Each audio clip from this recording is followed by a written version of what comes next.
Take the nearest seat, Kangara.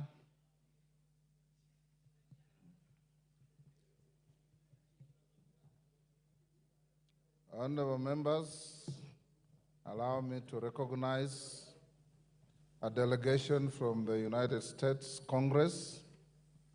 Honorable members, I wish to introduce to you a delegation from the United States Congress from the House Democracy Partnership Program, who are seated in the Speaker's row. They are Congressman Van Buchanan, Chairman, House Democracy. From Florida and Head of Delegation, Congresswoman Gwen Moore, Democrat from Wisconsin. Congresswoman Barbara Lee, Democrat from California. Congressman Dan Kildee, Democrat from Michigan. Congressman Darren LaHood, Republican from Illinois. Congressman Neil Dunn, Republican from Florida. Congressman Jody Arrington, Republican from Texas. Congressman Drew Ferguson, Republican from Georgia. Honorable members, the delegation is accompanied by 4 congressional staff and staff from the United States Embassy in Nairobi, who are seated in the Speaker's gallery. The delegation is on a visit to sign a memorandum of understanding, which yours truly has already signed with the head of delegation, between the House of Democracy Partnership of the United States House of Representatives and the Parliament of Kenya. Honorable members, on my behalf and that of the National Assembly, I welcome the delegation to Parliament and wish them a fruitful visit. Honorable members, I hasten to mention also that we have had a very fruitful meeting. I was accompanied by the majority and minority leaders and selected chairmen of various committees, and we have concluded a memorandum of understanding which will assist in fostering relationships between this House and the houses in America in terms of exchanging visits, shared experiences, and many other legislative programs. I thank you. Majority Leader. Thank you, Honorable Speaker. Honorable Speaker, on behalf of the House, the majority party, and also the minority party in the House, let me take this opportunity to welcome the delegation from the United States Congress. And just to reinstate what we just said in the meeting, that we share very many common values. Top amongst them is our shared values for freedom and democracy. And this being the House of Representatives in the Republic of Kenya, we want to assure our friends in the United States that we will continue to cooperate between our 2 countries to enrich our democracy. I am happy and glad, Honorable Speaker, that in this delegation we have members who are serving in the Budget Committee, the Committee of Ways and Means, and this afternoon, just for the information, we're in the debate of a report by our Finance Committee, which is basically our Ways and Means Committee in the Republic of Kenya, and we welcome you to the country. Thank you. Thank you. Next order. Order number 3, messages. Order number 4, petitions. Order number 5, papers. Majority Leader.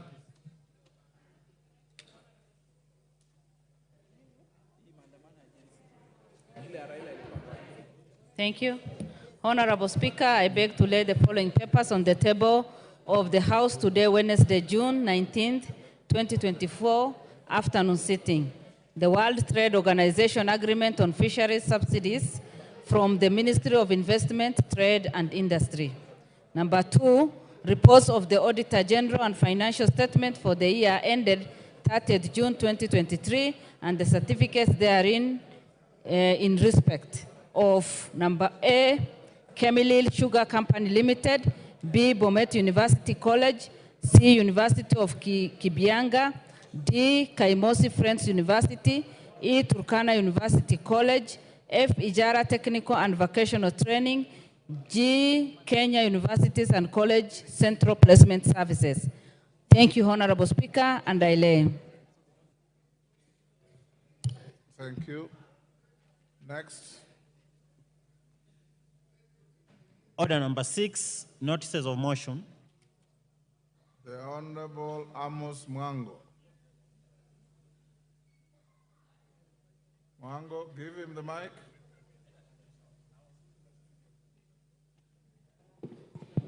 There you are, Amos. Okay, Honorable Speaker, I beg to give notice of the following motion. That aware that there are minimum requirements for enrollment of students to tertiary education in the country, further aware that not all students qualify for university or technical and vocational education training (TVET) institutions due to lack of minimum grades for direct enrollment or financial constraints, acknowledging that there is need to provide technical skills to students who do not progress to university to reduce the ever-increasing unemployment rate among the youth, cognizant of the fact that the lack of advanced education has led to a high rate of unemployment among the youth, appreciating that mandatory community service for all students upon completion of secondary school education would equip them with technical and life skills for the marketplace, further noting that the community service training will encourage learners to develop an understanding of civic responsibility to support and strengthen communities. This House therefore resolves that the government, through the Ministry of Education, introduces mandatory community service to all learners upon completion of the secondary school education. Thank you. Thank you, Honorable Mwango. Before we go to the next order, Honorable members, allow me to recognize in the public gallery the following: Irritate Comprehensive School from Narok West, Narok; Ngong Township Secondary School from Kajiado North, Kajiado; Kibera Secondary School from Kibra, Nairobi; Solian Mixed Day from Eldama Ravine, Baringo; Temnyota DEB from Kuresoi North, Nakuru; and Ikatini Secondary School from Masinga, Machakos. I have been asked by Honorable Ngogoyo to welcome the schools. I give you an opportunity to welcome all the schools on our behalf. Ngogoyo, give him the mic.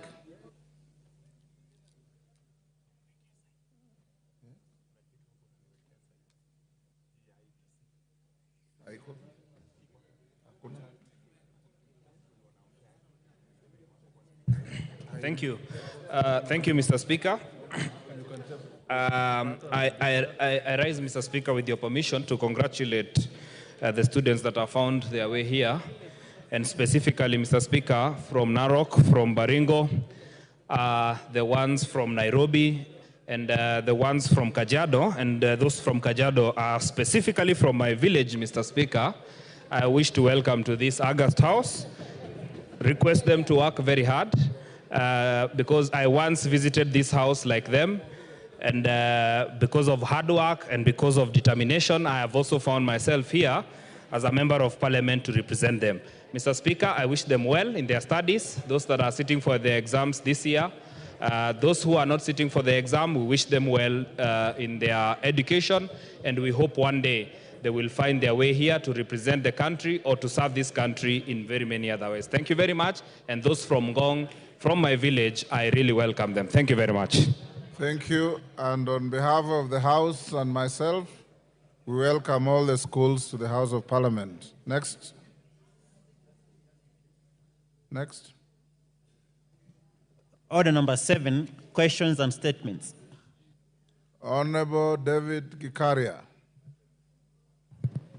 Thank you, Honorable Speaker.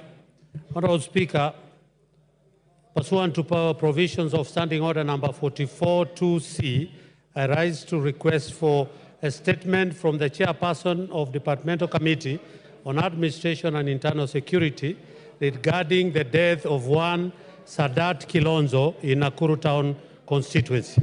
Honorable Speaker, on the 17th June 2024, at around 5 a.m., Mr. Sadat was abducted by unknown persons at the entrance of Wakulima Market within Nakuru County Central Business District, CBD.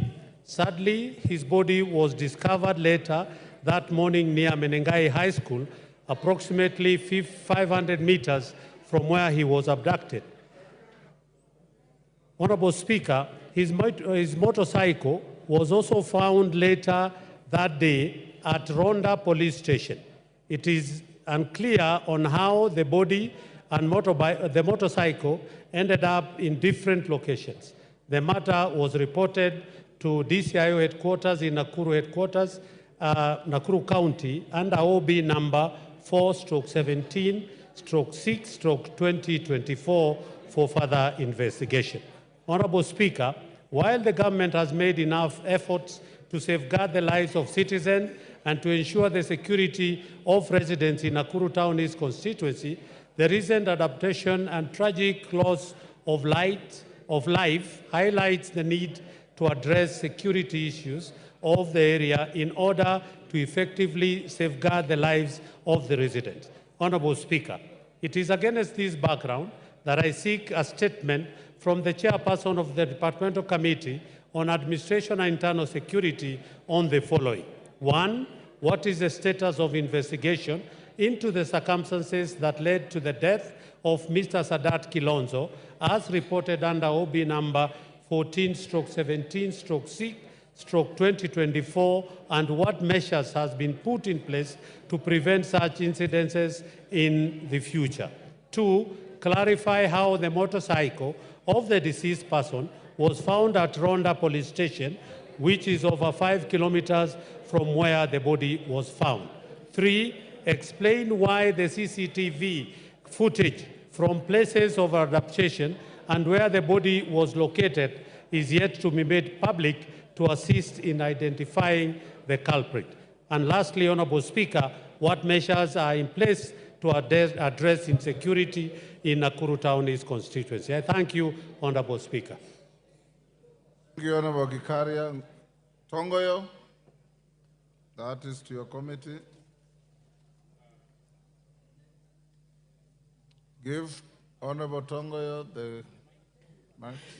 Thank you, Honorable Speaker. I seek to respond to give the statement in 2 weeks. Thank you. 2 weeks it is. Next.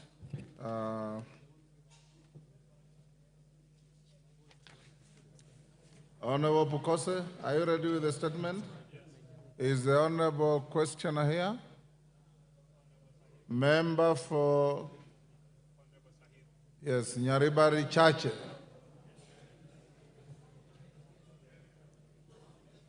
Maybe you stay to tomorrow?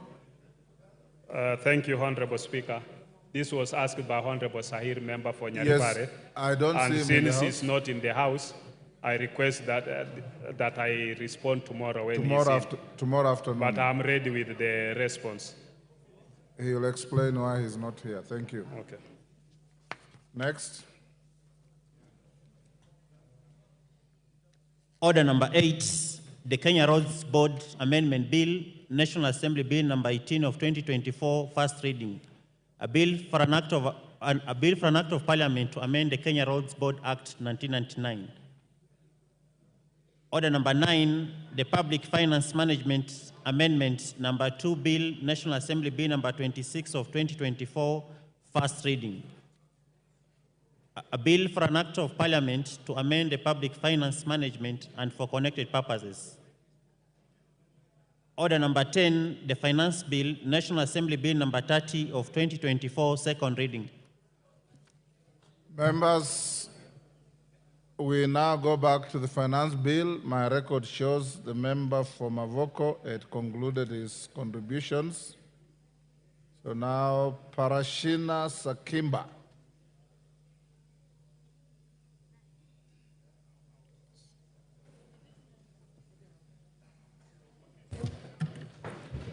Okay, thank you, Mr. Speaker.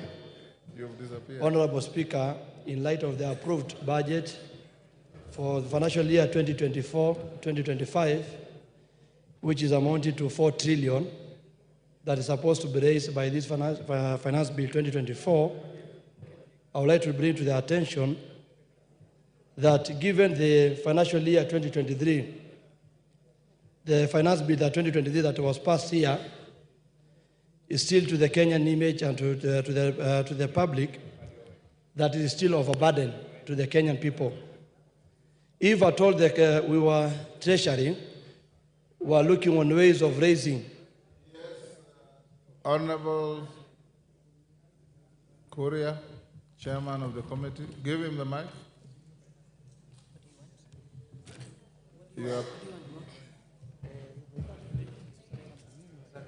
You're putting mics behind me.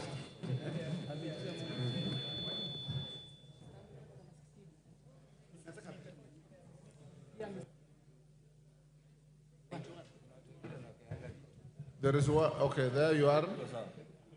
Honorable Speaker, I raise on understanding order number 91, requiring the member to substantiate accuracy of the information he has shared. The honourable member has said that the finance bill is proposing to raise 4.1 trillion shillings. That statement cannot be any more misleading or exaggerating. It is exaggerated by almost 1,000%. Parashina, where did you get that? You are challenged to show us where that is coming from. Mr. Speaker, it's estimated. It's an estimation. Yeah, but just to, I was mentioning about the finance bill of 2023. It was supposed to take care of the deficit of the budget. And you can check that we have a deficit from that record of 224 billion, which was not raised because of introduction of the finance bill 2023, sorry. So, Mr. Speaker, what we are trying to say, and this is clearly illustrated yesterday, and I want to appreciate the amendments that have been done by the Finance and Planning Committee. But if at all we have to wait for pressure from the public, the Gen Z, to raise their voices and then the changes can be done, like there's an emergency, why wait to the last minute? Mr. Speaker, I want to say that in the stipulated de la Fay curve economic theory and the captive or conceptive tax, if you check on that theory, which was established in 1974 by Arthur Lathe, who clearly said that the tax rate, when the tax rate is high, and you try to compare on the collection, it is always not achievable, Mr. Speaker. And I want to urge this House, by the time that everyone is looking on taxation as the only main resource or main way of getting resources, then we are getting it wrong. I want to say that, who are you taxing now? Already the almost dying the mamambogas and the borders and the Kenyans are complaining of the finance bill 2023. Once you are introducing this finance bill 2024, we are asking a simple question: who are you targeting? That money is not there, Mr. Speaker, and the collection is not easy. When you go and look at the issue of simple mathematics that our colleagues are trying to put on the table, that it's only taxes, I want to ask, where is the issues of mining? Why don't we think outside the box and think about mining? Why do we have a minister and a cabinet secretary in charge of mining? You go to countries like Angola, countries like South Africa, countries like Tanzania, money are also in the budget, also mining plays a bigger part in the raising of funds. And we cannot be captive of IMF. That the only thing that they want us to do is raising money through taxation. Taxing Kenyans every day, day and night. Mr. Speaker, I want to ask about the tallow oil in Turkana. If you check on the tallow oil of the Turkana, no one is talking about it. Why don't we go back and think about how to raise today's revenue, not only on taxation? We cannot be a lazy country that does not think on other means. Mr. Speaker, if you go to the issue to do with eco-levy, it is very interesting in clause 45 on the imported items. And they are talking about, because the issue is protect the environment and pollution. Yes, the answer is yes, we protect. But this eco-levy is only left now for the imported goods. I am sure majority trust this, that even you do a simple calculation of sanitary towels, I don't know if they want us to go to the napkins, or they want our gas to go and use the way the COVID time. When people at the COVID time were buying lesos and kitambas as a means of having to protect COVID. Because if you go to the shops and chemists and everywhere, those sanitary towels, quality ones, are imported ones. That's my argument. Quality ones are imported ones. So when you check that one, Mr. Speaker, and again you come and see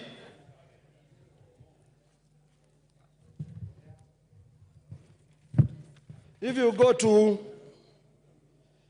clause 48, clause 44A, that the chairman has talked about. When you see there was a suggestion from the public participation to increase import declaration fee from 2.5 to 3%. But you see, they are saying that the rate of import declaration fee from 3.5 to 2.5% in the financial year, in the Finance Act 2023, has led to a reduction of 10 billion. And the simple question is, we are not only the people left in the universe working for ourselves. So if you are only targeting to destroy imports, that you are targeting that only we need our local manufacturers to gain an advantage because of taxes being added to goods that we get from imports. But we are a competitive country that we need to compete with others, Mr. Speaker. If you go to clause 57B on the issue of penalty, that the chairman also illustrated very well, on electronic tax system with a data management and reporting system. Mr. Speaker, you see, they say the provision is too punitive, they have agreed, and therefore recommended reducing it to a commensurable to the offense. And the question is, which offense? Which offense? So, Mr. Speaker, I would like you to give an advice or my suggestion. If we need to create a country which is self-sufficient in terms of employment, it is not only done on taxation. Other countries gave incentives on the issue of cost of production, electricity, easy way of doing business. So if you are told, you are saying that only we discourage new investors who are coming to do things in this country because of the issue is only taxation as incentives, then we are wrong.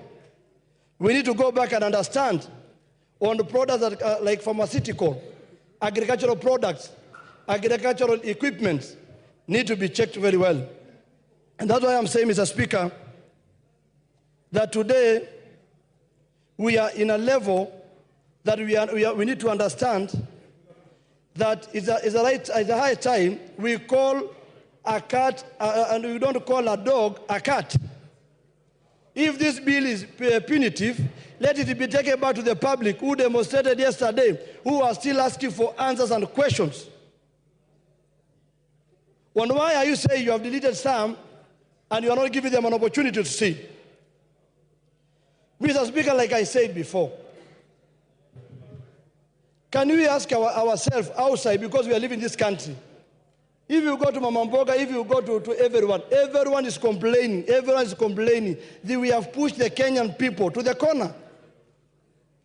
And that's why I say we are just begging from our colleagues, if possible, let us not approve this finance bill 2024. and for the sake of the people of Kajiado South constituency, whom I represent.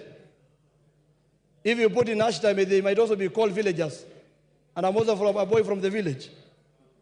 If at all we are going by the voices of the Kenyans, I stand to say, because of the people of Kajiado South constituency, I don't support this bill. And for the sake of the Gen Z, I also don't support that bill. And also, Mr. Speaker, I donate my 1 minute to Mr. Wanjala. Thank you. Order. Under what standing order are you donating? Kimani Ichung'wah. Kimani Ichung'wah. Thank you, Honorable Speaker. Honorable Speaker, I rise to support this bill and the committee's report together with all its amendments, Honorable Speaker. Honorable Speaker, let me take this opportunity first to thank the Committee on Finance for the great work they did, especially in listening to the people of Kenya. Honorable Speaker, as I said yesterday, this committee did indeed listen to the people of Kenya. And if you go through the compendium of amendments that the committee has proposed, you will realize that they listened to Kenyans from the cost of bread, or rather the VAT that was proposed on bread, to the border sector, to the equal levies on diapers, on sanitary towels, and all the other things, Honorable Speaker, that Kenyans said might be harmful to them or would be detrimental to their well-being in terms of the cost of living, Honorable Speaker. Honorable Speaker, let me also take this opportunity to point out to Kenyans, because I know all these members have been bombarded with messages from Kenyans asking them to reject this finance bill.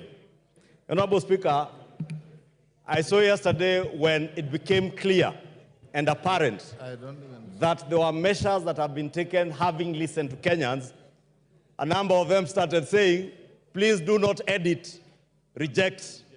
Let me tell them, we never edit bills. What we do is to propose amendments, adopt those amendments, and the consequential bill that will be passed in the committee of the whole is what then becomes the Act of Parliament that we have the force of law as the new operative law of the Finance Act of 2024-2025. Therefore, let me just plead with Kenyans to be patient with us, to allow us to do what they charge us to do as their elected representatives. Honorable Speaker, I say that because I know, and I know many of these members, including myself, we have suffered a lot of harassment. And I was asking the leader of minority this morning whether he has suffered the same. And he told me his phone is worse. Many of these members of parliament today, Honorable Speaker, you cannot reach them on their phones because they have blocked their phones, including WhatsApp. But this is the beauty of our democracy, Honorable Speaker. And the beauty of this democracy, Honorable Speaker, is that Kenyans express themselves and we respond to what they are saying. And in responding to what they have told us, that is why many of the amendments that you find in the committee's report that touch on the issues to do with bread, border, sanitary towels, Honorable Speaker, and I heard this morning somebody asking whether we have capacity to manufacture adequate sanitary towels and diapers in this country, Honorable Speaker. And I want to confirm to the country that we have more than adequate capacity. Honorable Speaker, if you get data from the Kenya Association of Manufacturers, Honorable Speaker, we are outstripping the daily demand, for instance, for sanitary towels. And I mentioned sanitary towels because, Honorable Speaker, I am a father to girls. 2 of them who are now turning to their teenage years. One is 17, the other one is 14. And I have seen these members, someone was showing me a very derogatory message sent to him, being asked whether his wife doesn't do what, I don't know what, Honorable Speaker. And Honorable Speaker, I am saying this because if you look at the data from the Kenya Association of Manufacturers, it is clear that out of 4 established companies who are manufacturing sanitary pads, for instance, that is Interconsumer Products Limited, Promed Limited, African Cloth Limited, Sai Pharmaceutical Limited, and a fifth one coming up, Sunda Kenya Limited. The 4 companies' production output is 148 million pieces a month. Our local demand is 135 million pieces a month. Honorable Speaker, when the eco levy was introduced on sanitary pads and diapers, Kenyans spoke to the Finance Committee and said they would become expensive. And Honorable Speaker, the Finance Committee has responded by imposing both VAT and that eco levy on finished imported products, including imported sanitary pads and diapers that are coming from countries, and I do not want to mention the countries, Honorable Speaker, whose safety, how hygienic they are, whether they meet the required health standards, we cannot ascertain, Honorable Speaker. And it is important for us as parents to be responsible citizens and parents to protect our teenage girls, our mothers, our sisters, our wives, by ensuring that the sanitary pads that they use are safe, they are secure, they are hygienic. Honorable Speaker, it is only fair also to protect our growing manufacturing industry. I watched, Honorable Speaker, when the Kenya Association of Manufacturers presented their memoranda to the Committee on Finance. And they truly pleaded with the Committee on Finance to protect our local manufacturing industry, Honorable Speaker. When then we are told, Honorable Speaker, that imposing excise duty, imposing an eco levy, imposing VAT on imported finished products in order to protect our manufacturing industry, in order to ensure that we have jobs being created, Honorable Speaker, for the thousands of youth who today, Honorable Speaker, are being misled that the only thing that these honorable members can do is to reject this finance bill instead of fixing it, fixing what is wrong in the finance bill. Honorable Speaker, this bill had 65 clauses at inception when it came to this House. I have listened to Kenyans, Honorable Speaker, and engaged a number of them. Order, Honorable Majority Leader. Under what standing order? 83. Pardon? And Speaker, according to the oxygen principle, under what standing order? According to the oxygen principle, Speaker, procedural technicalities does not override substantive justice. Order. You are here in the morning. I said, you understand a point of order. I'll allow you. Tell me which standing order is being infringed. Then I allow you. You said 83.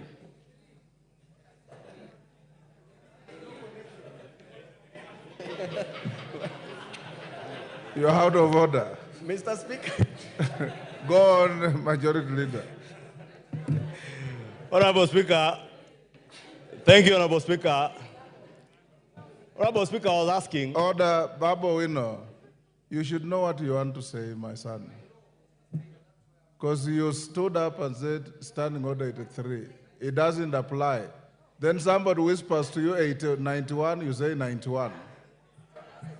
Go on, Majority Leader. Take your seat.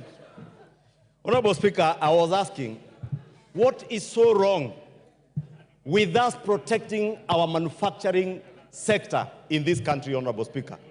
What is so wrong with us ensuring that we are creating jobs within our own economy instead of creating jobs in other countries, Honorable Speaker?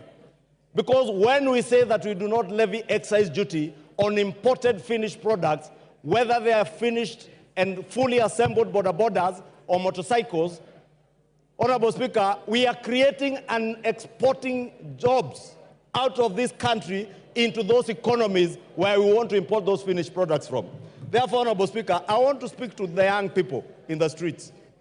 The young people, Honorable Speaker, who have been mobilized in colleges and universities around our country to send members messages of rejecting this finance bill.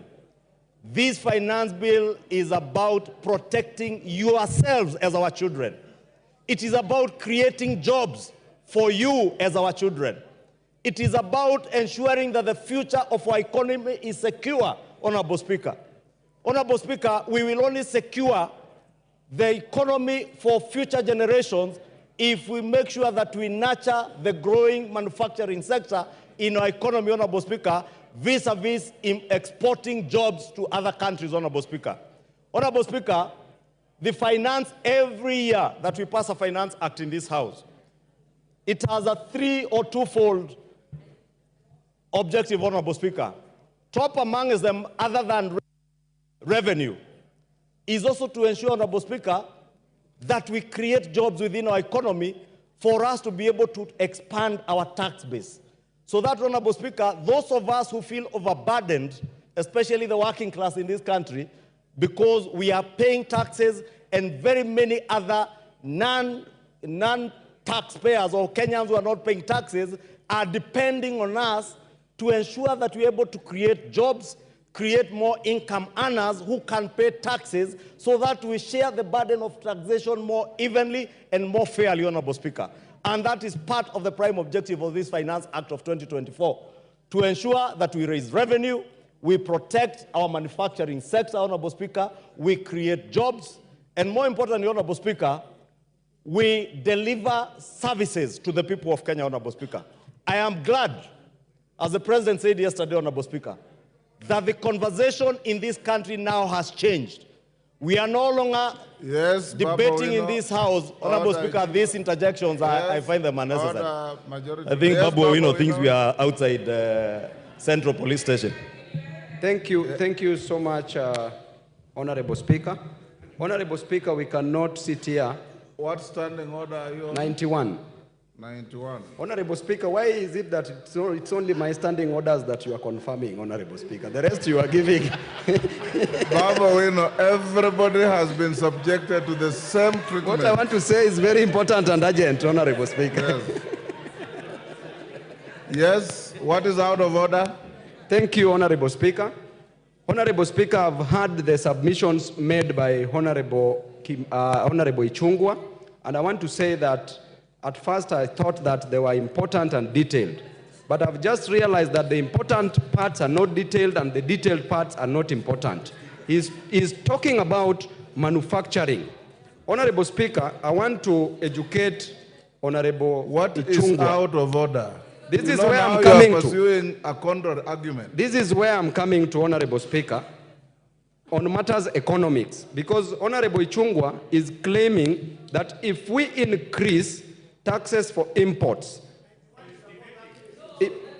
that is what he's saying, that if we increase taxes for imports, imported goods, then we will give an opportunity for industries, local industries to grow, which literally is normally true. But in our situation as a country, Honorable Speaker, we are going to promote what we call foreign absorption, where money is going to leak from... Order, Honorable Baba Owino. Order, take your seat.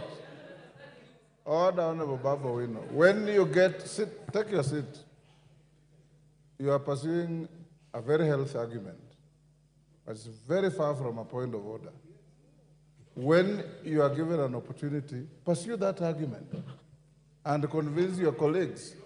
When you stand on a point of order, ordinarily you start this way. Mr. Speaker, is it in order for the member on the floor to say this and this and this, when in fact the fact are this and this, or contrary to this standing order?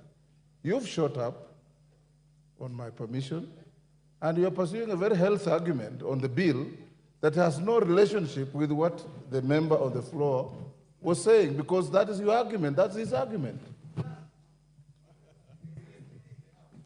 Thank you, Honorable Speaker, for that guidance and protection. Honorable Speaker, I was saying many of the amendments that have been proposed by the Finance Committee in a big way cure the numerous concerns that Kenyans had over this finance bill. And therefore, that's why I want to plead with this Honorable House, let us do what is right.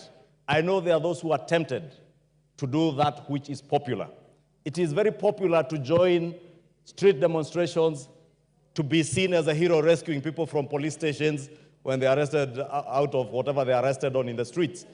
But as a leader, and we are here as leaders, Honorable Speaker, as a leader and as leaders, Honorable Speaker, we must do that what is right.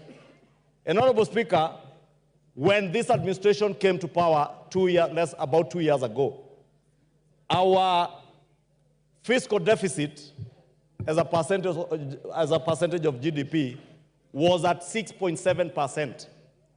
We were projected to borrow 1.1 trillion shillings, Honorable Speaker, in the first year of this administration.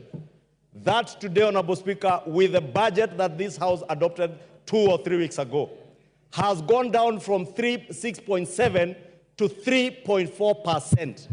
That is on account of sound economic policies. It is on account of doing what is right rather than what is popular. Honorable Speaker, I know many of these members have been intimidated around the country, being told, utatupata 2027, or you get us in 2027. I want to give you the highest assurance. What the people of Kenya will judge you against is whether or not you are able to deliver on the promises and the pledges you made to them on delivery of services. It shall not be possible to deliver services, to build roads, to build schools without generating revenue for the country, Honorable Speaker. We cannot be a country that lives on debt, Honorable Speaker. And I'll beg for additional time because of the interjections, Honorable Speaker. Honorable Speaker, 2 years ago, we are not just surviving on borrowed money. Honorable Speaker, we were on the verge of defaulting on our international and national domestic debt obligations, Honorable Speaker. From last year, end of last year, Honorable Speaker, it became clear, not just to us within the country, but to the world at large, that Kenya was never and was not about to default on its debt obligations, Honorable Speaker. That is why, Honorable Speaker, today, unlike 2 years ago when the price of unga was at a high of 260 shillings, today the price of unga is at a low of 100 shillings, courtesy of the right economic policies and not what is populist. Give him 2 minutes to wind up. I have 15. Pardon? I have 15, they had time to 10, and the interjections. I'll give him an additional 3 minutes. Yes, Wamshomba, hold the time. Wamshomba, what's your point of order? And under what standing order? Mr. Speaker. Give her the mic. There's one next to you. Thank you, Mr. Speaker. I rise under standing order number 90. As a member who has pecuniary interests on matters sanitary towels, as a user, because I'm a user, do I qualify?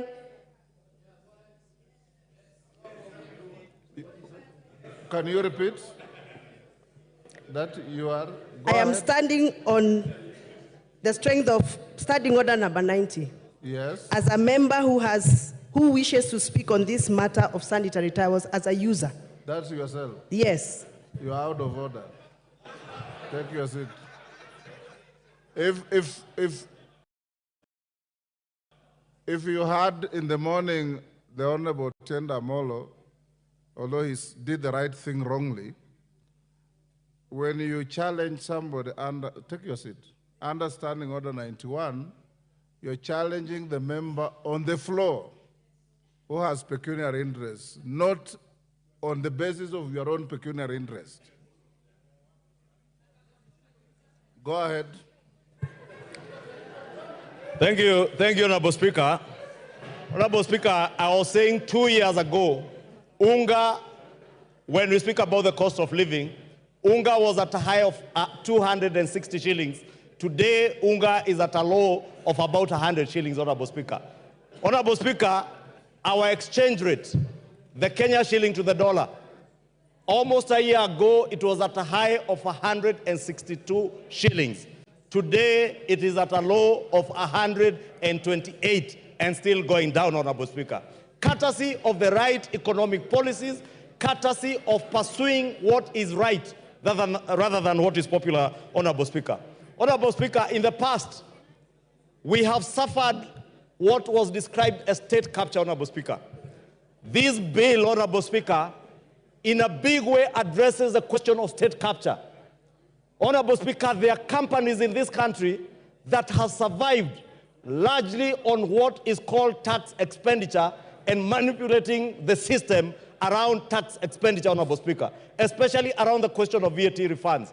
This bill, Honorable Speaker, is addressing the loopholes that bedevil our country through people who are well connected, who use the system to beat the tax system, Honorable Speaker, exploiting tax refunds to make bigger profits for their companies, Honorable Speaker. Honorable Speaker, speaking to state capture, Honorable Speaker, we built an SGR infrastructure over 10 years ago. You have 1 minute. You would be shocked today, Honorable Speaker, there are people who are still claiming tax deductions around buildings that were done with the SGR. This bill is bringing to an end from the 1st of July those deductions courtesy of the SGR, Honorable Speaker. And therefore, I know there are people who have mobilized because they have been benefiting from the system, Honorable Speaker, hiding behind civil society, funding civil society, Honorable Speaker, and the civil society, Honorable Speaker, mobilizing negative propaganda against this bill. I want to implore members, do what is right, do what is good for the economy, do what is good for your generation, future generations, Honorable Speaker, what will secure our nation's economy, not that. Your time is up. Nabi Nabwera. Nabi Nabwera.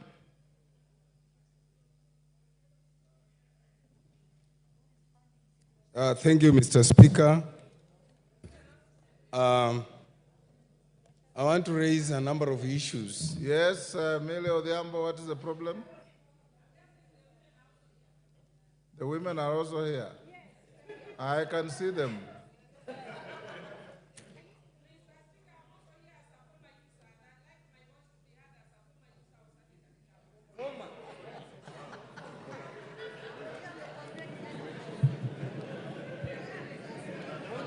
Mr. Speaker, Mr. Speaker. Yes, order, Nabi. Yes, Gichungwa, what is the point of order? Honorable Speaker, because Honorable Millie was not on record, you may not have heard what she said, but she said she wants to speak as a former user. Honorable Speaker, of sanitary items.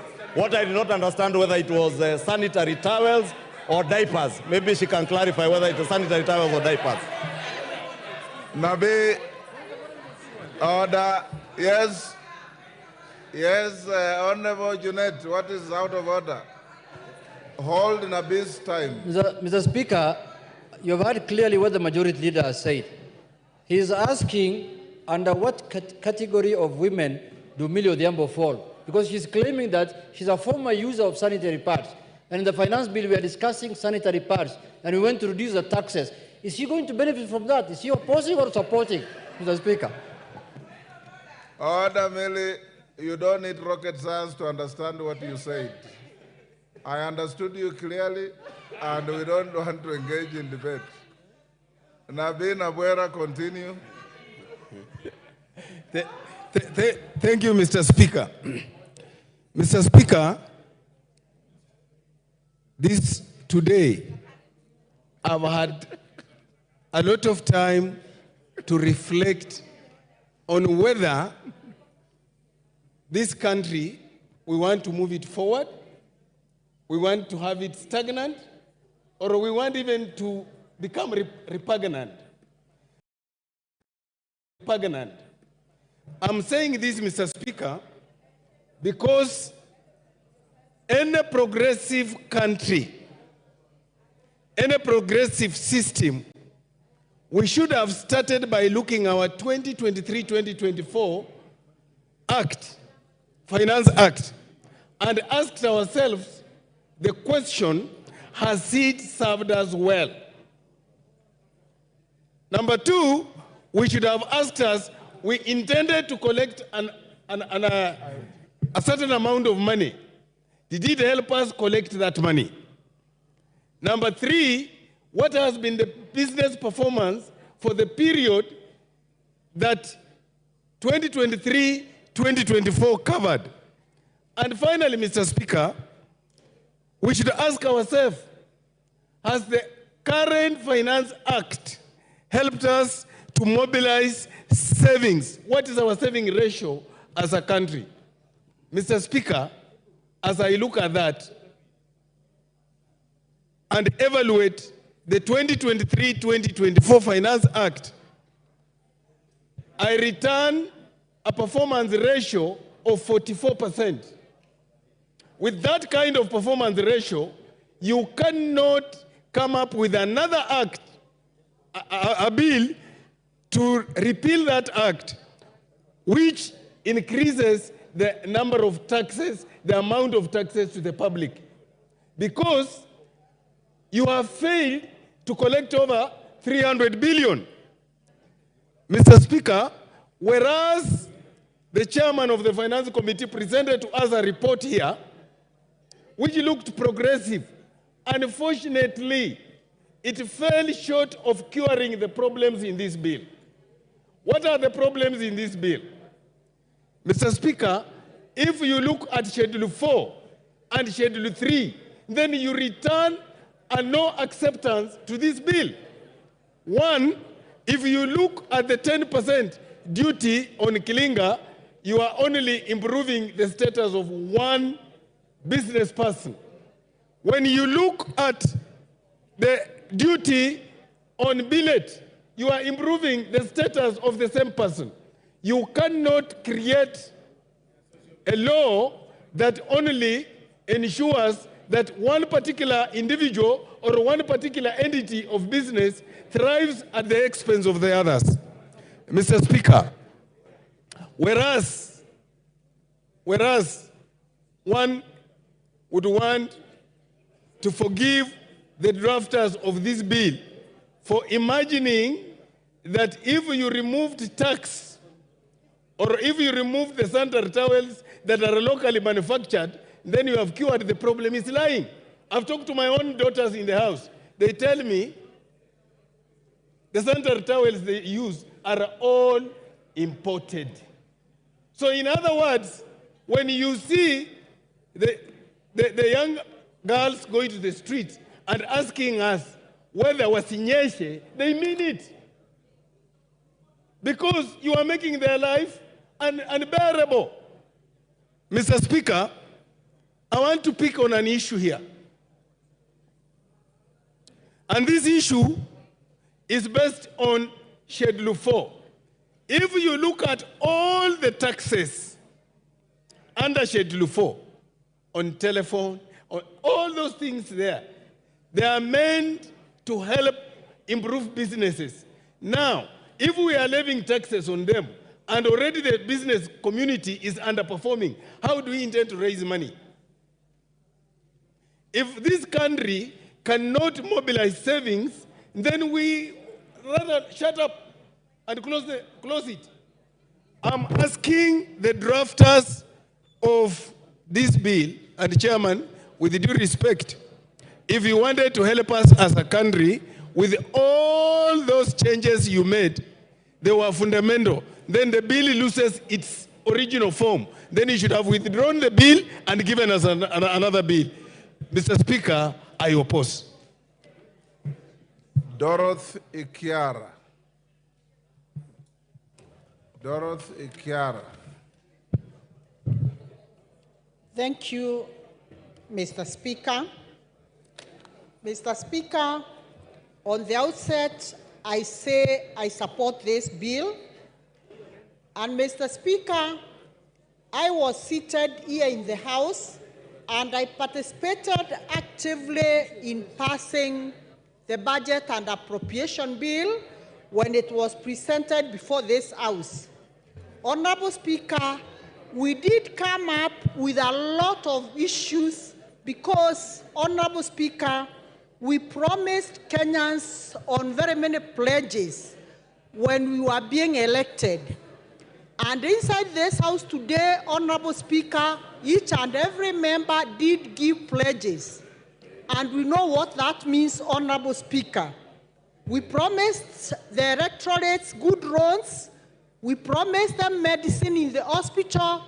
We promised them proper education for their children. And Honorable Speaker, this informs us of where we are today as a country. Honorable Speaker, since Kenya faces both a fiscal deficit and a budget deficit, the finance bill serves as a key legislative tool for the government. It combines revenue-enhancing measures with expenditure rationalization as a strategy to manage and reduce these deficits. Honorable Speaker, for the first time, a finance bill is similar to the medium-term review, and this is better for our country in terms of consistency and planning.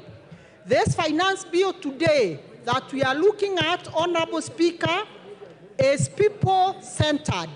I'm saying this, Honorable Speaker, because I personally participated when the Finance Committee, led by the very able chair, Kuria Kimani, was going around seeking public views on what they had proposed in the budget.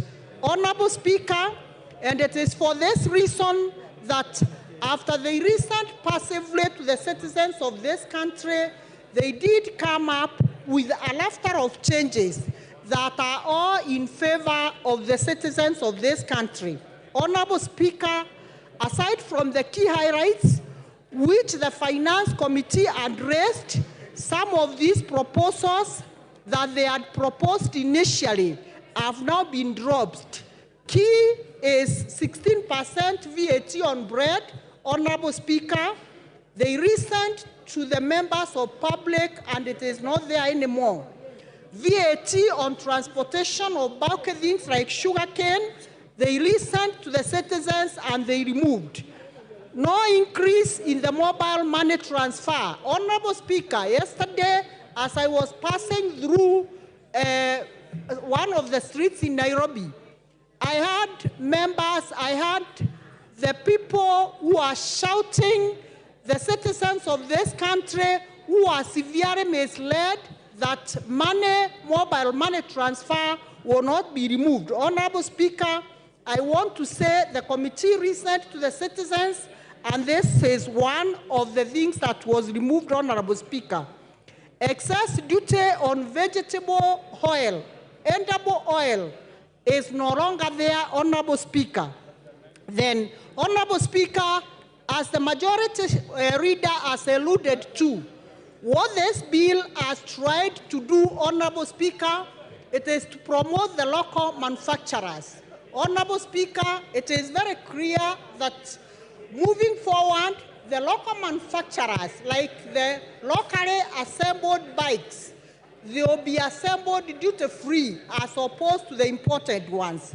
Honorable Speaker, we have also another very good advantage that the e-team has been excluded from farmers and small businesses who have a turnover below 1 million.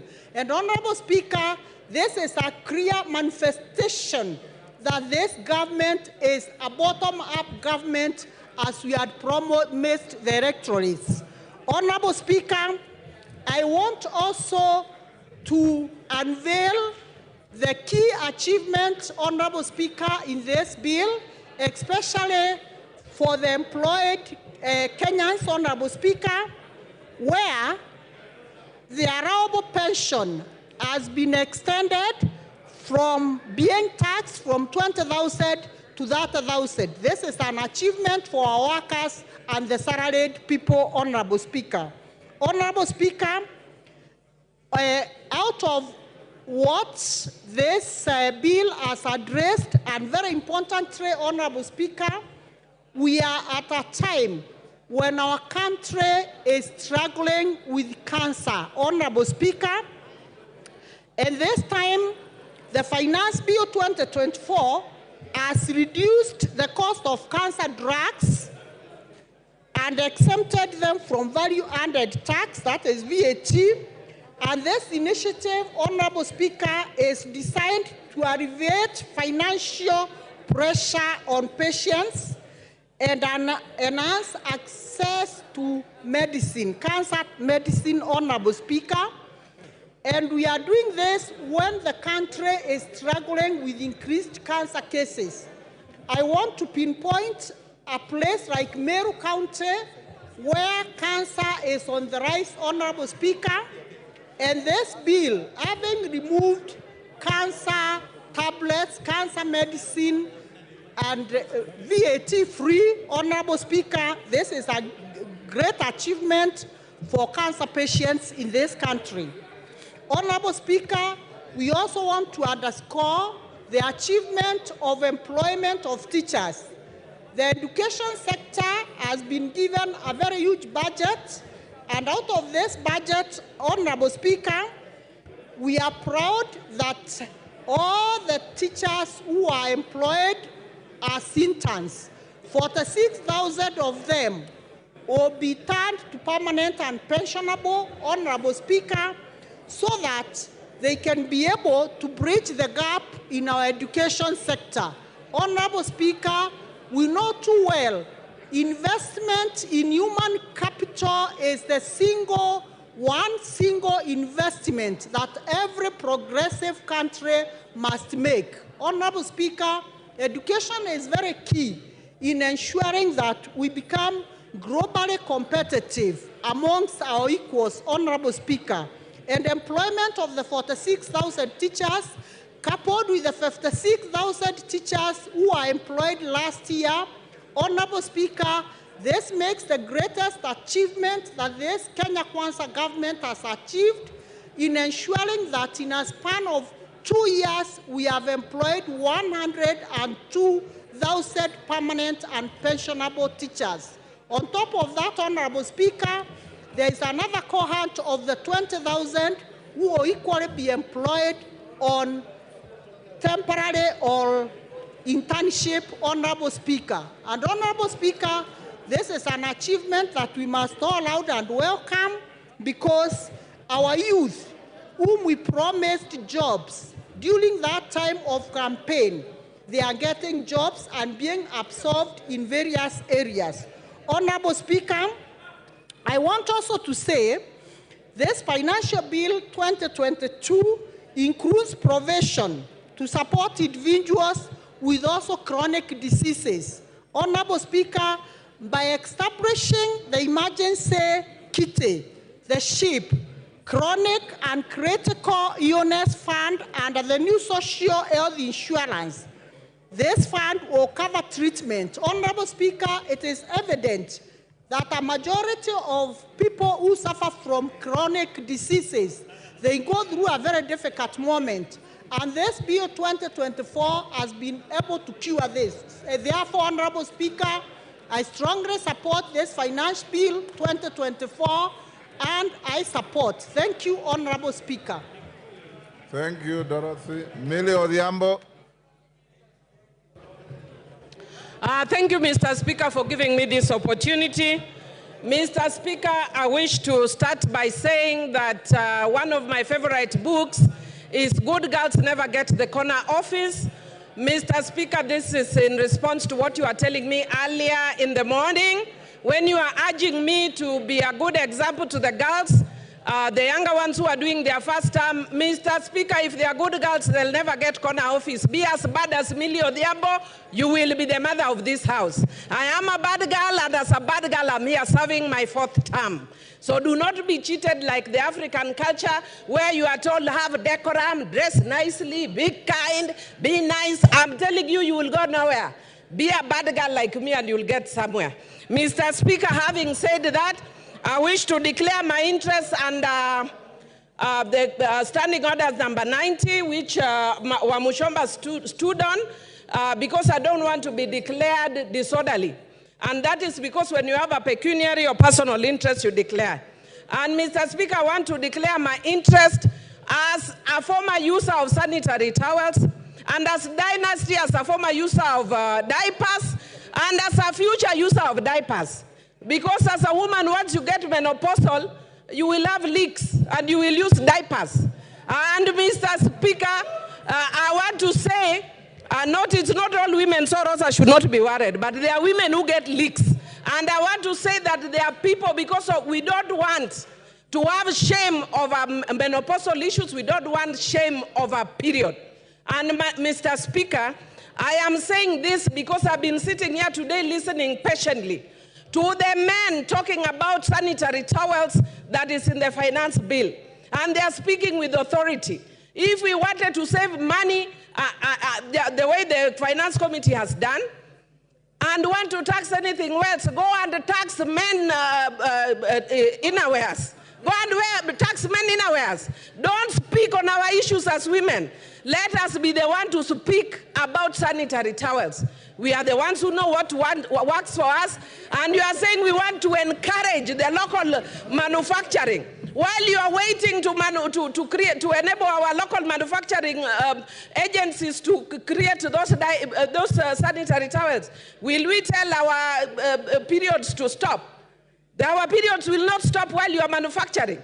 Our girls will have their menses as usual, and the cost that they are used to will be higher because that will come through underground.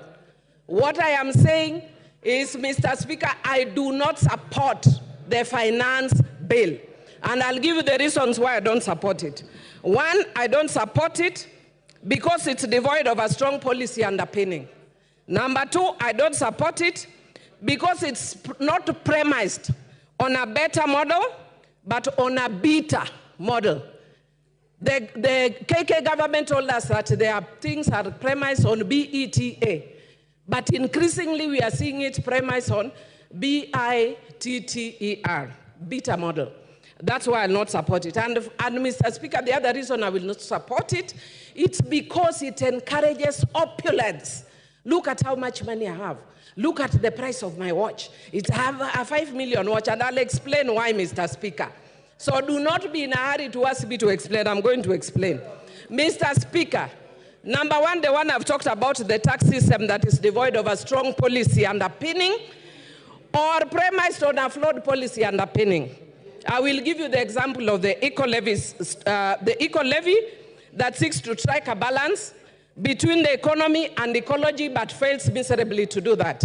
Mr. Speaker, if I give you an example, this government has actually sponsored or facilitated the roads in Fangano Island and the tarmac in Rusinga Island, even though they are taking pretty long.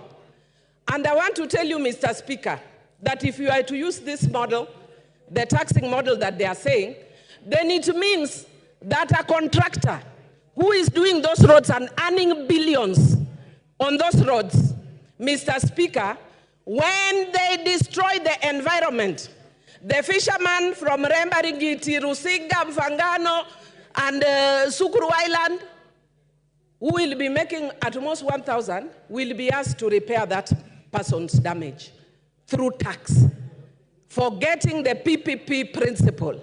The person who destroys is the one who should pay that damage, not me.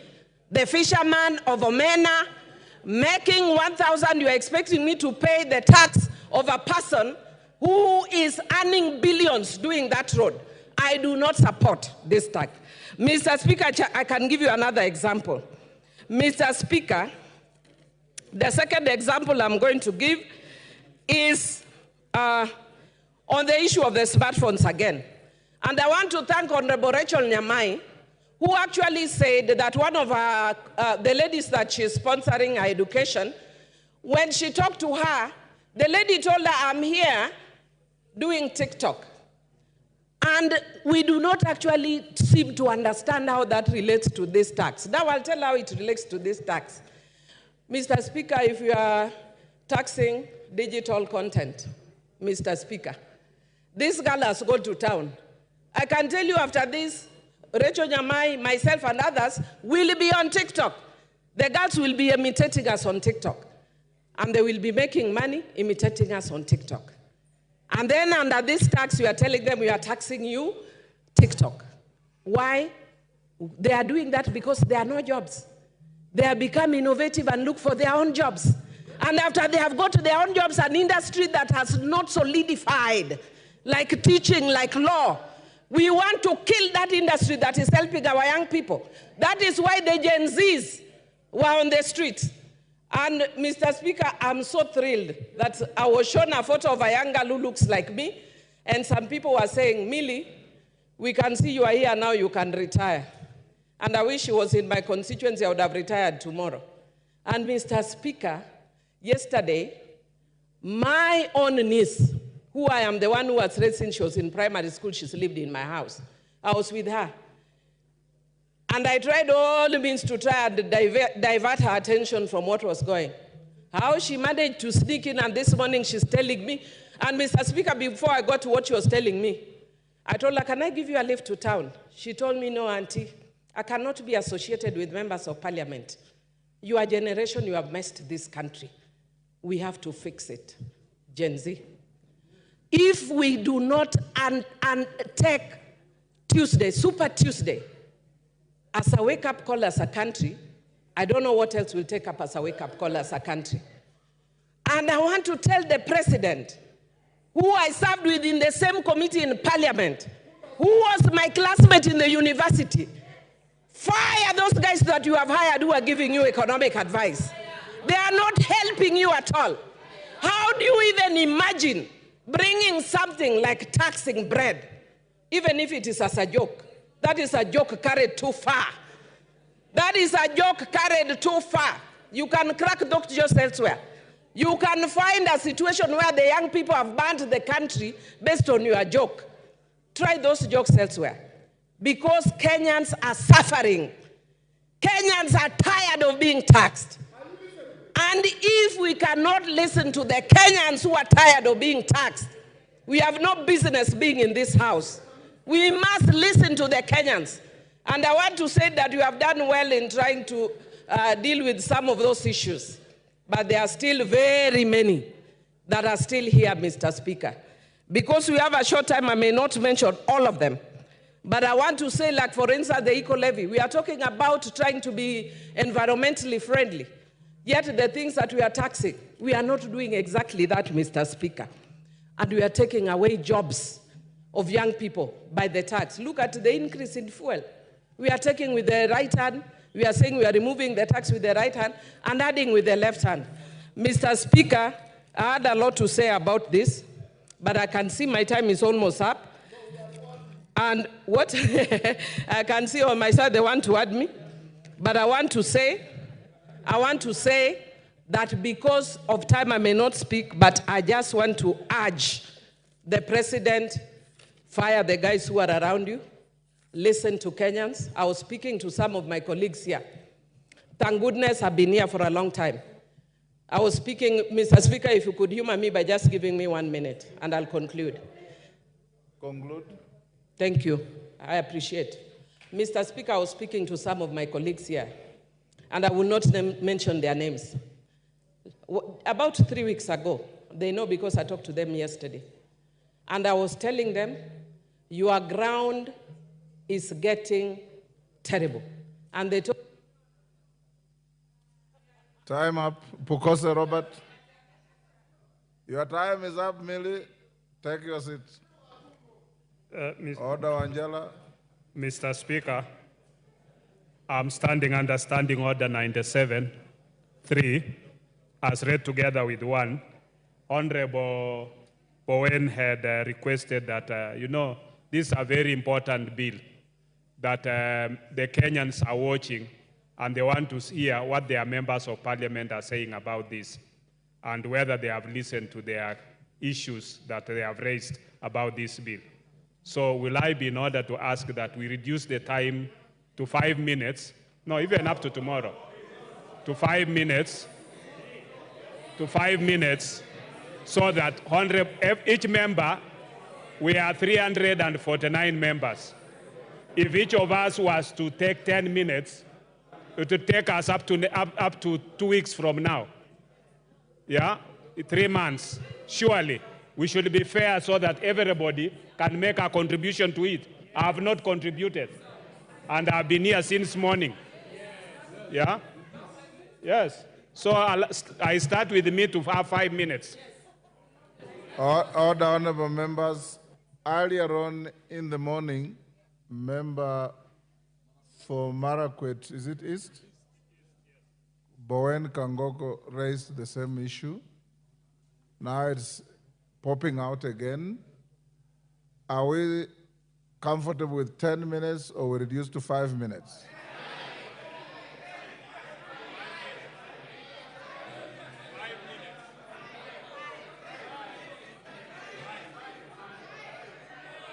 Order. Yes, Rafael Wanjala. Wanjala, I see you raising. That 5. Otienda Molo. Order. Otienda Molo. Support 5.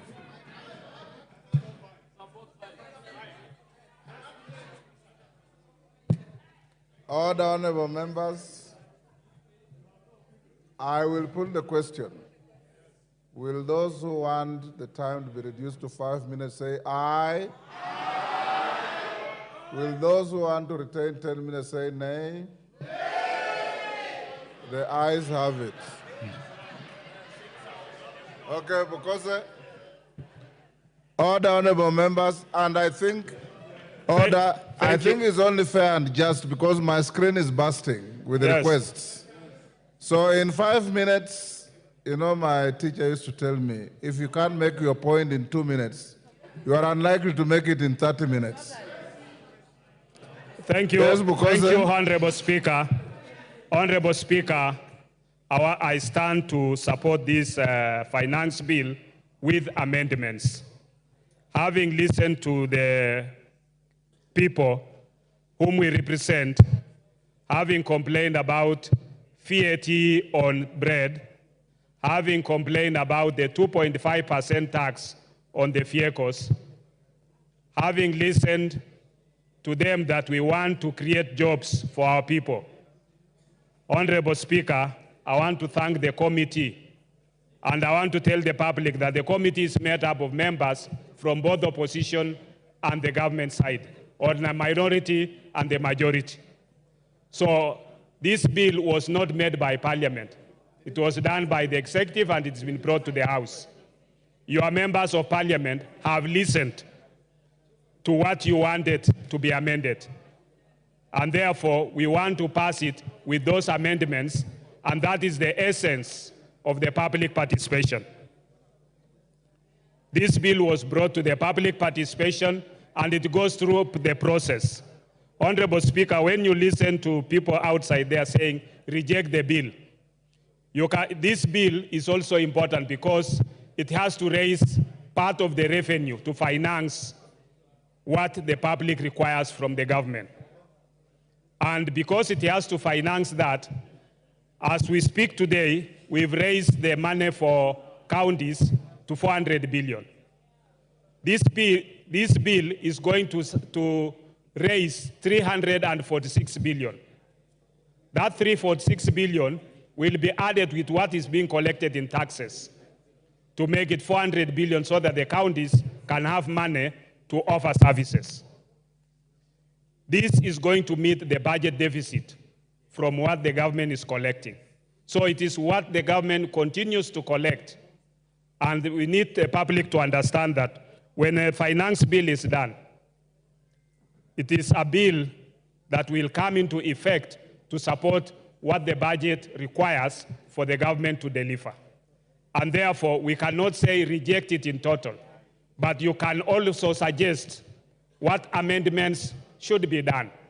And I think as people's representatives, we want to ask our Kenyans who are outside there, if you have amendments, you can approach your member of parliament, and the member of parliament can still have time to create that amendment. So the issue of saying reject the bill, I think should not be there. But we should be able to make those amendments, and I hope that our counterparts from the minority side will support those amendments so that we can be able to deliver and make sure that we have listened to what the Kenyan public demands of us. With those few remarks, Honorable Speaker, I support with amendments. Honorable members, before I go to the next speaker, allow me to go back to order number 5 and allow the Chair, JLAC, to table a very important paper in furtherance of one of the NADCO bills. Murugara, get a working mic. Give him a working mic.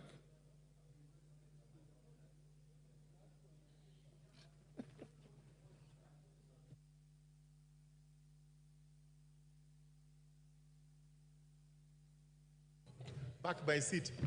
Yes, thank you. Thank you very much.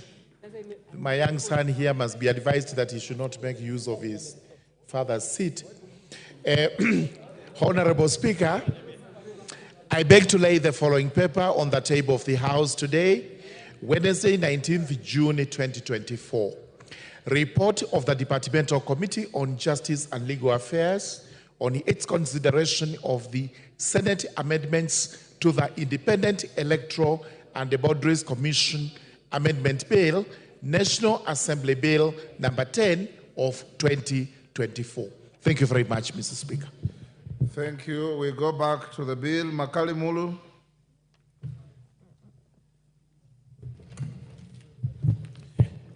Thank you very much, Honorable Speaker.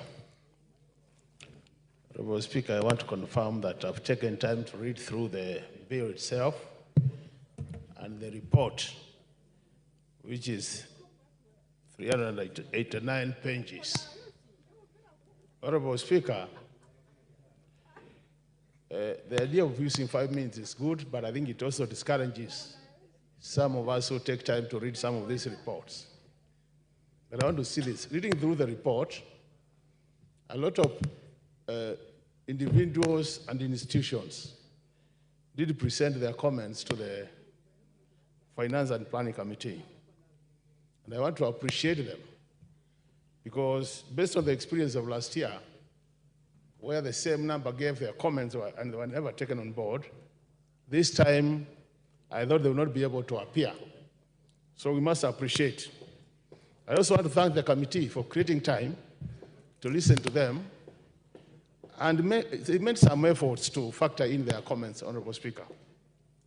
But I was asking myself, Honorable Speaker, looking at the original bill, you wonder what was the thinking behind some of the proposals.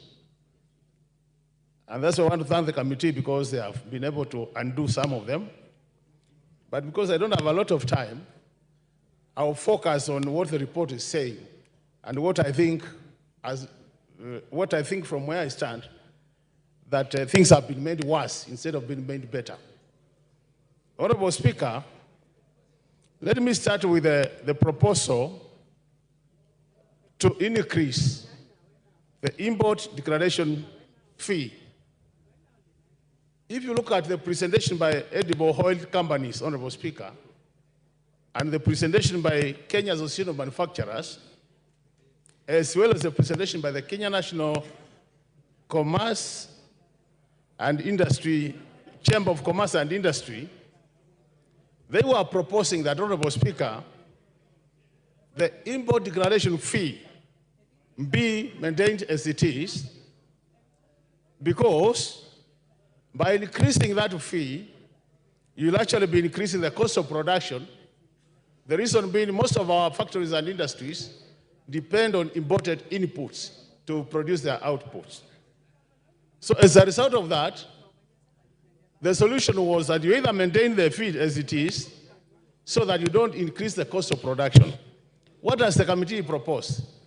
The committee has proposed to increase that fee from 2.5 to 3.5%.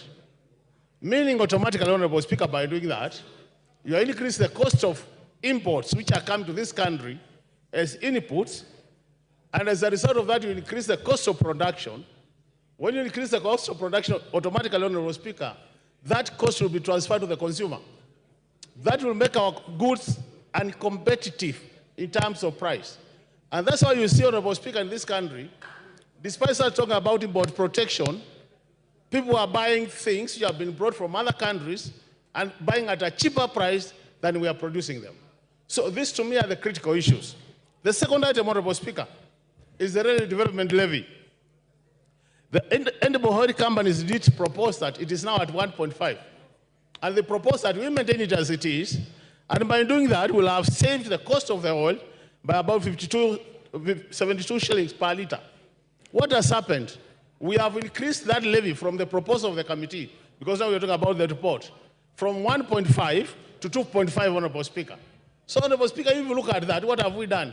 We are likely to increase the cost of production, because that levy will be levied on all the goods which are imported, and then a good which will go through our railway transport system, Honorable Speaker.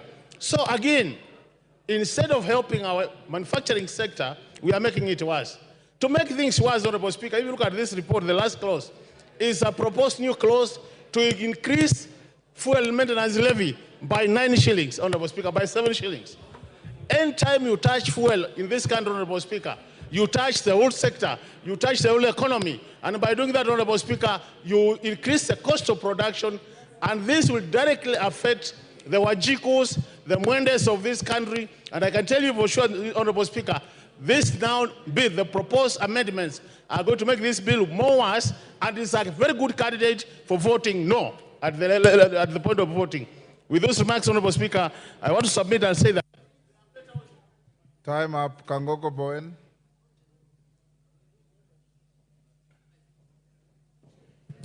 Thank you, Mr. Speaker. And Mr. Speaker, I want to stand to support the finance bill. Mr. Speaker, this morning, the leader of minority, my good friend, Opio Wandai, asked a question as to why this finance bill was so contentious. And since we have had a finance bill since 1963, and the finance bill 2024-25 is creating a serious issues, including demonstration in the streets. Mr. Speaker, I want to say this. What is outside there, Mr. Speaker, or what the people outside there, what they have been told by activists and people who have not read the bill, Mr. Speaker, is completely misleading. Mr. Speaker, I know there has been some contentious clauses in this bill, but Mr. Speaker, as moved by the chair of finance this morning, Honorable Speaker, you will find that the bill which was proposed by Treasury, the committee looked at the bill and they proposed several amendments which are actually people-friendly, Mr. Speaker. Mr. Speaker, I want to say that in the original bill, there was a 16% VAT on bread. And Mr. Speaker, the bill in the House, or the report in the House now, as by the committee, that VAT has been dropped. Mr. Speaker, the proposal to have 2.5% motor vehicle tax, that clause now has been dropped. Mr. Speaker, the exercise duty, which was proposed in the original bill, especially on vegetable products, Mr. Speaker, that one has been dropped. The Honorable Speaker, the eco-levy, which is, we have had many of our colleagues here discussing. This one, Mr. Speaker, as many of my colleagues who spoke before me, it can only attract on imported finished products. And Mr. Speaker, we want to move from a trading country to a manufacturing economy. We cannot be a country which is importing almost everything, importing including even a tissue paper. So the reason why this one is there, and we are saying it can only apply to imported finished products. But on locally manufactured products, Mr. Speaker, the tissue papers, the sanitary towels, and anything else locally manufactured, it's not going to attract the eco-levy. Mr. Speaker, some months back, we saw many of our farmers across the country. We saw in Murang'a, we saw in central Kenya, and across the country, that they were required to file their sales using the e-teams. Those e-teams, those avocado farmers who were told to give a KRA e-teams, Mr. Speaker, under this finance bill, the e-teams has been dropped. And any other small business which is 1 million and below, Honorable Speaker, is not going to attract the e-teams. Mr. Speaker, the other day, the Cabinet Secretary of Treasury, Mr. Speaker, read the budget, the national budget, 2024-2025, before this House. That budget proposed, including the increment of counties, the monies to the counties to a tune of almost 400 billion. There is an increase in CDF. There is an increase of about 50 million per constituency in electricity. And Mr. Speaker, we can only achieve that if we can pass the finance bill. Mr. Speaker, on the taxation, which we all support, the finance bill proposes to increase taxation on cigarettes and tobacco products, on alcohol, and also on betting, gaming, and gambling, Mr. Speaker. Mr. Speaker, we have many of our youth who have got lost because of these issues of betting and gambling.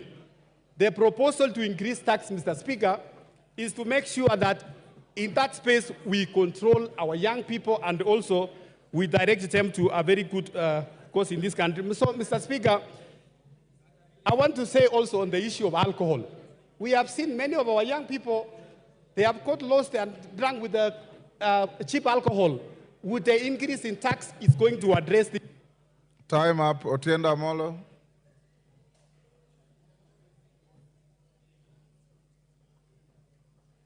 You'll get.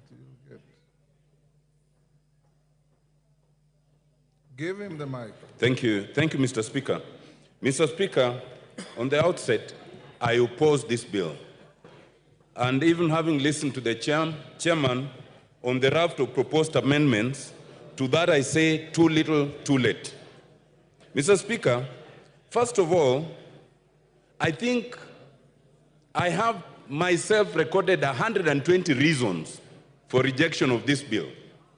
And Mr. Speaker, it is sufficient that the professional associations have spoken to this, the church has spoken to this, civil society has spoken to this, and Kenyans have spoken to this.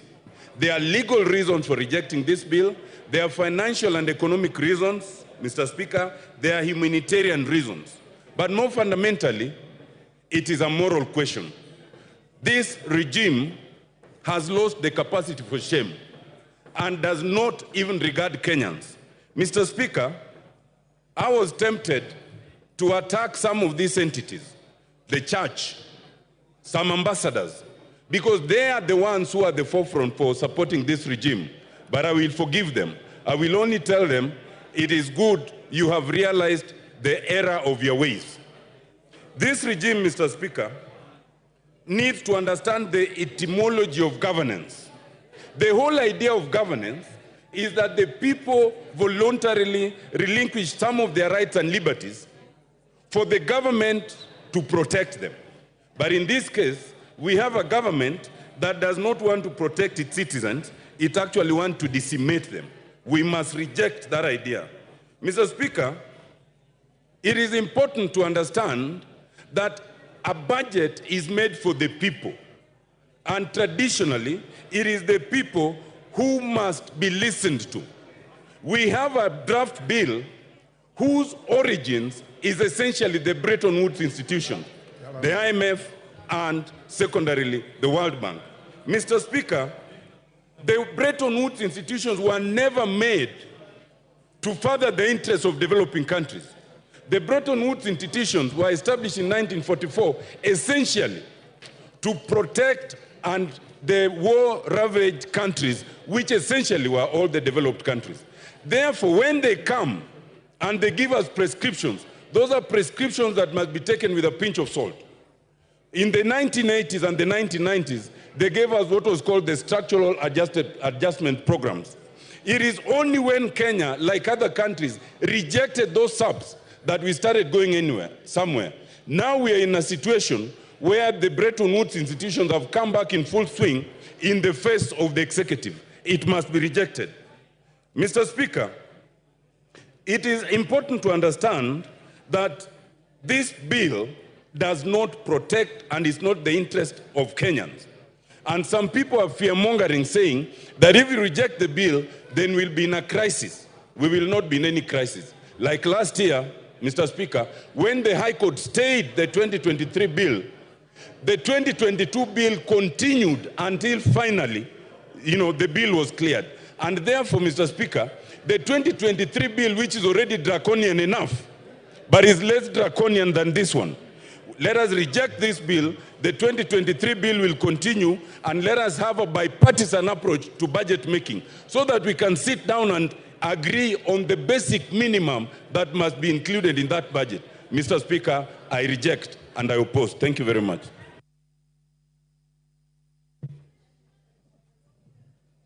Paul Melly. Julius, sorry, not Paul. Julius Melly, Chair Education. Give him the mic.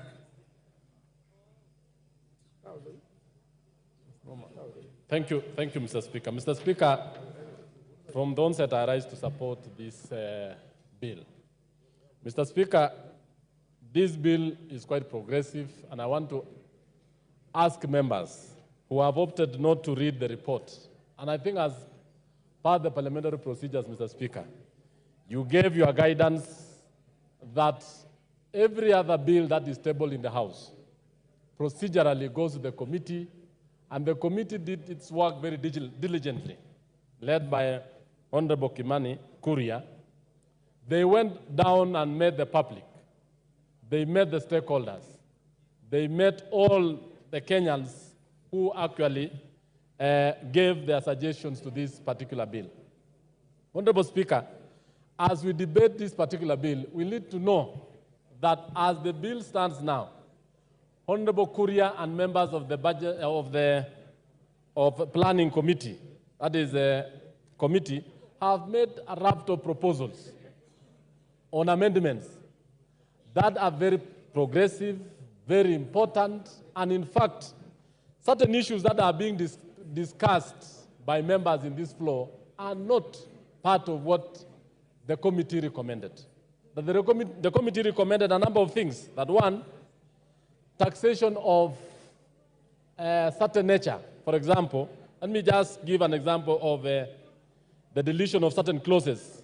Clause 124 on motor vehicle tax. Previously, the bill, when it was tabled in the House, Mr. Speaker, had made proposals on motor vehicle taxes, the bread tax, and many others. But the committee, in its wisdom, and having had the Kenyans, and having had the stakeholders, actually deleted most of those clauses. That the members opted to address the public and Kenyans as if the committee has not made its report in the House is not good, Mr. Speaker. Mr. Speaker, let me just go down and enumerate why I support this bill. That clause 23 is actually on the issue of athletes. There was a proposal to tax the income by the athletes. The committee went ahead and deleted that and asked that athletes be incentivized and be allowed, and their monies they earned actually will give an income to this country. On the issue of eco-tax, a lot of imported items have actually been taxed to protect the local manufacturers. And this has been said all the time by the Kenya Association of Manufacturers, the Kenya Private Sector Alliance, that the local manufacturers need to be protected against the large, well-established companies which can actually flood our markets. And in so doing, we are not exporting the jobs. When we buy from foreign countries, and Mr. Speaker, I would just want members to know this, we are actually exporting jobs to those nations. We are actually exporting money. And that is why, from last year's finance bill, we have been able to stabilize the issue of foreign exchange. We have also been able to bring the inflation down. Mr. Speaker, when you look at clauses 34A, 1 and B, the committee proposed to actually delete even taxes on aircraft spare parts and many other things.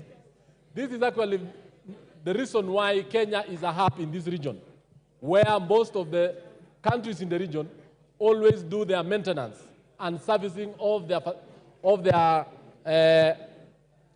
aircrafts in this country. Clause 45 up to 48 introduces the eco levy. And this one is actually to make sure that imported material from other countries are actually taxed, and this is actually to safeguard our climates and also to ensure that the way we dispose issues like phones and even tires. And in this same clause, Mr. Speaker, we have the issue that the motorcycles, the wheelchairs, tires, and everything else are exempt because these are Kenyans of low level who are going to use this. So as we speak, Mr. Speaker, this bill is very important. It is serving this country very well, and therefore I support. Thank you, Mr. Speaker. Thank you, Melly. Who did I want? John Bardi. We've reduced time to 5 minutes. All of you will have an opportunity. Thank you, Mr. Speaker. Mr. Speaker, I want to start by saying that since President Ruto took over power, I've never been to State House. I don't intend to. I have never had a one-on-one meeting with him. So the only forum I can use is this one, to tell him what I think he needs to do. The President, I want to tell you, the people you have hired, economic advisors you have hired at State House, and the people you have put at the Treasury are not advisors, but they are economic saboteurs. Please look for economic advisors to help you govern this country for the remaining period of 3 years. I say so because, Mr. Speaker, this idea and perception that is coming across, and I hear it a lot even with my colleagues across the aisle, that for you to grow this economy, for you to narrow the budget deficit, you need to tax Kenyans more. That is, nothing can be further from the truth. Mr. President, ask your team to compare and give you the data. When we passed the finance bill of 2023, what effect has it have on revenue collection? If you compare revenue collection up to 12 months leading to March 2024, the growth in revenue is 13.8%. Compare that to the same period ending March 2023, revenue growth was 14.5%, far much higher than revenue growth for this year, even in a year of election. The reason is simple. You are discouraging tax collection by imposing excessive high taxes which are discouraging business in this country. I heard the leader of majority tell us not to be populist, not to play populism. I want to remind Honorable Kimani Ichung'wah, that which you call populism, that which you call playing to the gallery, is what has made Kenya Kwanza government, which was just stamping, to climb down and accept what Kenyans had started saying early, and they were not listening. Therefore, we will continue playing populism if that is what is going to make Kenya Kwanza listen to us. Mr. Speaker, this government is giving you with the right hand and taking with another, the left hand. Why do I say so? We are being lied to as a country that now VAT on bread is going to be reduced, which anyway was not there in the first place. You are the ones who came up with this crazy idea. This crazy idea was not in our books. It is this government which came up with a crazy idea, and now they are telling us we should celebrate when we have caught them. It is like someone trying to steal your cow at night. And when you hear the footsteps of the cow and you come out and you shout and make noise, then he comes back with the cow and he tells you you should celebrate because I've not stolen it. We have caught you. The people of Kenya has caught Kenya Kwanza when they wanted to introduce tax that don't exist anywhere in the world, like motor vehicle tax. This government will go down as a motor vehicle tax government. Mr. Speaker, look at what the committee is trying to do. This Committee of Finance. After Kenyans have made noise and you are reducing these taxes, then you come up with a clause at the end, the last paragraph of your report. You are going to introduce a new clause to this bill, which was not there, called road maintenance levy. And you are telling us clearly that you have not been able to collect enough levy in this year than previous year because the prices of fuel was high, and you are proposing to increase it here by 7 shillings, but I'm told, I have information, that you are going to move it to 9 shillings when we come to the committee of the whole house. We must reject these attempts to increase the price of petroleum product, because that will increase even the price of electricity and therefore will increase the cost of production. Order, Mbadi. Yes, Chairman. What's your point of order and under what standing order?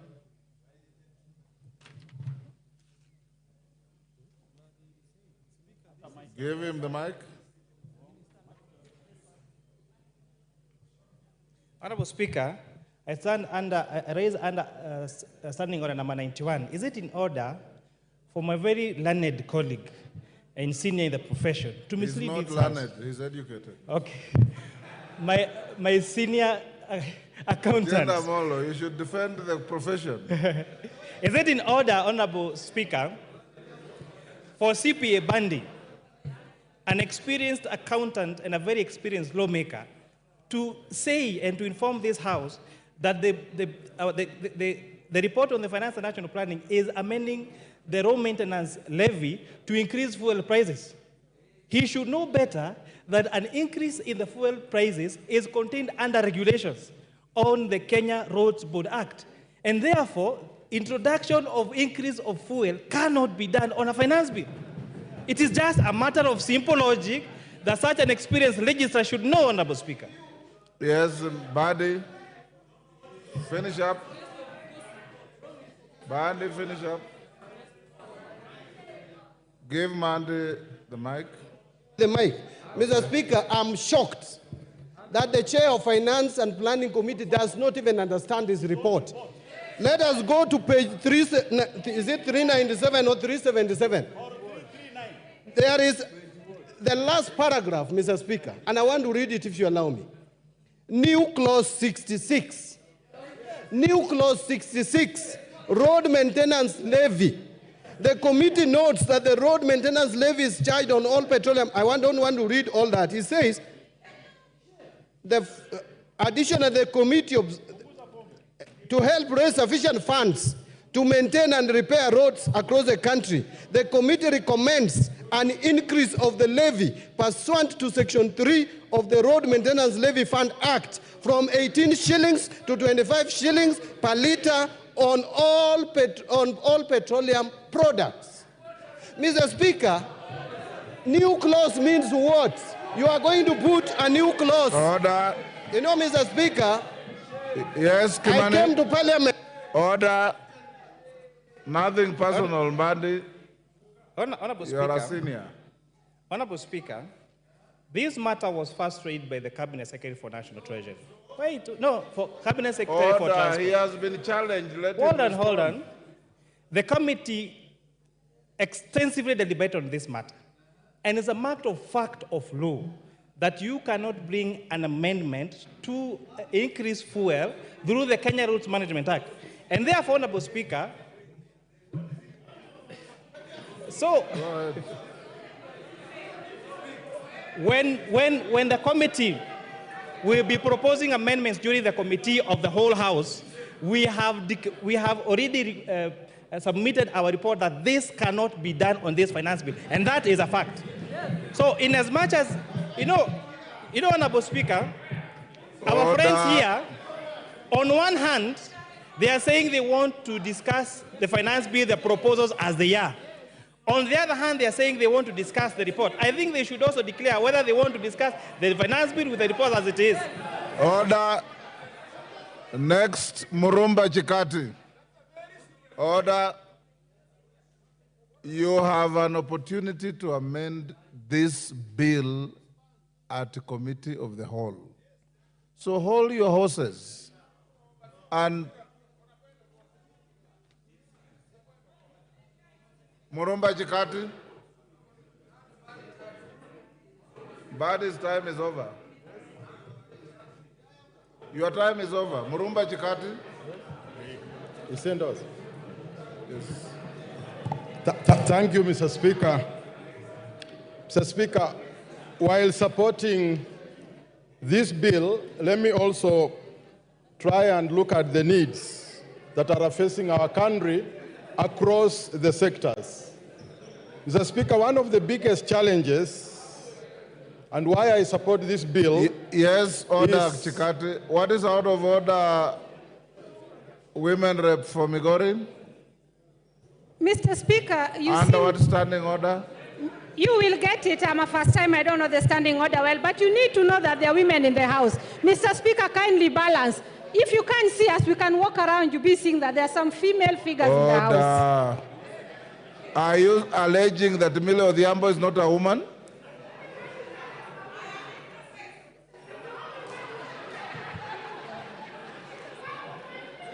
Go ahead.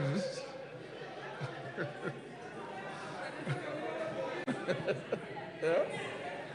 Chief?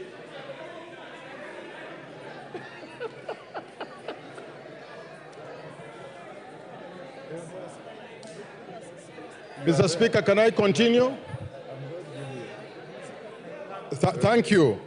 So, thank you, Mr. Speaker. While supporting this bill, I would like also to examine the needs that are facing our country across different sectors. One of the biggest challenges we've had is with the education sector. The JSS, Mr. Speaker, was started without proper infrastructure. We have a serious problem of infrastructure and manpower in the JSS. It is my hope, Mr. Speaker, that these funds be raised through taxation so that we could be able to support the JSS, which is really struggling to pick up and deliver it to where it is supposed to be. The next area, Mr. Speaker, that I would like to look at is the TVET sector. TVET is critical to the development of our country. But this TVET lacks two things, equipment and manpower. And it is my hope, Mr. Speaker, that some of the funds allocated and which is going to be raised can be able to deliver the TVET sector as required. Access to electricity, Mr. Speaker, in the rural areas is a problem in Kenya. The last mile, which had started in 2013, between 2013 and 2017, stalled along the way. It is my hope that the last mile electricity in rural areas can be able to be spread so that rural Kenya can be able to access electricity just as much as urban centers. Mr. Speaker, access to the health sector in Kenya is important.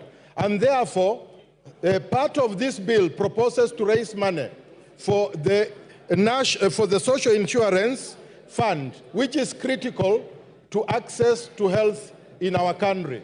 And access to health is also important because it translates to the development of our country in general. Thank you, Mr. Speaker. I support.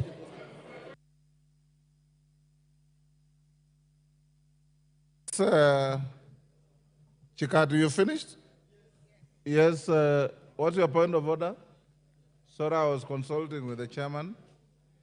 Speaker, Mr. Speaker, there seems to be a serious level of misrepresentation in the documents that we are looking at. And we trusted that the report by which we are comparing the debate on the bill is accurate, is honest, and is straightforward. It has transpired by the words of the chair of the committee, who has signed the document, that the document did not bear this issue on RMLF. Now, Mr. Speaker, all of us have come here with good faith, and we want to debate this thing in the best of faith as we can. We have even accepted that these issues, although they are going to come in future, in fact, it is like we are anticipating debate, but we have accepted that the chair of the committee will do what is honorable, which will be to make these amendments at the at the committee stage. But if with this serious misrepresentation, if you work out the maths, you are talking about billions as arising out of that element of raising 9 shillings on RLMF. Now, do we still have good faith that we are dealing with a report which will end up in changing what people are saying out there? Or is it that we are debating this bill, and when we come to the committee stage, then we will be faced with different things? Thank you. Mr. Speaker, please attend to that so that we can have a debate which is correct and forthright in the House. I hear you. Mishimbogo.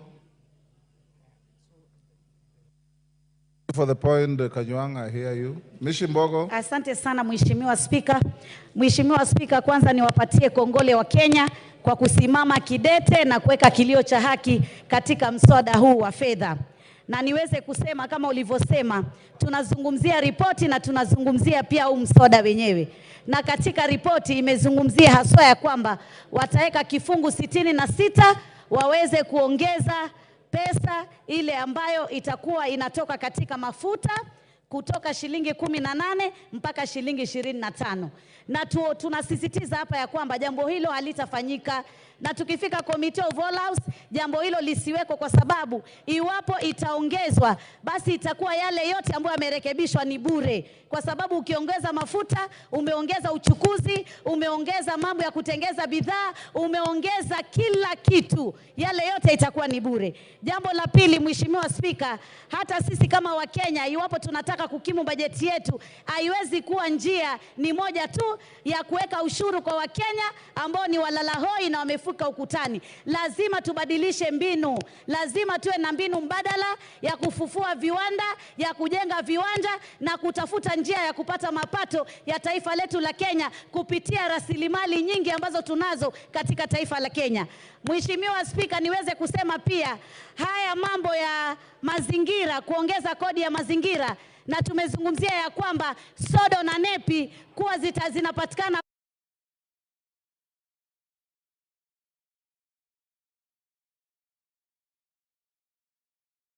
na wameambiwa ziko China wazingoje zije. Hiyo ni kumaanisha hatuna uwezo thabiti wa kuweza kuwa na sodo, na hivyo basi afya ya kina mama haswa katika mambo ya hedhi itakuwa na matatizo iwapo tutakuwa tumeongeza jambo kama hili. Jambo la pili, mambo ya mafuta ya kutoka kwenye miti na kutoka kwa wanyama, ile Kiingereza tunasema edible oil. Kwa nini ipunguzwe na isitolewe kabisa, isiwekwe sufuri ushuru? Hii ni kitu ambacho kinatumika, bidhaa inatumika na Wakenya wengi wale walalahoi. Kwa hivyo jambo hili lazima tulitowe. Jambo jengine, nasikitika sana, sijui ni nani ametoa mambo haya ama kupeana mawaidha ya kuweka mambo ya ushuru ya mkate na mambo ya ushuru ya ile mifuko ya majani. Jamani, yule ambaye alikuwa ametoa mawaidha hayo, tunataka tumwambie shetani ashindwe, kwa sababu sisi wa Kenya mkate twaupenda, twautumia sana, na chai ndio kiamsha kinywa chetu.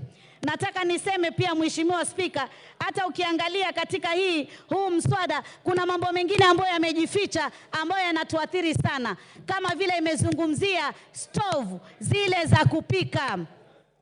Stovu zile za kupika ni stovu ambazo Wakenya wengi ambao hawawezi kununua meko za kutumia gesi wanatumia stovu, na hizo pia zimeongezwa ushuru. Ukiangalia tunapigana na janga la malaria, leo tunaambiwa ile tunaita Kiingereza mosquito repellent, ama ile dawa ya kujipaka ili kusudi watu wasiumwe na mbu na kuleta malaria, pia imeongezwa ushuru. Order, Millie Odhiambo, what is the issue?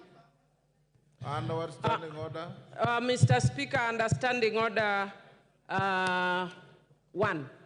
No, it's Mr. not Speaker, available. I'll explain, Mr. Speaker. Standing If you order give number me... 1 is not available to you.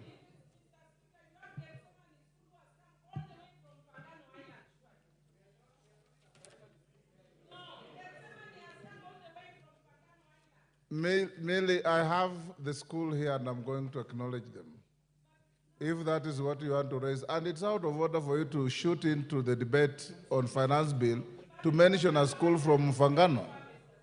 Take your seat. Take your seat. Mheshimiwa Spika, bidhaa zile ambazo zinatoka nje ambazo tunasema tutaziwekea ushuru, lazima tuwe waangalifu, tusije tukaweka ushuru katika bidhaa za kutoka nje ambazo sisi kama taifa bado hatujatengeza viwanda vya kutosha, kama zile clinkers. Sasa hivi tunajenga manyumba ya bei nafuu na tunatumia material nyingi sana, na hivi basi hatuna viwanda vya kutosha vya kutengeza bidhaa kama hizi. Kwa hivyo lazima tuangalie wakati mwafaka ambao tunaweza kuongeza ushuru kwa bidhaa za kutoka nje wakati tumetimiza na tumekuwa na uwezo kama taifa la Kenya. Vile vile pia nataka niseme ya kwamba mambo ya magari, ambapo magari tulikuwa tunaambiwa ya kwamba ni mapato, na tulipoambiwa ni mapato ya kwamba tuweze kutoa ushuru, nataka kusema magari si mapato. Magari nile tunasema asset, kwa Kiswahili rasilimali, na huwezi kumtoza mtu ushuru katika rasilimali. Jamani, tupunguze matumizi ya kiolela katika maofisi yetu.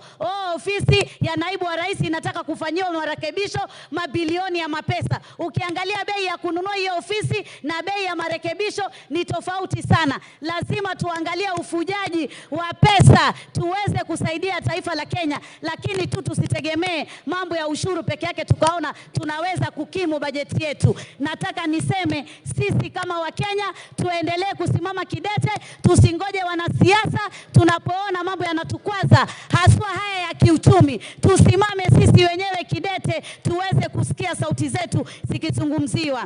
Jambo jingine ambalo ningetaka pia kuzungumzia, niseme ya kwamba tuweze pia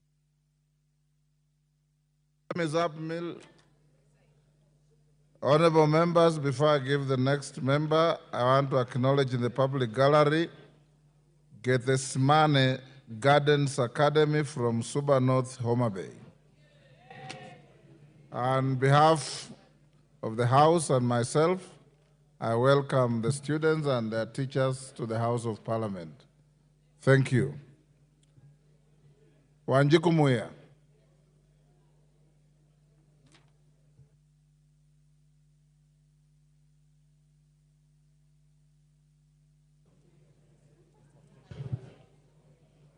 Thank you, Honorable Speaker. I stand to support the Finance Bill 2024 because the proposal from Nyandarua County and Kipipiri have been heard. And I want to confirm to the farmers from Kipipiri that their potatoes will not be taxed. But having said that, Honorable Speaker, as the chair of regional integration, I want to put information to the House that as EAC we are a community. And I want to discourage members from debating and indicating that the bill is against the eggs from Uganda. That is not the essence of having a community. We can debate it nicely. The eggs from every region within the community are allowed. You can have them from Uganda. So constrain debating on that matter, because as long as you pay, but let us discourage to discuss that the eggs from Uganda, the onions from Tanzania. We are a community, we can also sell to them. Honorable Speaker, I want this House to be honest to the Kenyans and more to the Gen Z. Honorable Speaker, we have a budget.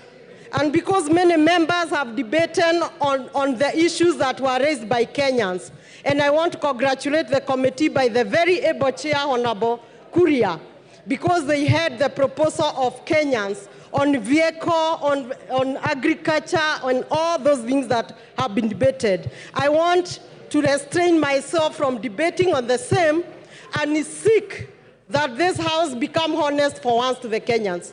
Honorable Speaker, we must ask ourselves, do we need a budget? Of course, yes, we need a budget. How do we finance the budget? Honorable Speaker, the Council of Governors have been camping at State House asking for more funds. Honorable Speaker, these members, led by myself, have been camping at Honorable C.S. Murkomen asking for roads. Honorable Speaker, these members have been speaking of JSS teachers asking for billions to pay them. These members have been speaking for the old, asking for more than 40 billions to pay the senior citizens. And so it beats all the logics that we can join the public in the gallery and the bloggers and Jay-Z, and instead of educating them that even if you go to the road, you can only go to the road, but then you don't need to have the roads in your constituency. Instead of us as members informing the public that we need money, 600 billion for education, we are supporting the public and raising the emotions, which in my view, I think it is dishonest. It is honest to educate the public that the county governors were camping at State House because the citizens, in fact, as a cycle, Honorable Speaker, the citizens back home were also camping at the governor's residence and their offices asking for projects. Why we go to Murkomen is because our citizens also come to our offices, our phones, and our homes, also asking for the project. So it is a whole cycle. And somehow the budget is also political. You need to do a road in your constituency. The governors need to do their project in their counties. Where will the president get the money? The money has to be raised. And then there is no need of raising emotions and trying to support the bloggers who are only saying reject the finance bill, and yet they are not saying reject the roads in our constituency. Honorable Speaker, I want to put a point about the treasury boards. As much as we want to defend the locals, we also need money, and no village can stay alone. We also need money from investors. I have seen that the Treasury Board, particularly the infrastructure, and I'll be moving an amendment I have already put possibly to your office or the clerk. It will be charged effective July 5%, while for investors will be charged 15%. I feel this is very high, on the very high side, and for purpose of continuity of government earning money and quick money from treasury boards, particularly the infrastructure, it is my hope that my amendment and those who support me will go through. Honorable Speaker, without so much, I just want to insist that this House be honest. We need budget, and budget. Thank you, Muya. Honorable members, I want to repeat what I order. Those who intend to file amendments, remember we said by 1 o'clock tomorrow, you must have filed your amendments.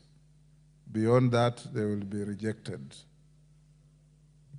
Okay? Babo Wino.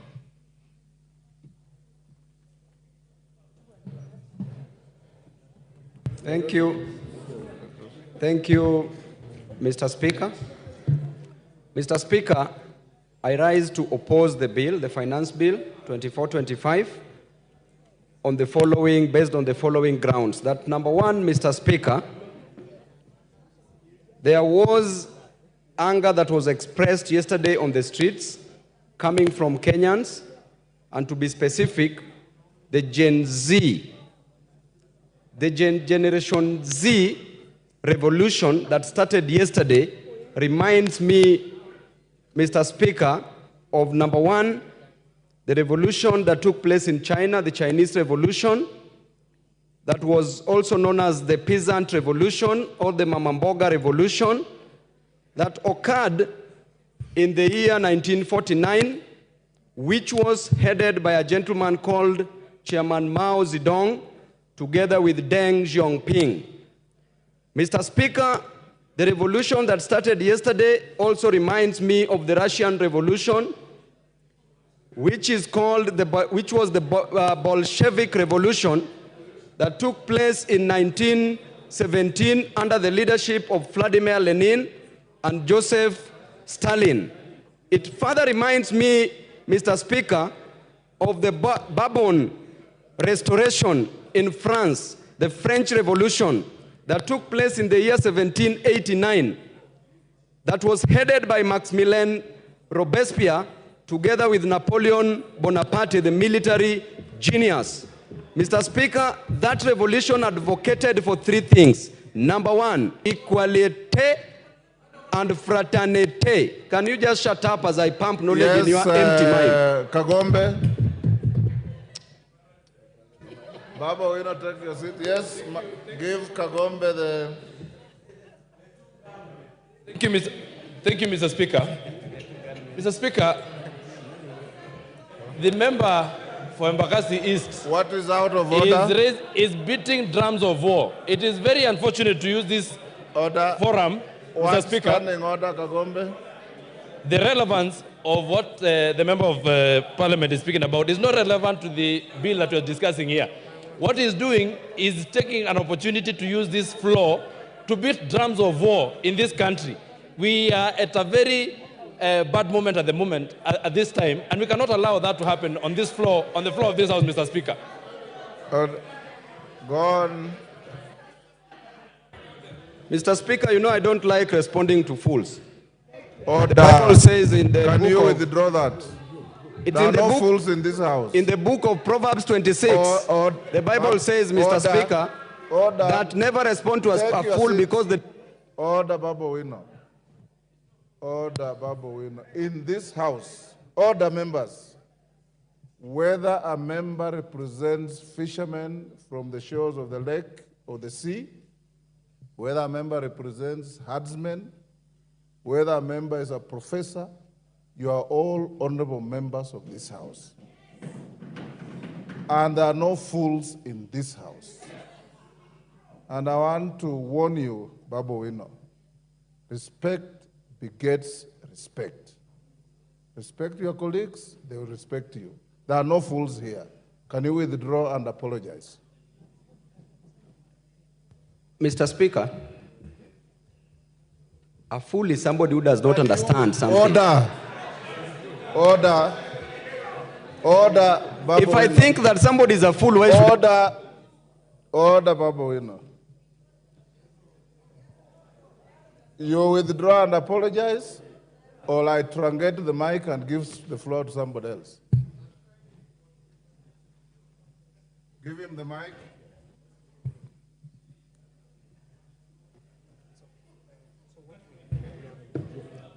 Yes, Baba. I withdraw. And apologize. I don't apologize, Mr. Speaker. Withdraw and apologize. You can give the mic to somebody else, Mr. Speaker. Okay. And I don't withdraw. Okay, truncate the mic. Mutunga. Yes, Chonga. Give the mic to Chonga. Thank you, Speaker. Mr. Speaker, you made a statement before the House went for lunch that people should not even need to remove their cards from the sockets. Mr. Speaker, they didn't.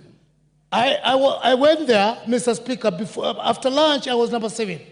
When I came here, I was told I'm still number 7. Right now, the number of members who have contributed are more than 30, Mr. Speaker.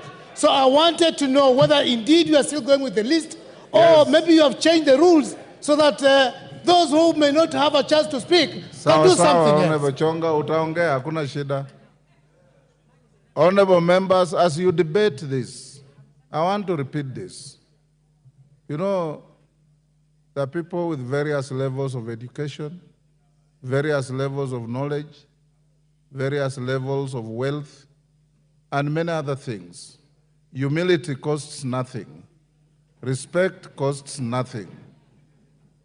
The fact that somebody has said something you don't like doesn't make him a fool. The fact that somebody has said something you don't agree with doesn't make him a fool. Enda soma kitabu kiliandikwa na Mwalimu Nyerere akifafanua tofauti ya pumbavu na mjinga na utaelewa. Endelea, Bwana Mutunga. Thank you, Honourable Speaker, for the opportunity to also add my voice to this debate. Honourable Speaker, I stand to support the adoption of the committee report towards the amendments to the finance bill. Honourable Speaker, Kenyans have spoken and Kenyans have been heard. Many are times when you say that Kenyans are not heard, But this time around, Honorable Speaker, Kenyans have been heard and they have significantly changed the content and context of this bill. Honorable Speaker, the importance of the finance bill is that it gives the government the ability and the force and the mandate to support development, to support the running of the government itself. This is done by this House because we are mandated by the Constitution under Article 114 to impose or vary the different rates and taxes that different individuals and institutions do pay. Honorable Speaker, many speakers have spoken to revenue generation by governments. Government can get money from international trade, which we are not doing a lot. International trade does not mean one way. It's not importation. A lot more of exportation so that we may be able to earn foreign exchange and even make money as a government through taxes. Strengthening of the shilling is another one, but I want to dwell a lot more on the corporate and individual taxes. Honestly, this is the main source of income for this country, and therefore for us to be able to even engage in manufacturing, for us to be able to diversify the sources of revenue for our economy, we must be able to get money to invest. And the only way we can get this money is through taxation. Honorable Speaker, imposition of taxes sometimes will help us in various ways. Let me look specifically at the import substitution. Honorable Speaker, say for the foreign exchange increase, the imposition of the taxes also increases the possibilities for employment. We have very many Kenyans out there who are not employed, and we need to have them employed by creating possibilities for them. There are specific provisions within the report which basically vary the taxes. For instance, excise duty on potatoes, onions, and table eggs. I would like to dwell on this for 1 minute, Honorable Speaker. When we import potatoes, we make sure that our farmers do not produce. When we import onions, we export labor for our farmers. We bar them from producing. When we import eggs, for the table eggs, we make sure that our poultry farmers do not have market or they cannot sell competitively. So, Honorable Speaker, barring those ones through taxation on position of import duty is important. But there is a specific egg that is excluded, and this is the viable egg, which is basically used for production of day-old chicks. That is an input. It is not for the table. Honorable Speaker, eco levy has been introduced in some of the issues, and I want to specifically dwell on the tires. Honorable Speaker, many of the people speaking in the social media are alluding to the fact that tires especially for the wheelbarrow, for the motorbikes and others have a tax. The tax has been removed, and it is important for Kenyans to know that the motorcycles that have got a duty on them and those that are fully imported when they are fully assembled, not the ones that are assembled in Kenya. Specifically on agriculture, Honorable Speaker, the VAT on cane transportation has been waived off, and this is important for purposes of reducing cost to the farmers. Let me talk about the issue of alcoholic beverages. Honorable Speaker, the movement from levying alcohol on quantity and specifically going to the alcohol content is important because it will bar our young people from engaging in very concentrated alcoholic substances. Honorable Speaker, there has been an exemption of duty, a proposal for exemption of duty within this report for the beverages originating from sorghum, millet, and cassava. What this does, Honorable Speaker, is basically to to improve the production of these particular commodities and therefore encourage production of other beverages through them. Honorable Speaker, there has been improvement within the report of disposable income. This is as a result of, for instance, levying 5% of the gross income on the per diems as the waiver, which will increase the disposable income as opposed to the previous 2,000. Honorable Speaker, the inclusion of shift and the housing levy as statutory deductions also increases the disposable income. The final one, Honorable Speaker, I want to talk about is the motor vehicle circulation levy. This was a major issue, and I had also proposed to bring an amendment on this particular issue, but I'm glad the report recognized that and did away with it. Honorable Speaker, this report is balanced. We must raise some money. We cannot reduce everything. We cannot remove everything. We should be able. Thank you. Honorable Oundo.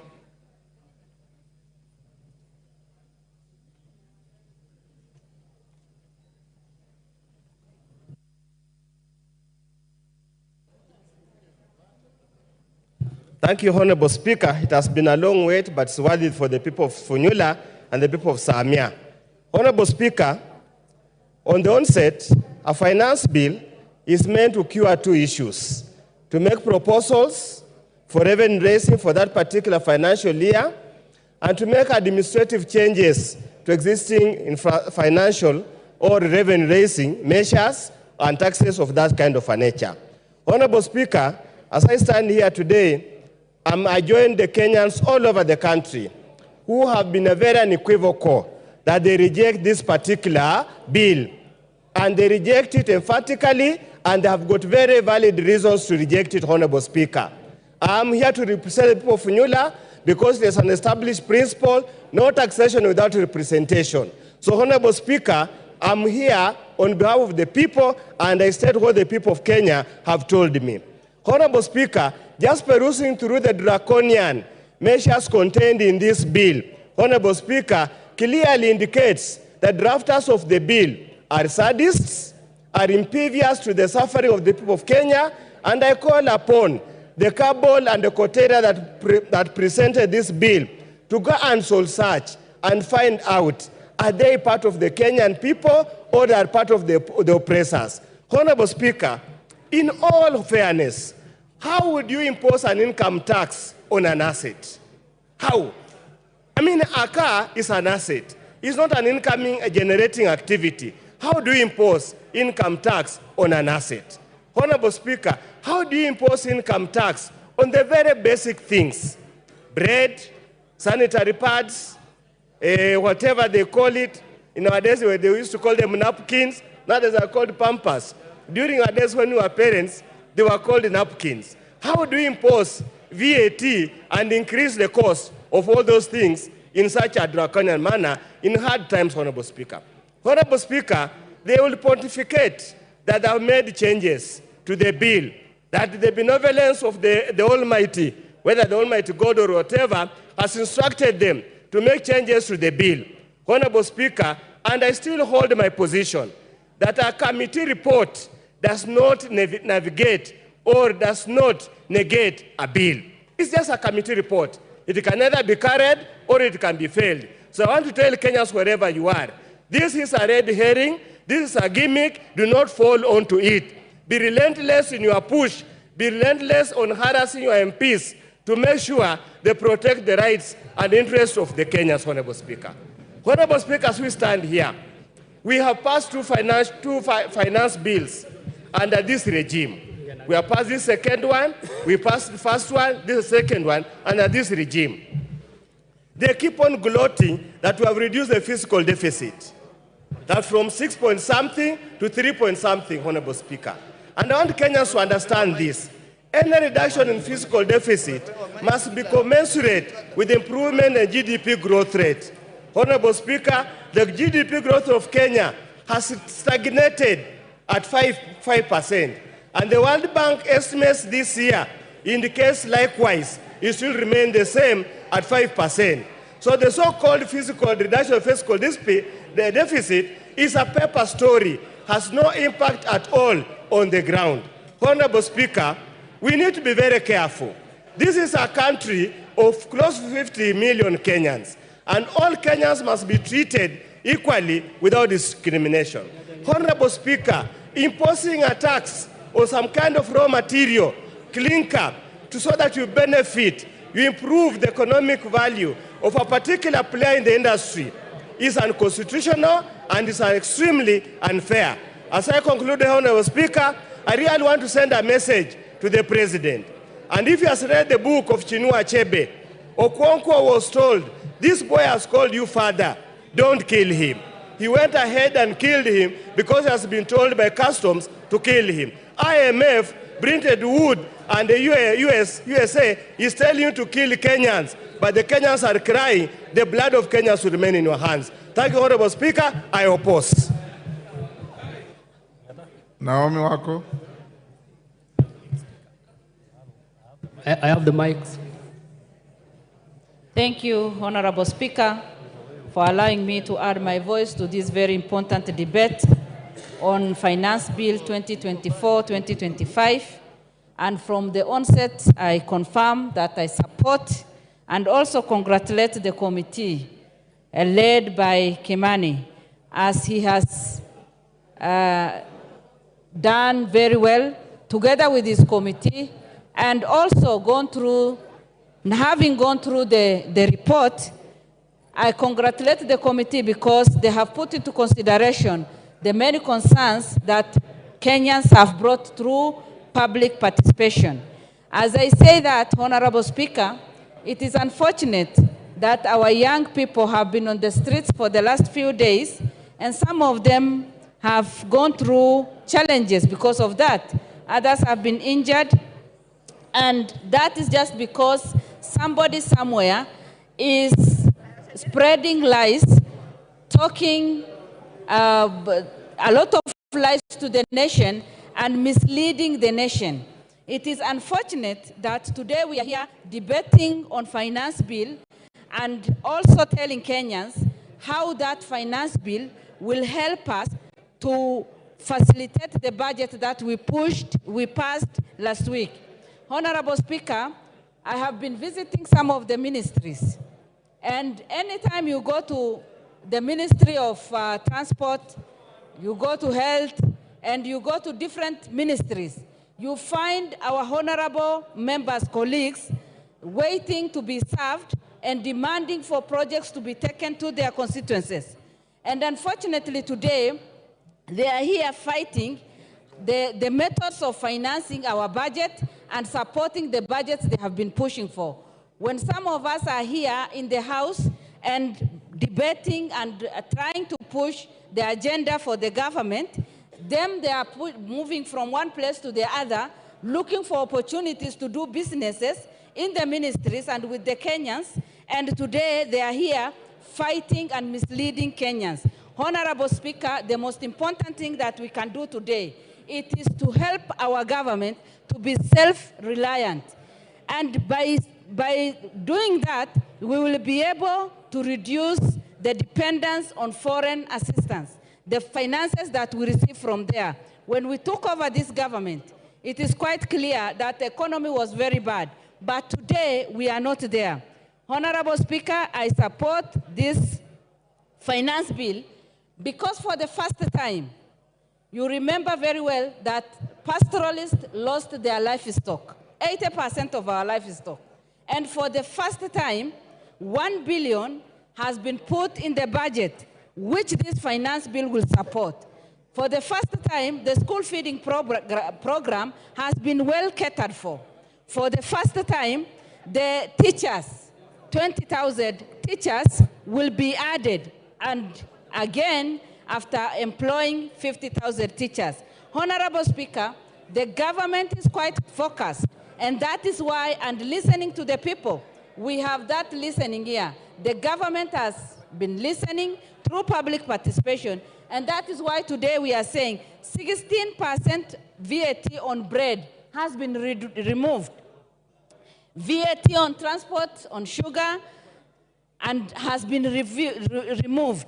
And no increase on mobile money transfer. It remains 15%.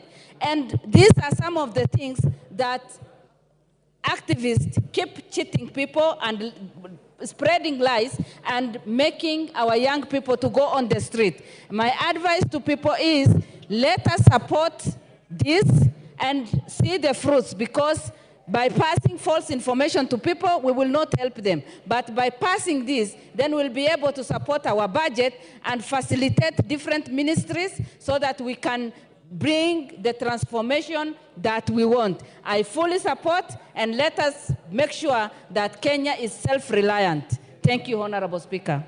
Susan Kiamba. Thank you, Honorable Speaker, for giving me a chance to also contribute to this very important bill. First and foremost, I think it's prudent for Kenya to compare itself with our neighbors in terms of the tax rate.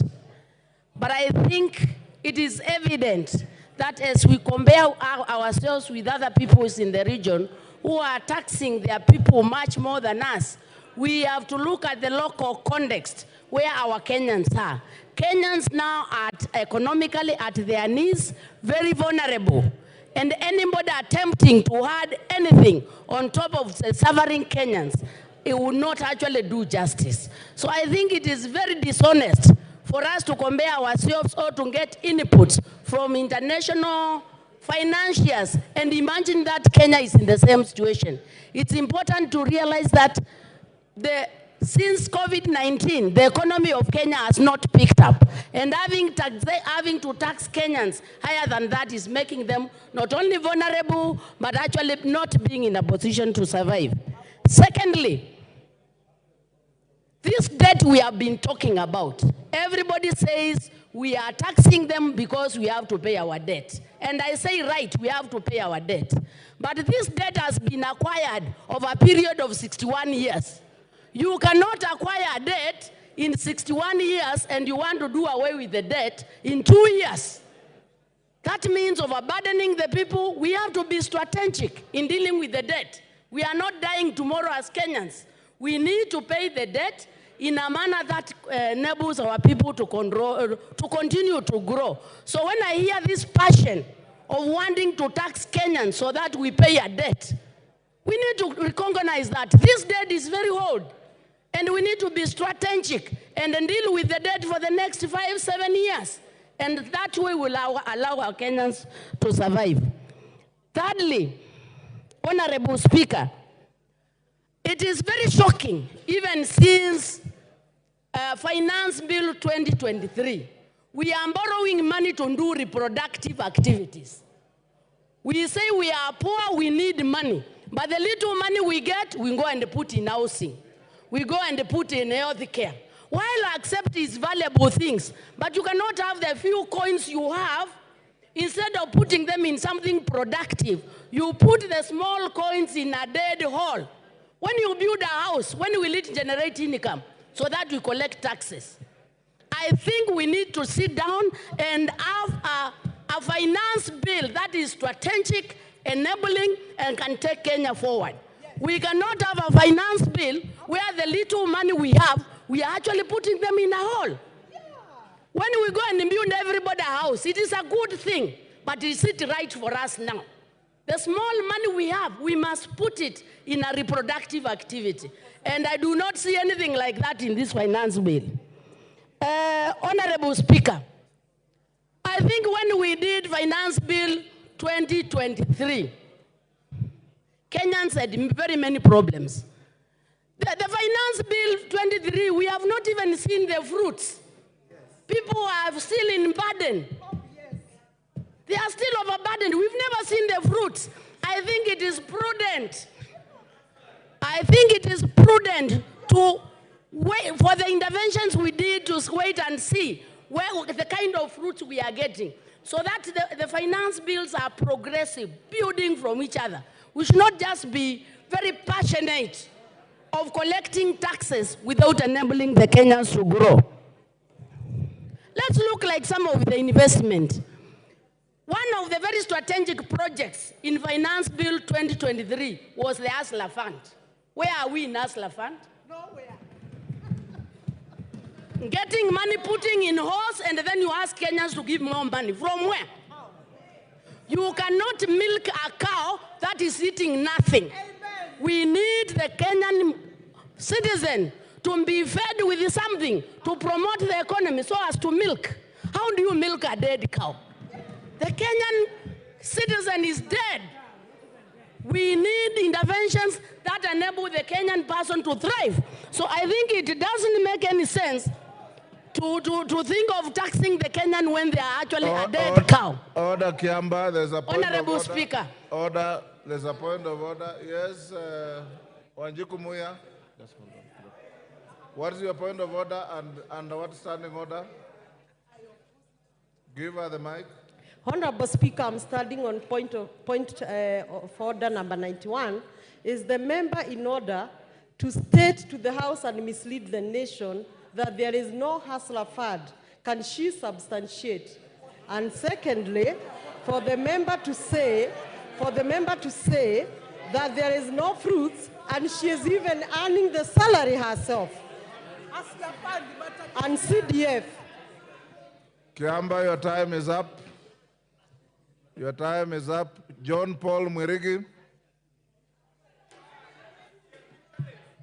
Your time is up. John Paul Mwirigi.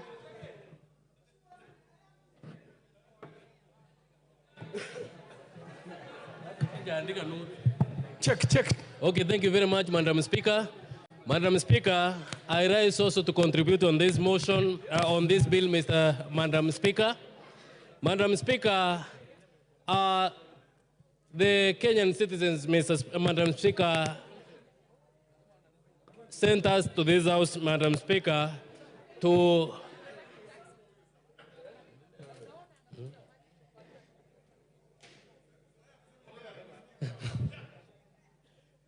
thank you very much, Madam Speaker. And Madam Speaker, I rise to contribute on this bill. And Madam Speaker, this bill has come on the at the right time, Madam Speaker. I remember 2 weeks ago, Madam Speaker, we were in this house when we were passing the budget, Madam Speaker.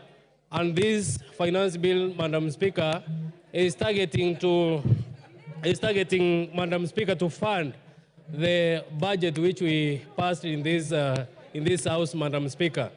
Madam Speaker, the Kenyans have been fed with lies, Madam Speaker, that there are some taxes which have been introduced, Madam Speaker, which will harm them, Madam Speaker. But I rise to inform them that the tax which they are being informed that for the brand, Madam Speaker, the vehicle tax, the cooking oil, Madam Speaker, the M-Pesa, Madam Speaker.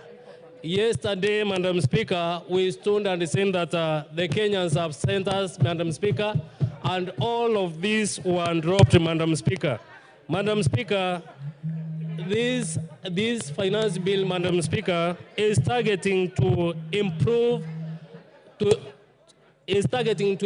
economy of this country, Madam Speaker, whereby the contribution which will be made or the taxes which will be collected through this finance bill, Madam Speaker, will help to improve the infrastructure of this country, Madam Speaker. I am a happy member of Parliament, Madam Speaker, because my constituency, Mr. Speaker, will benefit with 50 million, Madam Speaker, to electrify, Madam Speaker, my villages within this constituency of Igembe South, Madam Speaker. Number two, Madam Speaker, my NGCDF, Madam Speaker, is going to be earned with 10 billion, Madam Speaker, whereby at least I will receive more than 30 million, Madam Speaker, on top of what I normally receive annually, Madam Speaker. These funds also will help me, Madam Speaker, to do more work for my people, Madam Speaker. Madam Speaker, I am a happy person since most of my farmers, Madam Speaker, they normally farm, but their produce, Madam Speaker, does not reach the market, Madam Speaker. This is because most of the people have invested in importing things from outside, Madam Speaker. But through the imposition of tax from those imported goods, Madam Speaker, this will see that the farmers, Madam Speaker, who normally farm canola and sunflower, Madam Speaker, will have a better market within the country, Madam Speaker, since the cooking or the honeydew oil, Madam Speaker, from within will be used to improve our industries, Madam Speaker. Also, Madam Speaker, on the poultry farming, Madam Speaker, my farmers, because most of them, Madam Speaker, normally farm poultry, Madam Speaker, the imposition of tax on the imported eggs, Madam Speaker, will see them access the market well, since the internally produced eggs, Madam Speaker, will be readily available in the market, Madam Speaker. Madam Speaker, also, I am a happy person since when during the weekend, Madam Speaker, most of my people sent me to reject, Madam Speaker, the imposition of the tax on the brand, Madam Speaker. And I would like to inform them that, Madam Speaker, this tax is not there, Madam Speaker. With all those, Madam Speaker, I beg to support. Thank you. The Honorable Member for Bamachoge Borobu, Honorable Obadia Bironga.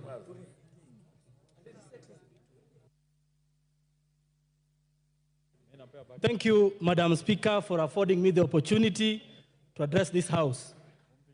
I was going to address the issue of the proposal by the government to increase the RML from 18 to 25, but thankfully the chairperson for the Committee for Finance and National Planning actually said that there is no such thing in the bill. Because of that, I am going to switch my attention to the events of yesterday. Madam Speaker, yesterday our adoring Generation Z woke the government from deep slumber.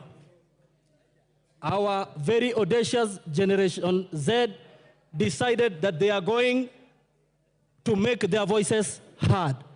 Madam Speaker, I thought of words to be able to salute them on X, but my words failed me.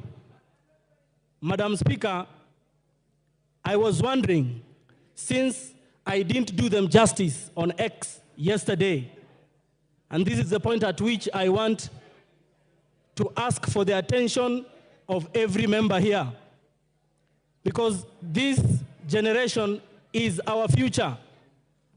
And as I thought about what we usually do when the visitors of our speaker seated in the speaker's gallery are accorded, I cannot help to note that the speaker actually beams with happiness whenever we acknowledge her visitors in the speaker's gallery. It is in the same vein that I wanted all of us, in saluting what Action Gen Z did yesterday, and noting that, Madam Speaker, that Gen Z actually represent the best of our country, and that yesterday they were only exercising what is very clearly in our Constitution, Article 1.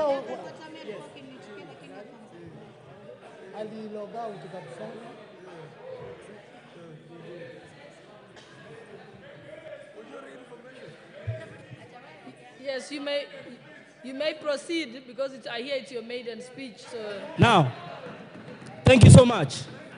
And so in honor of Gen Z action yesterday, I wanted to ask all of us to stamp our feet in recognition of what they did yesterday, because it was all constitutional.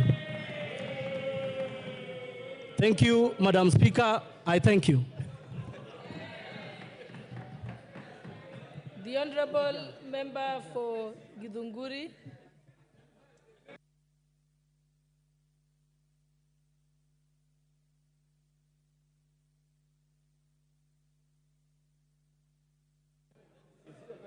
Hello. Thank you, Mr. Speaker. I rise to give my contribution on the finance bill proposal, which has been tabled in this House. Madam Speaker, for a long time, finance bill has not been a subject of discussion in this country. But for the last 1.5 years, Kenyans have awakened to the issues that are there in finance bill and have made it a public discussion. Madam Speaker, I had attempted to speak earlier on in the floor because I am a user of sanitary towels. And as a user, as a mother, as a woman leader, I am greatly concerned that the price of sanitary towels and diapers is not only going to affect the mothers and the users of those items, but is going to affect the budget of individual homes. I have interrogated the proposal of the finance bill very deeply, Madam Speaker, and I've realized that there are promises flying around the excise duty that was proposed on sanitary towels and diapers has been removed. Or rather, there is a recommendation from the Committee of Finance to remove excise duty on imported sanitary towels and diapers. However, Madam Speaker, the raw materials that are being used by local manufacturers are subjected to VAT. And if those raw materials are going to continue being subjected to VAT, the manufacturers will have no choice but to pass the cost of that VAT to the users. And therefore, Madam Speaker, if we do not remove VAT on raw materials that are making sanitary towels in Kenya for local manufacturers, we are still going to have expensive sanitary towels and diapers. Madam Speaker, currently there are children who do not go to school when they are on menses because they cannot afford sanitary towels. If we add extra price on cost of sanitary towels, we are going to deter lives of many girls who can become powerful women in this country. Madam Speaker, in the spirit of making laws, we cannot make laws to obscure other laws. I have gone through the finance bill proposal and have noted that there are various proposals that have been put in the finance proposal that are going to deter us from implementing the laws we have made previously in this House. Madam Speaker, in the respect of that, I note that we have agreed a proposal to amend the Data Protection Act. Data Protection Act of 2019 is a law that we made in the previous parliament to protect our personal data. I know members of this House, I included, have received numerous messages from members of public. Where they got our numbers from, I don't know.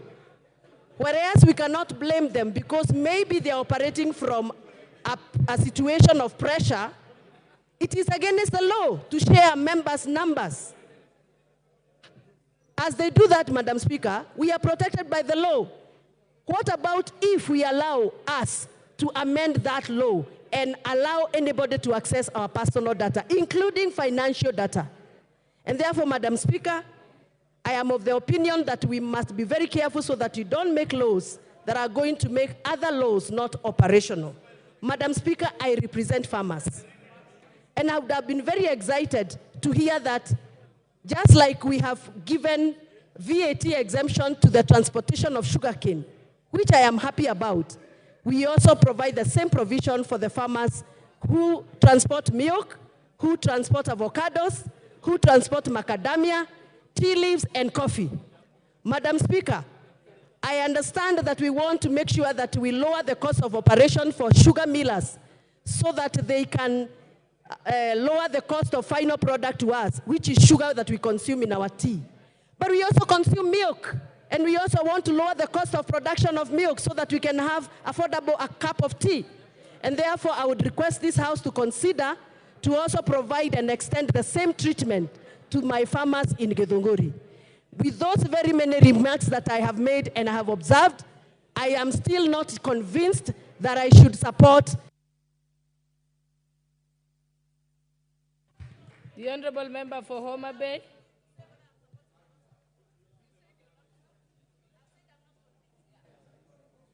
The Honorable Member for Homa Bay.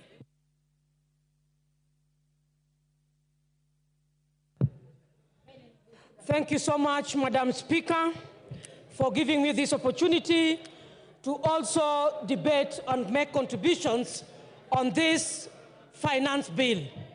Madam Speaker, I rise to, from the beginning, I say that I reject this finance bill. Madam Speaker, the reason as to why I'm saying I'm rejecting the finance bill, not just rejecting partially, but in totality. Because, Madam Speaker, this is a finance bill that from the onset, there is always increased taxation, item by item, detail by detail, up to the end. I want to say, Madam Speaker, because I recognize that we were advised by the Honorable Speaker Wetangula that we can present our contributions based on linkages, based on our opinions, based on the budget, and based on the finance bill that is current on the table. Madam Speaker, I want to say that as Kenyans, first and foremost, we were disappointed with the presentation that was given by the PS Treasury. Madam Speaker, I want to say that Kenyans keenly listened to how revenue was going to be generated to fix what is proposed in the budget. Madam Speaker, I want to say that Kenyans were left shocked because what was proposed, one of the things was we raised revenue because we want to sort out our pending bills. Madam Speaker, it is on the floor of this House that we were told that we have to wait for consolidation of the pending bills in this country by October. For that reason, Madam Speaker, I reject even the reason as to why we are increasing the taxes so that we can foot our pending bills. Madam Speaker, I want to say that this House, the leaders must rise up and support. And I want to ride on the presentation by MP Honorable Sylvia, who said that personally she does not understand what a finance bill is. I want to say that even yesterday we know that our colleagues were invited at State House. I thought they were going to make meaningful contributions, Madam Speaker, and give contribution as to why they think they are under siege in the respective constituencies where they come from. Madam Speaker, I want to register in this House that we share as colleagues, but the kind of issues that we are saying that we are relying, there's me of this other side of the opposition, is relying on social media. Why did they choose to act, Madam Speaker, on the social media by telling us along the corridors that all the things you were arguing about, we have dropped? Madam Speaker, that was bread issue. Madam Speaker, the taxation of the motorcycle, which means they are also conflicting and contradicting what they're saying, Madam Speaker. Why did they also choose to act on the issues of social media? Why did they choose to respond to the Fourth Estate? Madam Speaker, I want to say that public participation needs to be redefined in this House. Yesterday, when we watched over the television, Madam Speaker, I saw a desperate minority whip. That is, I saw a desperate Honorable Whip Osoro, when he was very desperate of trying to convince Kenyans and deeply thinking on how taxation on bread has been dropped, on how taxation of motorcycles have been dropped. I saw a desperate and so much a person who is under pressure. Madam Speaker, I want to say that we must stand firm on the floor of this House and rise beyond numbers. Issues of numbers does not arise when we are talking about finance bill. Madam Speaker, I want to say that finance bill 2023 can equally be applicable on this budget that we want to appropriate. Madam Speaker, I want to say that there must be progression on how we generate our taxes. Madam Speaker, private sectors, I wish you gave me one more minute, Madam Speaker. Madam Speaker, I have valid points. Kindly, I'm requesting for 1 minute, Madam Speaker. Thank you so much. Being a woman speaker, you know very well the problems we have. I've transversed in these industries.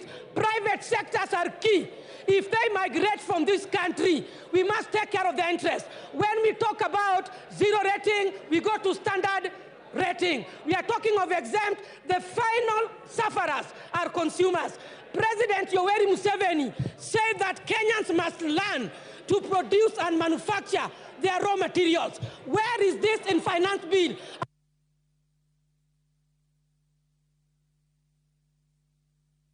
Thank you. The Honourable Member for Alego Usonga, Honourable Samuel Atandi. Thank you, Madam Speaker. Madam Speaker, I want to make a few observations. Madam Speaker, the anchor document that the finance bill draws its contents and which we passed in this House is known as budget strategy paper, medium-term budget strategy paper. Madam Speaker, that document, if you look at it, it is anchored on two important principles. The first principle is that the budget document needs to be predictable. The budget document needs to be predictable. The finance bill needs to be predictable. It also needs to be certain. The reason why this is anchored in this document is because, Madam Speaker, investors and businessmen, when they want to do business in a country, they must be certain that the tax laws that will prevail are long-term and that they are able to allow them to plan their businesses. Madam Speaker, before I joined Parliament, I used to work in the banking sector. And Madam Speaker, we could engage business people and we help them to draw strategies for business. One of the things that we look for when we are doing this, Madam Speaker, is that how will the tax environment obtain in the next 2, 3, 4 years? Madam Speaker, if you look at this tax bill, if you look at this finance bill, Madam Speaker, we just did finance bill last year. And even before the businesses take advantage of the finance bill which we enacted, the incentives which we provided, shortly we have a new finance bill which is overturning those benefits. Madam Speaker, this is the reason why, Madam Speaker, I want to oppose this finance bill, because it is taking away the benefits that we gave to businessmen just the other day and taking them away. Madam Speaker, for instance, a tax like import declaration fee. In the last finance bill, we had lowered this tax because we realized that there are so many raw materials which our companies need, our industries need, which we must import. Now, in this finance bill, that tax has been raised by 1%. Honorable Speaker, this is going to hurt the manufacturing sector. I have heard many members claim that this finance bill is good for manufacturing sector. It is not, because the raw materials which we are going to rely on to produce, and this country does not produce a lot of raw materials, we are going to import them at a high fee. Secondly, Honorable Speaker, there are some taxes that have been introduced, such as VAT on financial services. Honorable Speaker, only 14% of Kenyans are enjoying banking services. In most African countries and developed countries, you find that about 50% of citizens are enjoying banking services. Now, if we introduce 16% VAT on financial services, Honorable Speaker, you are telling many Kenyans not to enjoy banking services. This is going to be a serious drawback in our campaign to have many Kenyans get banked. But Honorable Speaker, this also applies to the new tax which we are introducing on mobile money transfer. Honorable Speaker, there's a tendency for this House to continue to tax money transfer services. Last year, the excise tax on money transfer services was 15%. We are trying to raise it to 20%. Honorable Speaker, we need to realize that just sending money is not really production. So if we continue to tax people because they are using mobile transfer services, it is very unfair. Honorable Speaker, as I conclude, one of the reasons why we do not meet our tax targets is because of something we call taxpayer morale. Honorable Speaker, the reason why somebody will willingly pay tax is because if their morale is boosted. This bill does not boost taxpayer morale, and I foresee a situation where taxpayers will refuse to pay their taxes. And this is happening, Honorable Speaker. If you go to KRA, the officers in KRA are merely collecting bribes because taxpayers are refusing to pay tax. They rather keep the tax, and when officers of KRA go, they bribe them. So, Honorable Speaker, we need to have a tax regime that promotes taxpayers to have morale so that they can willingly pay tax. Otherwise, Honorable Speaker, I oppose. Thank you. Thank you, Honorable Atandi. Mary Masse. Honorable members, if you have spoken, please log out. Oundo, you have spoken, you are still on the screen. Otienda Mola has spoken, is still on the screen. You block other members from appearing on the screen. You've logged out now, thank you. Mary Masse. Thank you, Honorable Speaker. I've been queuing since morning. I thought you had forgotten that I'm here.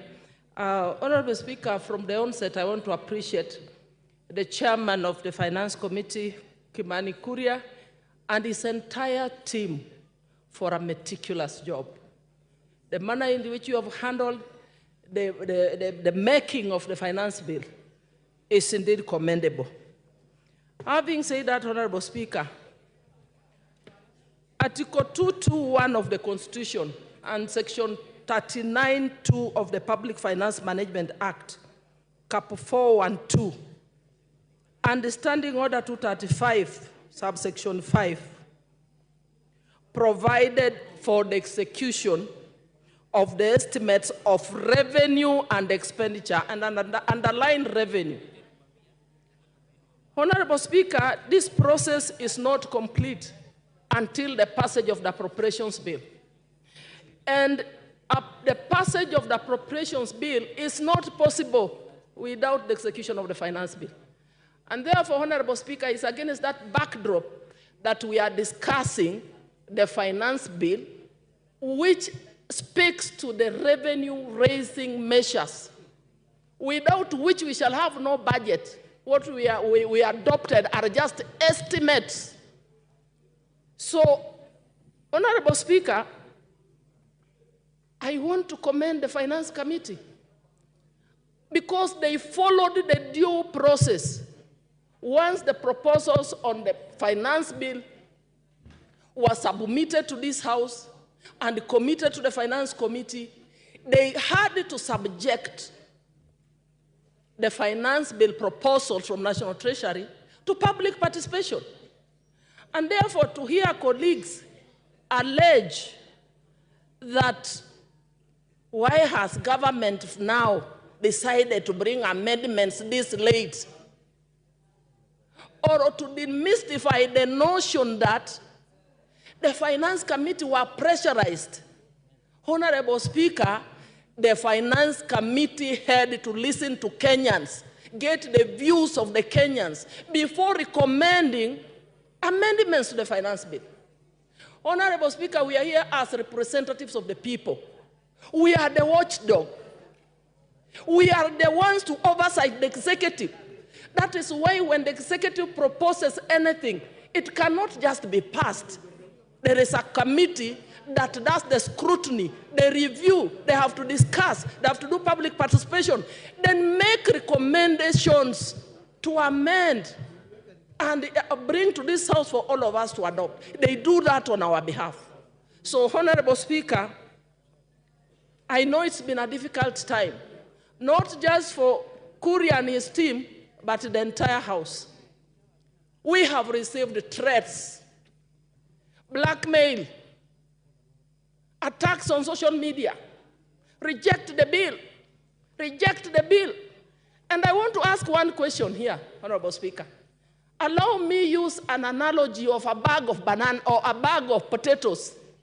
If you have a bag of potatoes and there are 10 or 15 rotten potatoes in that bag, are you going to throw away the whole bag of potatoes because of the 15 rotten ones?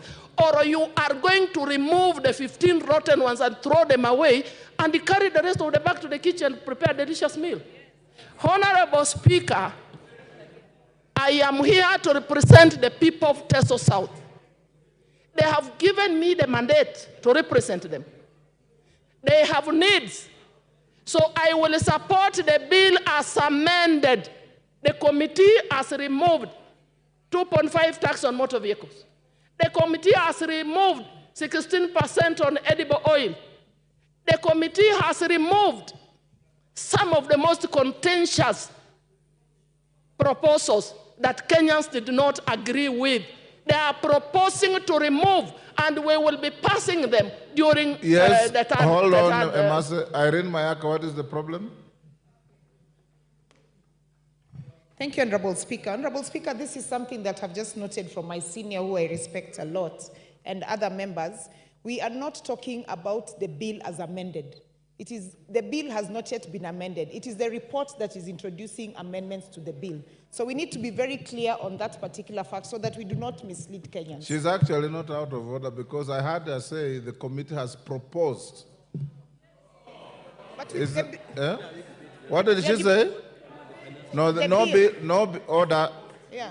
If that's what you said, Mary, you are out of order. No bill has been amended, but there's a proposal from the committee to amend the bill. So you have two documents. The bill as is, the committee report with various proposals, including those amendments. So if you want to talk about changes in the bill, talk of proposals, because we have no amendments yet. Honorable Speaker, I mean proposed amendments that the committee has recommended as per this report. And Honorable Speaker, allow me point to one. Yes, thank you, Honorable Speaker. Honorable Speaker, I'm saying that the committee has made proposed amendments to the finance bill. The way it was originally, I want to agree with Kenyans, there were proposals that were contagious that we must deal away with. So I will support with the proposed amendments, and in particular, I want to respond to one proposed a VAT on financial services, on internet, which was going to affect especially the Gen Zs that you're talking about, the hustlers who are the students in universities. The proposal to remove that, to delete that proposed tax is indeed commendable. Dr. James Nyikal. Thank you, Mr. Speaker, for giving me this opportunity. I really appreciate. Oh, Danguna, what is the problem? Mr. Speaker. CNN, what is the problem? Hold on, Nyikal.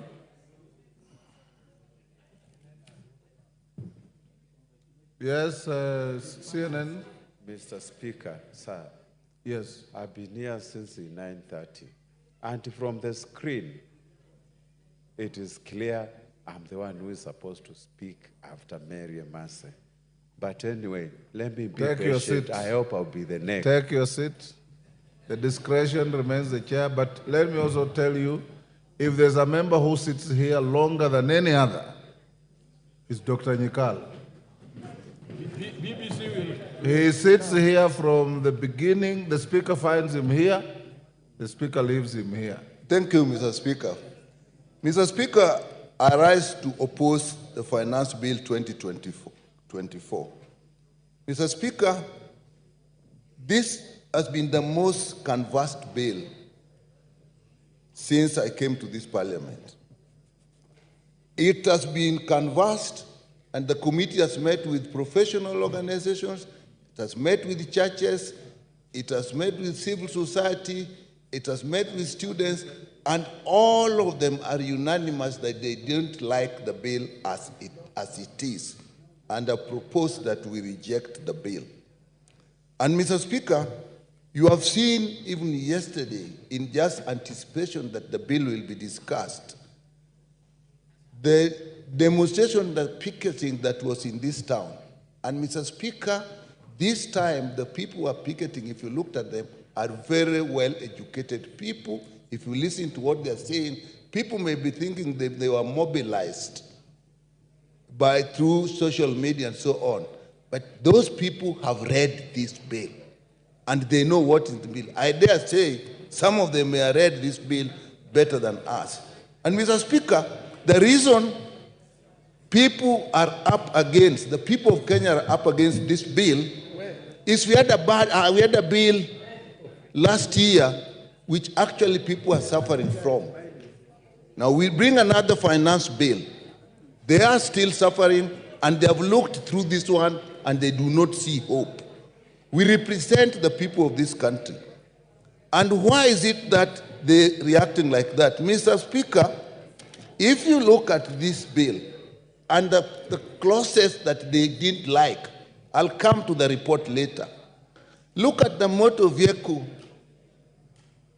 levy or tax. It is illegal. They know it. An asset is not an income. It is there. And when you do that, all people suffer, not just the people who own vehicles, because it will include transport vehicles. If you look at tax on digital market, and that I think is why the young people are out. They have no jobs. These are educated people, and they're using the digital marketplace to actually earn a living. TikTok, content creation, and so on. We have even ourselves put hubs in our constituencies, and the Ministry of ICT is putting hubs and encouraging these young people to actually use them. We are now levying tax on that, and we do not have jobs for them. If you look at the VAT on bread, it's never been heard of. We're bringing it in. Who are we affecting? The ordinary person. Bread is a staple food.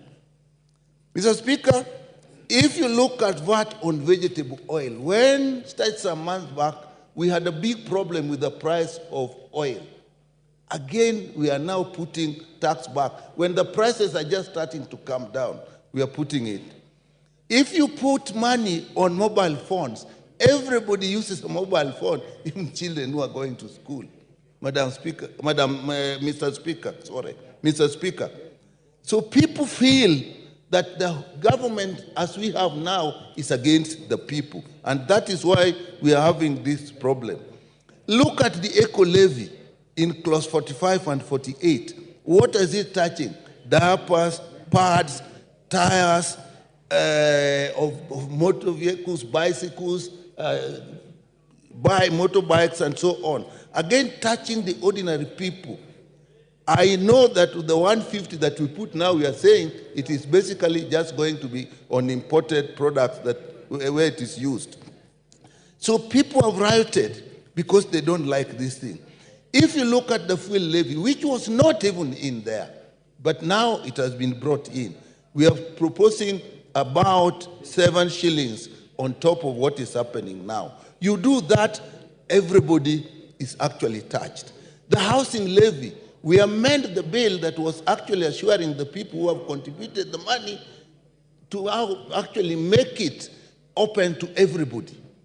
The people feel, we don't like this levy, we thought we'd get the houses, now everybody.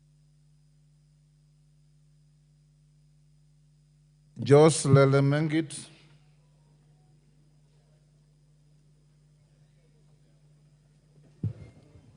Thank you, Mr. Speaker. First, I would like to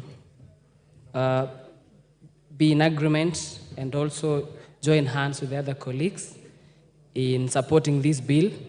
This bill has a big win for Kenyans.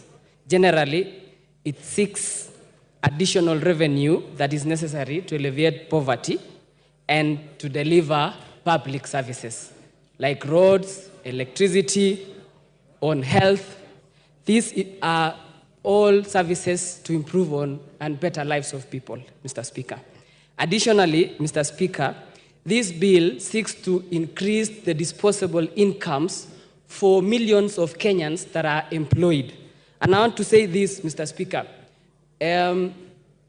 This bill, the deductions of NHIF on housing levy are done on gross salaries, and note the pay is done after the deductions on NHIF and also the deductions on house levy. For example, your Honorable Speaker, I've done calculations. Any salaried Kenyan earning 50,000 shillings. Right now, his net pay is around 49,000 shillings. But with this new finance bill, Mr. Speaker, the same Kenyan who is earning a gross salary of 50,000 shillings is going home with around 42,000 shillings. So there is an additional almost 3,000 shillings, Mr. Speaker. And this is for all the salaried employees in Kenya. So I want to be in agreement with the chair and the team who came up with this proposal of the finance bill, that this finance bill is putting more money in the pockets of employed Kenyans. That is about 13 million Kenyans who are employed, both in government and the private sector, Mr. Speaker. Secondly, Mr. Speaker, I want in the common principles of commerce, high school commerce, and I want to mention this for Honorable Babu Owino and Selassie and Honorable Junet, because they think alike and opposing this bill.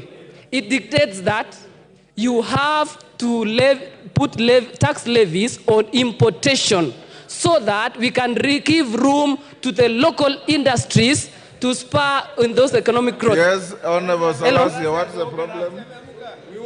Yes, sir. Take your seat. Give Selassie the mic.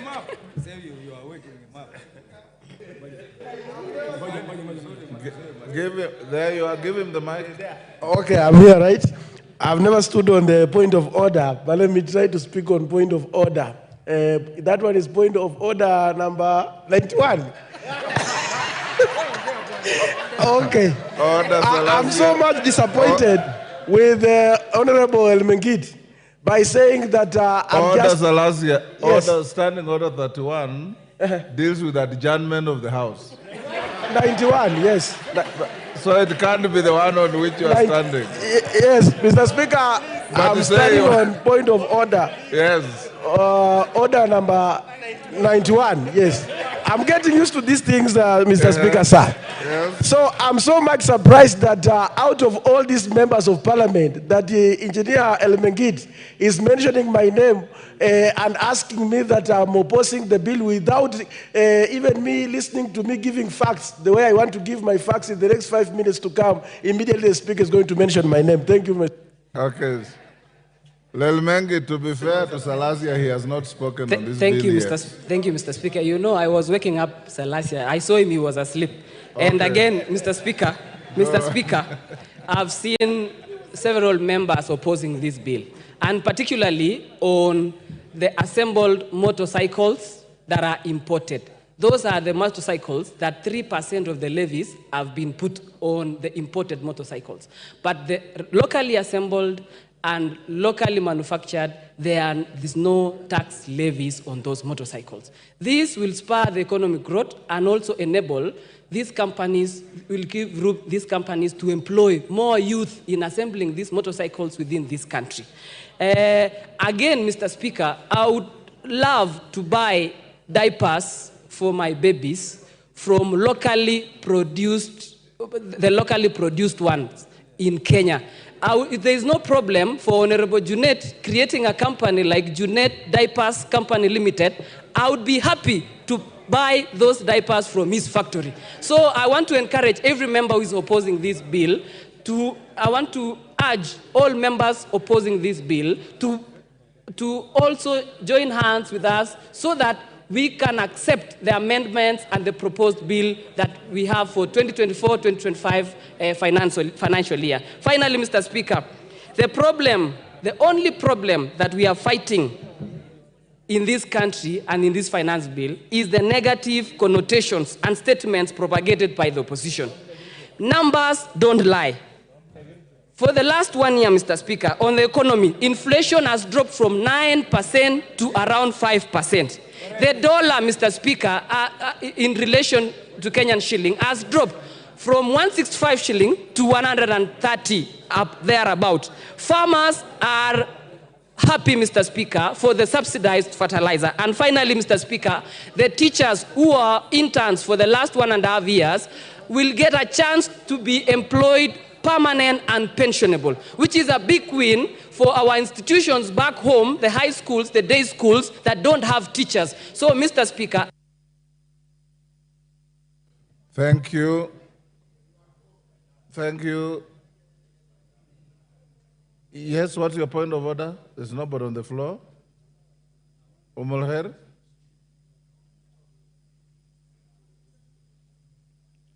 Give her the mic. What's the point of order?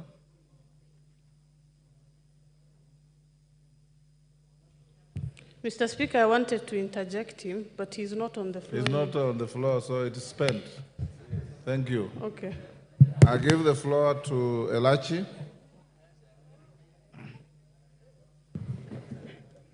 Thank you, Mr. Speaker. Mr. Speaker, I also rise to oppose this Finance Act of 2024 with reasons, Mr. Speaker.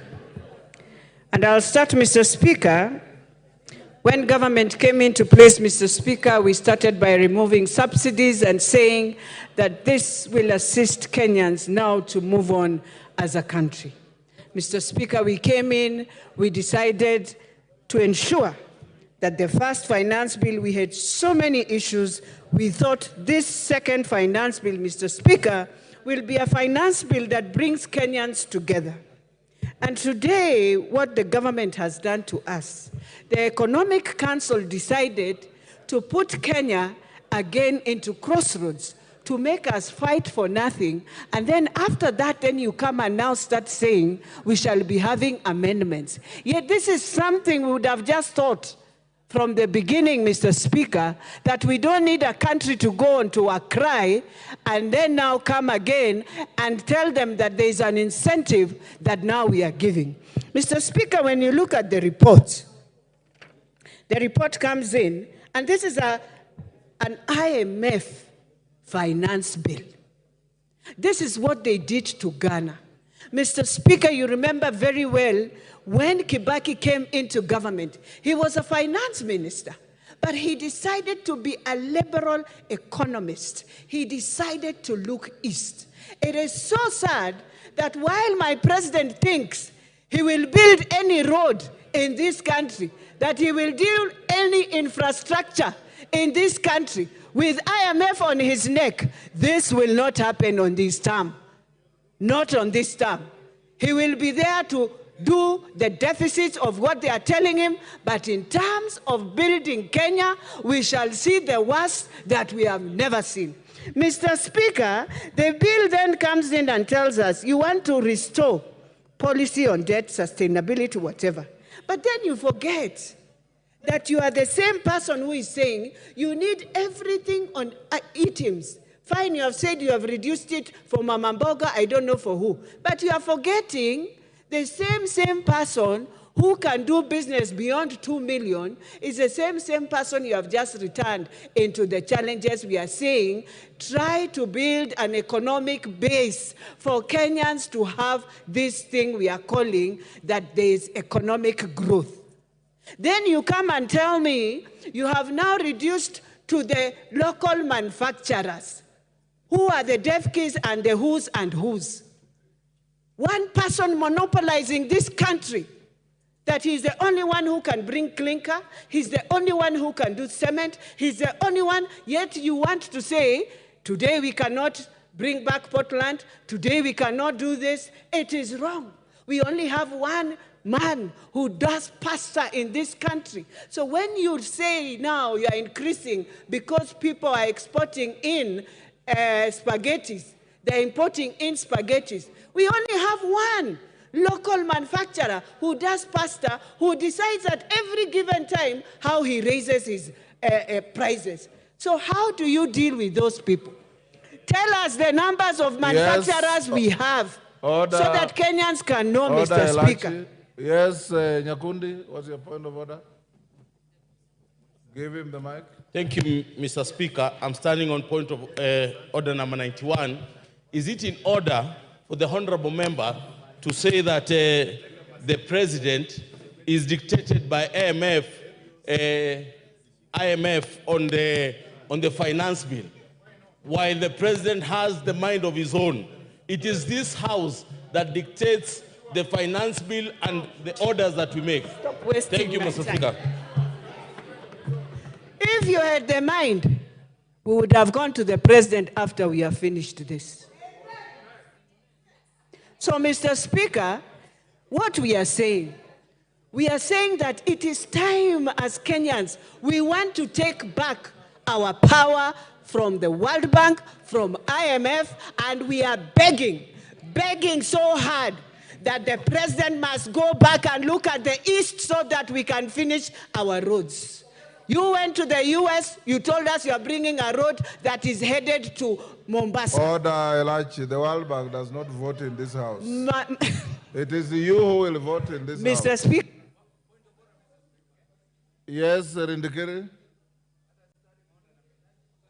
Understanding order 91, I expect somebody I respect very much to bring in point of relevance. Mr. Speaker, we are not debating the performance and activities of the president. We are discussing the matters of finance bill, and I expect her as such to react. Mr. Speaker, this is where we are losing it, because there are some who are praying for the gallery. We better stop this kind of approach to this finance bill. Thank you, Mr. Speaker. Elachi, the World Bank has no vote in this house. It's you who will vote. So remain relevant. Mr. Speaker, while I say and what I say, is that when you look at all the policies that has eaten the countries of Ghana, countries of Zambia, these are the same policies that they went through when they were handling the IMF. So, Mr. Speaker, it's not about voting, but it is about just asking ourselves, what track have we taken ourselves in? I beg not to support. Thank you. Come, Kate. Wamau, I don't see you on this screen. Come, Kate. Yes. Thank you very much, Mr. Speaker, sir, for this opportunity. Mr. Speaker,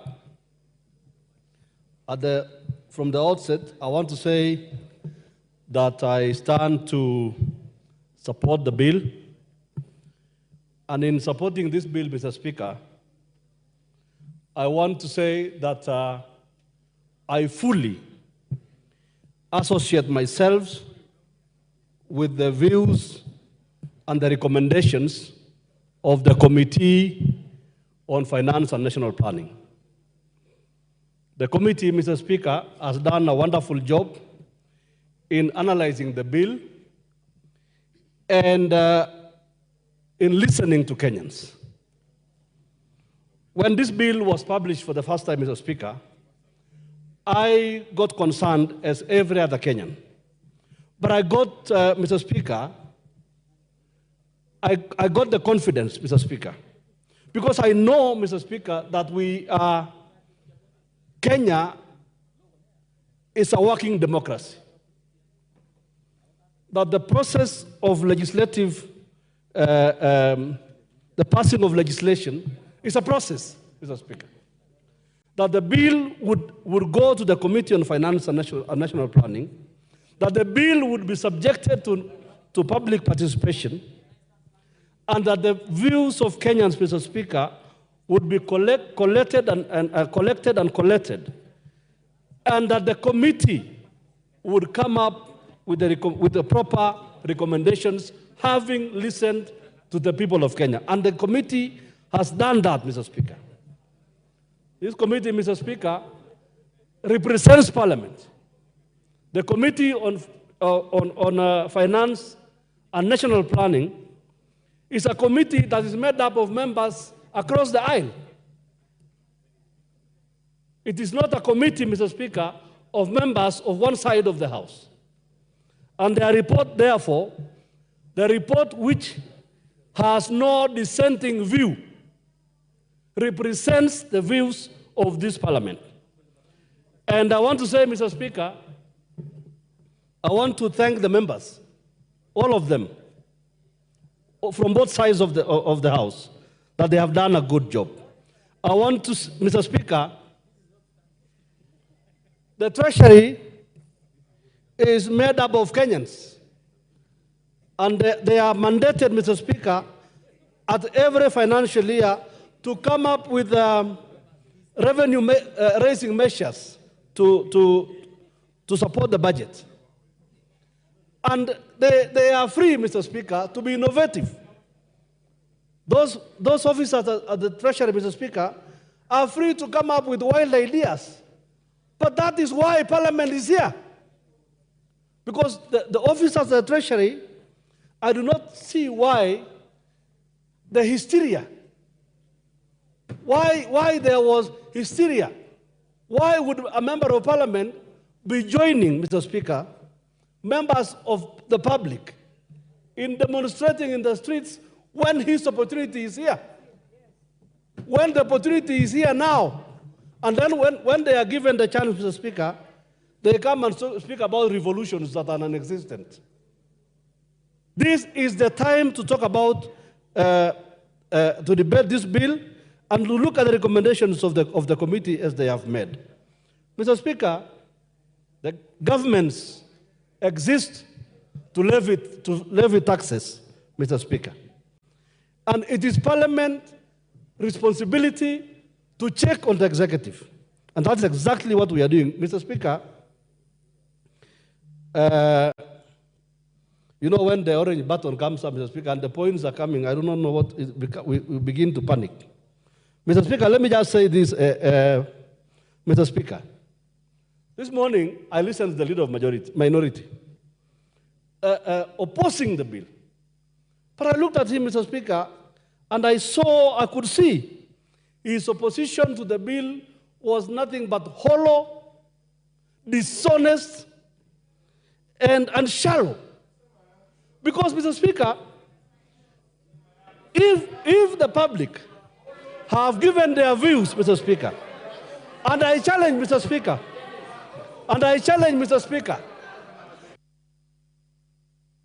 Your time is up.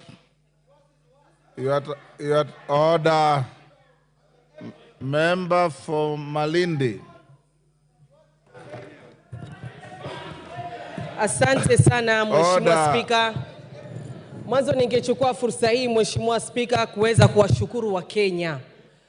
Nimeona wenzangu wengi wamesimama hapa na kusema tushukuru wale watu ama ambao wako katika kamati ya mswada wa fedha, lakini mimi nasimama hapa Mheshimiwa Spika kushukuru wa Kenya. Wa Kenya kwa mara ya kwanza tumeweza kuona nguvu yao, tumeweza kuona umoja wao, na tumeweza kuona kwamba tunapoungana na tukisema no kwa jambo, tukikatalia jambo, hilo ndivyo ambavyo linakwenda kupita Mheshimiwa Spika. Jambo la kwanza Mheshimiwa Spika ni ushirika wa umma.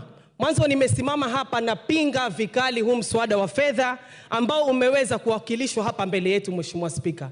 Watu wangu wa Malindi Mheshimiwa Spika wamepinga vikali masuala ya kuongezwa ushuru katika mambo ya mkate, katika mambo ya pampers, katika mambo ya sanitary pads. Watu wangu wa Malindi tayari ile hali ya maisha ilivyo ngumu, wanasema kwamba hawataki tena kuona ushuru wa aina yoyote uweze kuongezewa hapa Mheshimiwa Spika. Mheshimiwa Spika, sisi Waswahili tuna msemo wa kusema, unapopatiwa chakula kukula, unakula kile chakula paka unasahau unataka pia kula ile sahani. Tulipokuwa tunajadili mswada wetu wa fedha wa mwaka 2023, kulikuwa kuna mambo mengi ambayo sisi tumeyakataa Mheshimiwa Spika, lakini mambo yakapita vile ambavyo yalipita. Na kwangu mimi ninavyoona Mheshimiwa Spika, pia huu mswada kulikuwa kunataka kupitishwa mambo mengi zaidi, lakini safari hii wa Kenya walikuwa chonjo na wakaweka miguu yao chini na kukataa ule udhalimu ambao ulikuwa unakwenda kutendeka Mheshimiwa Spika. Ningeweza kusisitiza kwa wananchi wetu wa Kenya nzima kwamba tunapokuwa na ushiriki wa umma ama kwa kizungu ambayo inaitwa public participation, naomba Wakenya wajitokeze kwa wingi, waweze kusikizwa, waweze kueleweka na waweze kutoa maoni yao kuhusu masuala tofauti ambayo yanaendelea katika bunge la kitaifa, katika masuala ya miradi ya kitaifa, miradi ya county na mengineyo. Mheshimiwa Spika, kabla hatujazungumza kuhusu huu mswada ambao tunaujadili saizi, tunataka pia tuangalie ule mswada wetu wa mwaka 2023. Ni kwamba uliweza kutusaidia vipi sisi kama Wakenya. Tunafaa tujiulize gharama ya maisha je ilikwenda kubadilika? Tunafaa tujiulize mazingira ya kazi je yalikuwa ni mazuri kwa watu wetu? Tunafaa tujiulize imetusaidia vipi na imeweza kutufikisha wapi? Malengo yetu, budget yetu ya ile pesa kama tumeweza kuifikia ama la. Mheshimiwa Spika, tuliona kuna vitu ambavyo tuliweza kupitisha wakati ule, ikiwemo masuala ya Hustler Fund, masuala ya housing levy. Tunataka pia tujue report pesa hizo, mambo hayo, malengo hayo tumeweza kuyafikia ama hatujaweza kuyafikia Mheshimiwa Spika. Kwa kumalizia Mheshimiwa Spika, mimi ninavyoelewa Wakenya hawana shida na kulipa ushuru. Uchungu wa Wakenya saizi tunazungumza kuhusu budget ya zaidi ya trilioni 3. Matumizi ya hizi pesa Mheshimiwa Spika ndio matatizo makubwa, na ndio maana tumeona vijana wetu, watoto wadogo wamekwenda barabarani kufanya maandamano Mheshimiwa Spika.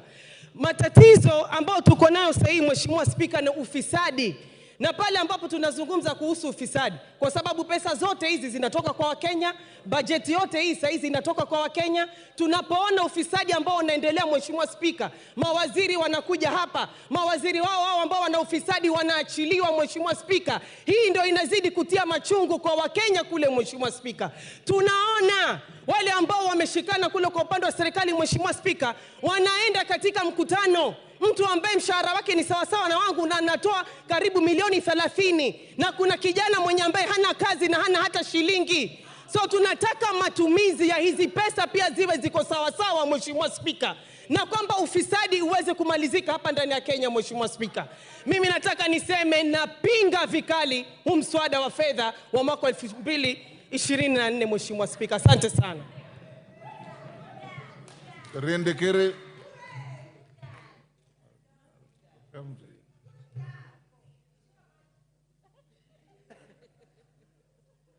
Thank you, Mr. Speaker. I stand to associate myself with the finance bill presented by the Committee on Finance. Mr. Speaker, from the onset, I support this bill because it has addressed some of the issues that I was looking for. But let me say and correct myself that the initial proposed bill, the draft bill, Mr. Speaker, and a lot of issues that are detrimental to our population and to our citizens. Mr. Speaker, that bill, as it was originally presented, will not pass the test of times.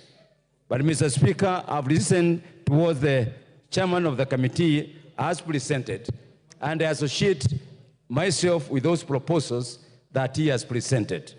Mr. Speaker, we passed the budget in this House. Mr. Speaker, we cannot pretend that we are disassociating ourselves with that budget now that the finance budget has come. Mr. Speaker, the finance addresses the supply part of the expenditure. Mr. Speaker, the budget addresses the expenditure. So these two are intertwined. So unless we go back and reverse the budget that we passed and say we have to suspend it so that we go back to the drawing board. Mr. Speaker, we are legislators and we cannot deceive ourselves that we don't know the truth. Mr. Speaker, the bill has met all the requirements in terms of passage and verification by the members of the public. Mr. Speaker, the public participation has brought in elements that the Kenyans have been asking for. And therefore, Mr. Speaker, I am satisfied that majority of the issues brought up by the members of the public have been taken care of in the proposed amendment by the committee. Mr. Speaker, we are legislators and we are going to bring more amendments. Mr. Speaker, I have noticed, Mr. Speaker, that there is a normality in the finance bill as proposed also, even by the finance committee, that we will be taxing the raw materials. Also, the local manufacturers, Mr. Speaker, will use raw materials. So we will bring an amendment on that. Mr. Speaker, I have also seen there is an introduction of a levy on the treasury bills. Mr. Speaker, we also bring amendment on that. So what I want to tell the people of Bori, because that is who I represent, we will make sure with the consultation with the finance committee, in agreement with them, we will all delete those punitive clauses that are detrimental to their expectations and pass the bill because it carries more benefit to our people. Mr. Speaker, this bill has passed all the legal requirements. Mr. Speaker, the income tax law, Mr. Speaker, the VAT law, Mr. Speaker, the excess law, Mr. Speaker, the miscellaneous and fees levy law, Mr. Speaker, the Tax Procedure Act, Mr. Speaker, the Affordable Housing Levy Act, Data Protection Act, and Public Finance Management Act, and lastly, the Industrial Training Act. So, Mr. Speaker, as we see it, the bill is in compliance with the procedure of making the law. Mr. Speaker, I note that the objective of this bill is not to discourage investment. Mr. Speaker, this bill addresses how we will move the economy in the short term, mid-term, and the long term. Mr. Speaker, we are all talking about employment for our youth. Mr. Speaker, we are all talking about made in Kenya, promote Kenya. Mr. Speaker, we are saying we have to take care of our environment. Mr. Speaker, all these things are contained in this bill. What we need to be careful is that we should not trash the good thing with emotions. because that's what I'm seeing, Mr. Speaker. The people of Bore expect development. The people of Bore expect water. The people of Bore expect electricity. The people of Bore expect health. So, Mr. Speaker, truly, and I want to urge and ask our members, please, let's be bipartisan. Let's look at the good things. Let's look at the bad things. We do away with the bad thing, but we cannot in totality say this bill should be rejected in totality. Mr. Speaker, I support.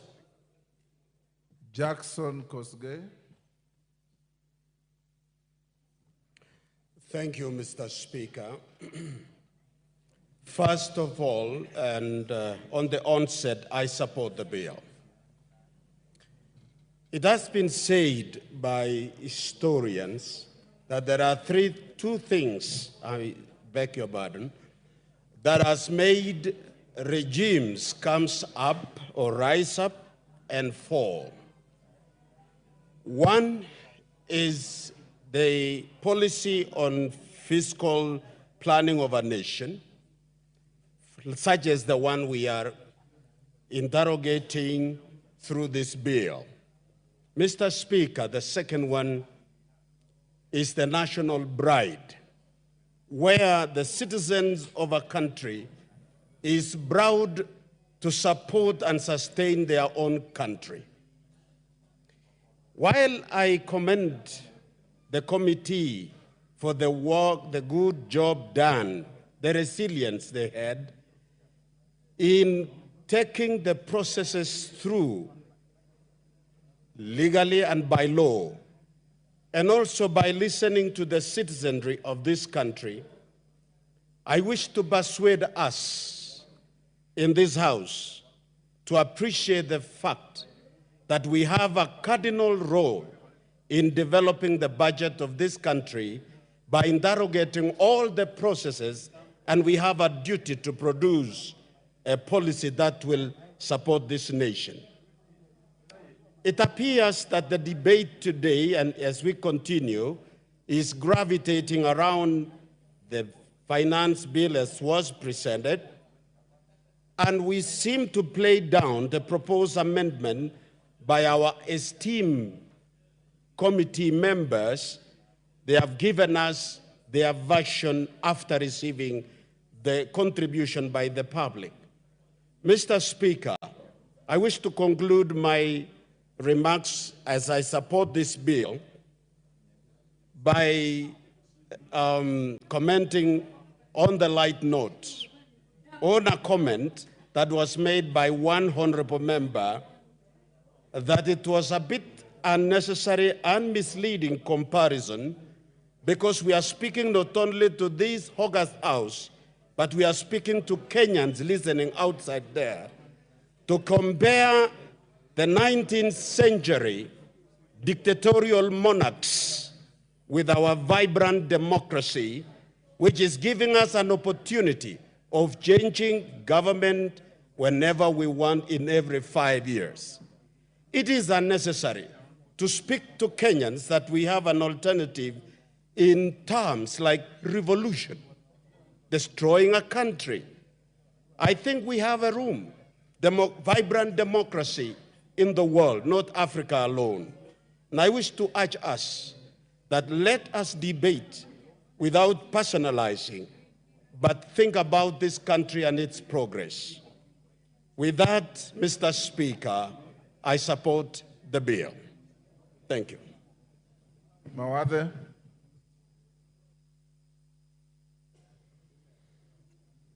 Thank you, Mr. Speaker, for giving me the opportunity to contribute to this bill. I stand on the onset to oppose this bill. This bill, actually the amendment that was tabled last evening, is actually worse than what was there previously. The original bill that was tabled aimed to raise 308 billion shillings.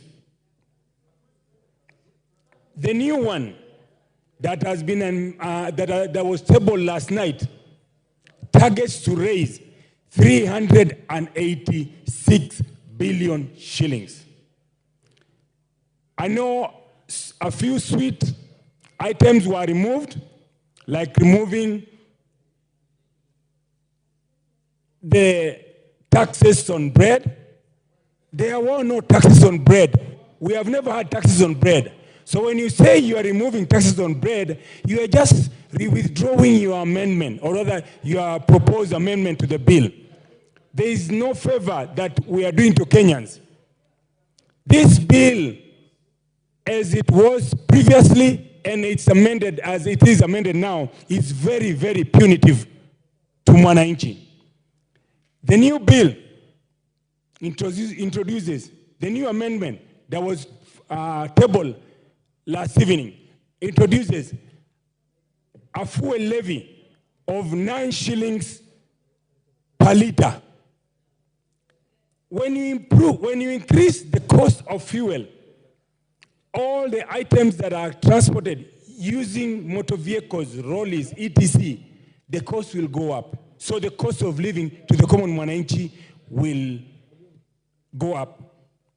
We have increased the taxes on the imported finished items. In most households, majority of the items, from the cookers to the TV and any other items, not necessarily electronics, including this room, majority of the items in this room, other than the wooden items, are all imported. So we will increase the cost of living for the common mwananchi.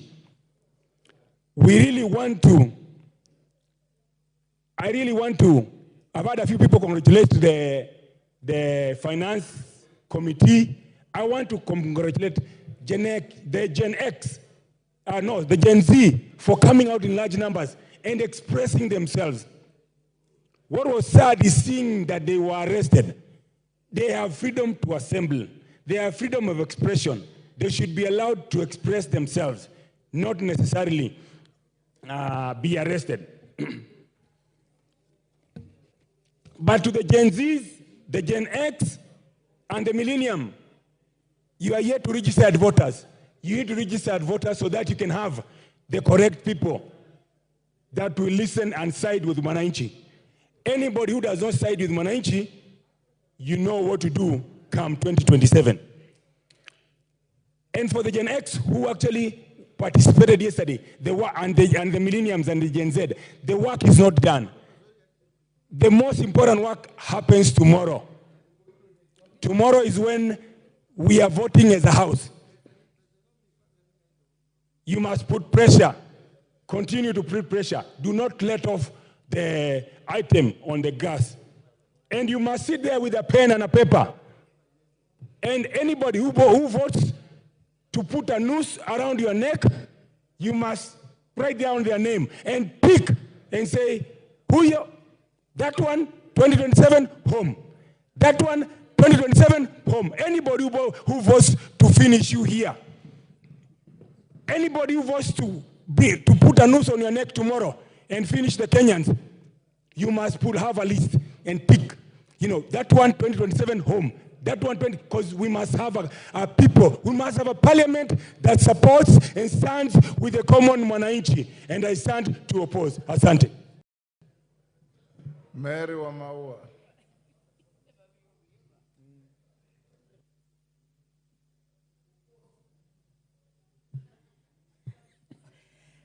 Thank you, Mr. Speaker, for giving me a chance to speak to this finance bill. Mr. Speaker, I don't stand here to be told by an honorable member who is elected like me, because I listen to my people. Mr. Speaker, I'm here to support the finance bill with the proposed amendment from the committee finance. Mr. Speaker, secondly, allow me to appreciate the work that was done by the finance committee, the exercise that they did going around the country during the public participation was not in futility, and therefore Immediately after the public participation, they went to write this report. And from all what they collected from the people who came in the name of those from the corporate professionals, business men, and others, they were able to do so many amendments that we are waiting to hear, and some we are aware because majority of those are the ones that the members of public had a lot of interest in, like the issue of the VAT on bread. There is that proposed amendment to remove the VAT on it. There is also the excise duty on the vegetable oil. That was also an area of concern. A lot of concern on the issue to do with the 2.5% on motor vehicle tax. Mr. Speaker, I may not be able to mention all the areas of concern, but I cannot forget to also note that there was the proposed amendment from the committee on the eco levy on locally manufactured products like the sanitary towels, the diapers, phones, car batteries, and others.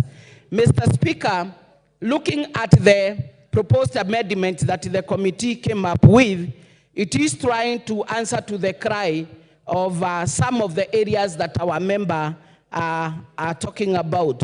And Mr. Speaker, some of these are going to boost our local manufacturing industries, which we highly recommend, because with the local manufacturing industry in the country being boosted vis-a-vis all what is coming as import, this will be able to give market to the farm products, because a lot and the backbone of this country is agriculture, as well as also creating employment.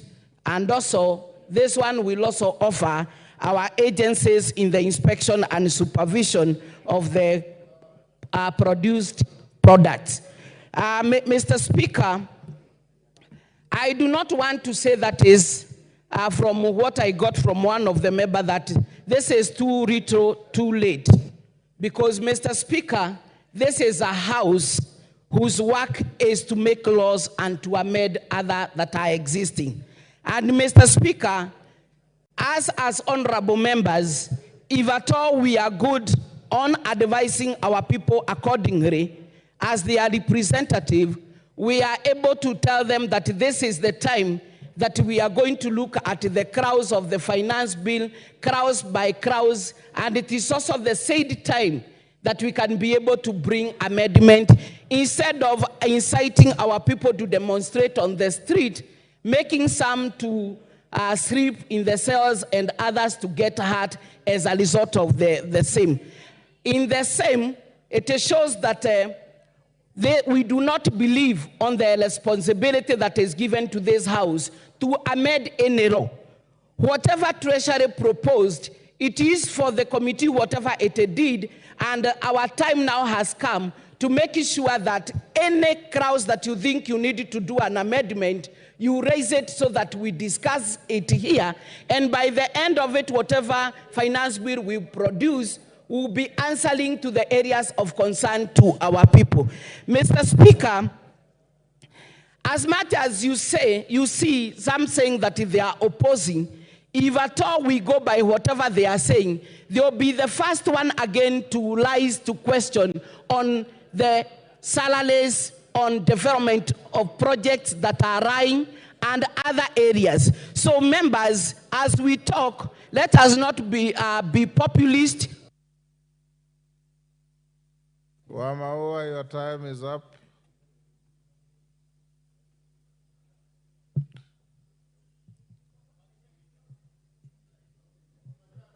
Yes. Mark Nyamita.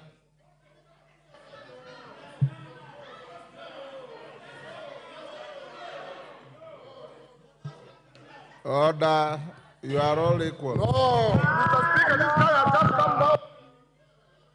Go on, Nyamita, give Nyamita the floor. Mark Nyamita, you've just come. You have just come down, we have been... Angela, you will speak. I think in a house of order, Mheshimiwa, The Speaker is presiding. Thank you, Mr. Speaker. Thank you, Mr. Speaker, for giving me an opportunity to contribute on this particular I'm bill. sure, Angela, if it was you, you will be happy. I'll give you a chance. Just come now. We have been sitting here since Order, morning. Angela. I appreciate your resilience Mr. Speaker, today. Protect me to be listened to in silence. Oh, that's unfair.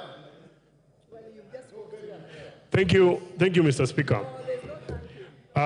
From the onset, Mr. Speaker, I want to say that this bill, as was presented on the floor of this House, any reasonable member of Parliament would object to it. Because there is no way, Mr. Speaker, even our colleagues who are on government side would sit here and agree to some of the proposals that are actually in this bill. Let me begin with the sugarcane transporters. When you charge VAT on transport, I come from a sugar belt area, Mr. Speaker. Most of those roads, if not all of them, are maram roads that are not maintained. So when you're saying that they utilize the roads and they're spoiling them, we are sometimes just lucky if the factories themselves actually do it. Mr. Speaker, the taxation on bread in itself, many members, though in this House, do not eat bread, not because they cannot afford. They do not eat bread because they have other alternatives or they've sought other healthy issues, types of food that they want to actually take. But the common man relies on bread as a staple food. So trying to tax it really, Mr. Speaker, is completely out of this space. Taxation on motor vehicle based on value also does not make sense. Mr. Speaker, someone who is driving a Probox and someone driving a V8, like many members on the floor of this House, utilize the same space, they apply the same weight on the road. If you're going to tax them and you tax them, it would have been disproportionate in terms of taxation. So therefore, this was actually not making sense. Tax on vegetable oil, Mr. Speaker, would have increased tremendously the cost of food for the common man. So any reasonable person on the floor of this House, regardless on which side you sit, would definitely then oppose this particular one.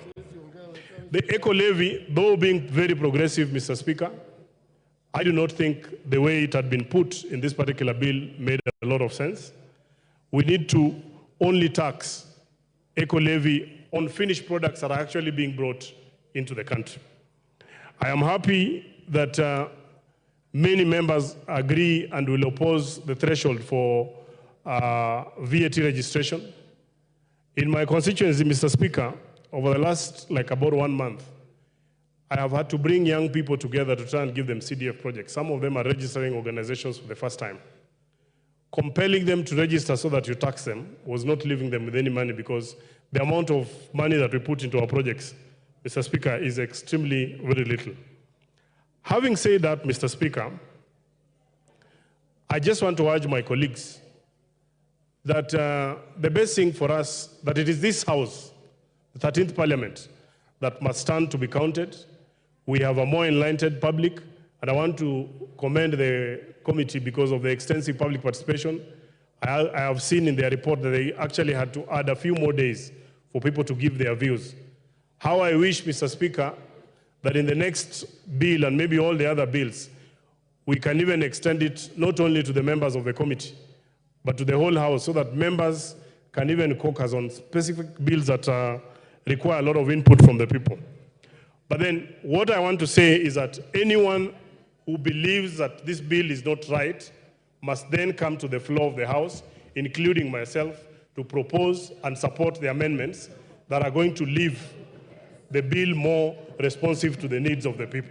Instead of just saying that we oppose it, it is in this House, and I am going to be in this House to propose my own amendments that are going to favor the Mwananchi, and the ones that have actually been brought that favor, we will actually support them. Thank you, Mr. Speaker. I submit. But for now, thank you, Mr. Speaker. I arise also to support this motion, in spite of the fact that I received so many messages, so many calls, advising me to reject this bill. Mr. Speaker, one of the callers is a young man who is my neighbor. So he told me he has read so much on social media and he feels I should say no. So I asked the young man, why are you saying I vote no? Why specifically?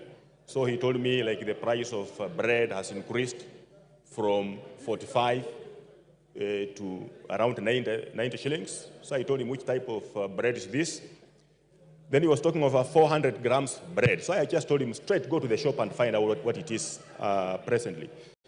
Mr. Speaker, I noted that there was a lot of misinformation to our youth, the so-called Generation C, that is causing them even to riot on the streets.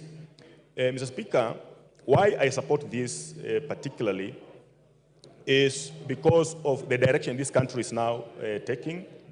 I'm realizing now, when you look at this finance bill, what I'm seeing now, this country is going the direction of consuming locally produced products. Because what it's doing is giving room for local producers to do the manufacturing of the products that we usually import. And Mr. Speaker, this in itself will actually improve the economy and will also create employment in our country that we are suffering from.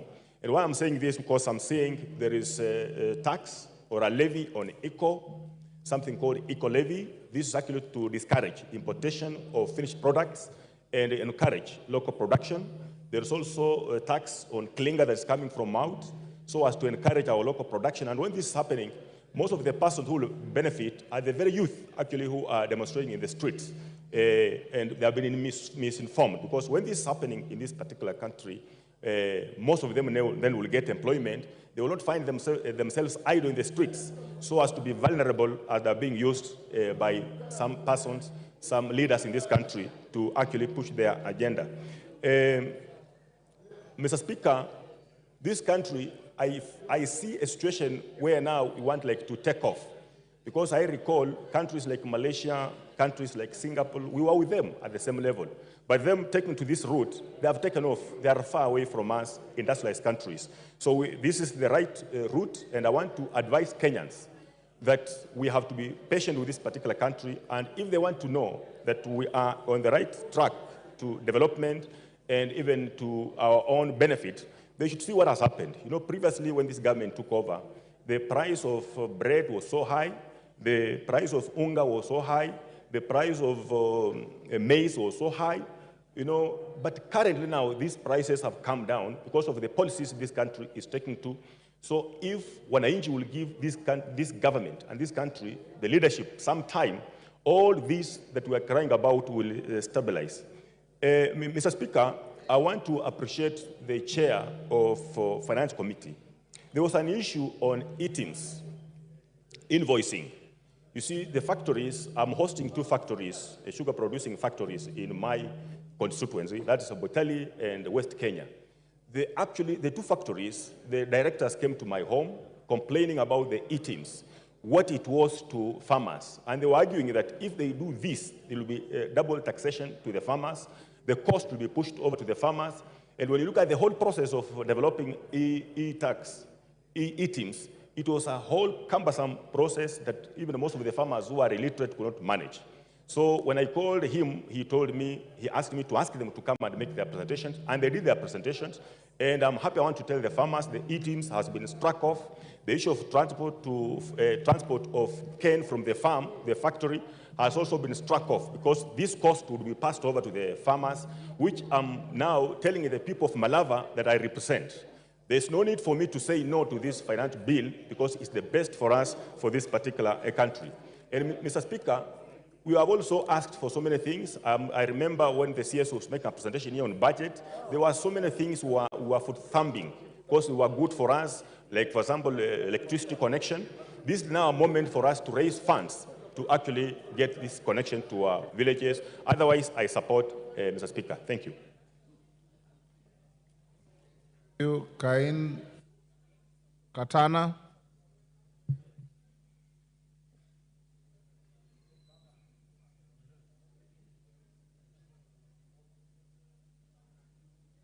Cain Katana, give him the mic. Asante Bwana Spika kwa kunipatia nafasi hii.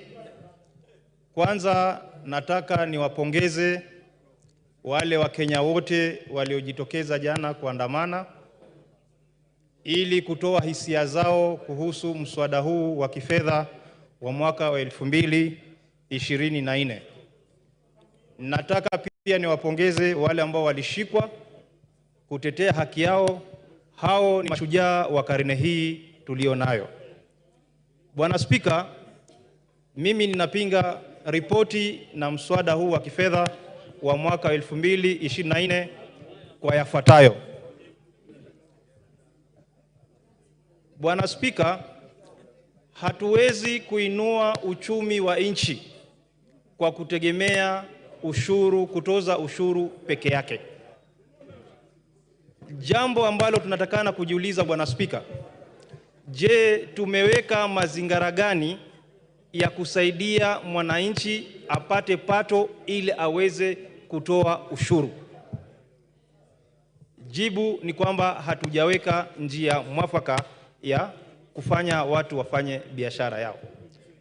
Bwana Spika, mapendekezo ambayo yamefanywa na kamati ya kifedha ya kusema kwamba sasa wanataka kuondoa ushuru wa mkate kama vile ambavyo walikuwa wamependekeza, ni kwa sababu Wakenya walisimama na wakasema haya hayatuyataki, ndio wamekuja na kusema kwamba wameleta mapendekezo. Haya ni mapendekezo wameyapanga, lakini hayako katika sheria ya mwaka wa 2024. Haya mapendekezo Bwana Spika yanaweza yapite ama yasipite. Je, yasipopita tutafanya vipi na tayari mumependekeza kwamba ushuru uongezeke? Bwana Spika, tumesema tunataka kufufua viwanda. Ukiongeza ushuru wa malighafi hasa kwa makaa ya mawe, utafanya bei ya sementi itapanda maradufu. Bwana Spika, tukitaka kuokoa, kwa sababu serikali hii ilikuwa inasema kwamba inatambua mtu wa bodaboda, inatambua mama mboga. Huyu mama mboga katika hii bajeti yuko wapi? Huku unasema umeondoa kuongezwa kwa ushuru wa mkate, ushuru wa tairi, lakini hapo hapo Bwana Spika, umeenda nyuma umemwongezea mafuta. Ukipandisha bei ya mafuta Bwana Spika, gharama yote ya bidhaa muhimu zitapanda.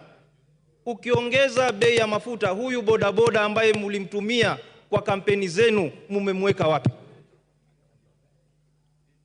Huyu mama mboga ambaye mlimtumia kwa kampeni, mkiongeza mafuta mumemweka wapi? Bwana Spika, Wakenya wamechoka na kutozwa kodi kiholela. Hii nchi sio kwamba haina pesa. Ufisadi umekithiri katika taasisi zote hapa nchini. Ni lazima tutafute njia ya kufunga mfereji wa ufisadi, na ufisadi uko kila mahali. Wakenya wanaona kwamba pesa zao zinatumika kiholela. Huwezi kwenda kwa harambee ukatoe milioni 30. Unapata mshahara wa shilingi ngapi? Ndio Wakenya wanajiuliza. Ni lazima tufunge hii milango ambayo pesa zinapotea kiholela. Bwana Spika, Wakenya hawajakataa kutoa ushuru.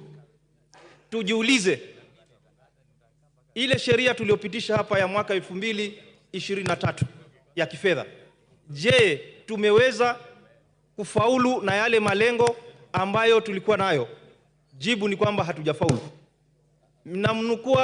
Nataka kumnukuu Rais William Samoei Ruto. Amesema kwamba watu waweze kuishi kadri na mapato yao. Vile vile ni lazima watu wakatue kodi kulingana na mapato yao. Hatuwezi kuongeza kodi kila wakati na wengine wanatumia pesa hiyo kujiendeleza na wengine Bwana Spika wanazidi kuwa maskini.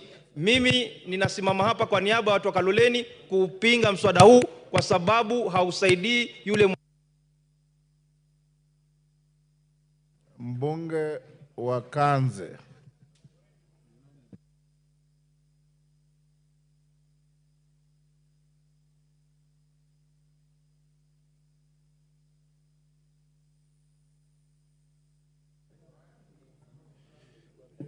Asante sana Mheshimiwa Spika kwa kunipatia hii nafasi. Mimi pia niweze kupeana maoni yangu kuhusu huu mswada wa fedha wa mwaka 2024. Mheshimiwa Spika, mimi pia ni kati ya wale wabunge ambao nimetumiwa jumbe nyingi sana na wakazi wa Ganze wakiniambia niweze kupinga huu mswada kwa sababu hawafai. Wengi wa wale ambao wamekuwa wakinitumia jumbe, nimekuwa nikiwauliza ni vipengele gani katika mswada huu ambavyo wanaona vina shida. Ni wachache tu ambao waliweza kunitumia jumbe wakiniambia kwamba kuna vipengele fulani fulani ambavyo wanaona vina shida na wangetaka viondolewe ama virekebishwe ama mswada huo uweze kutaliwa kabisa.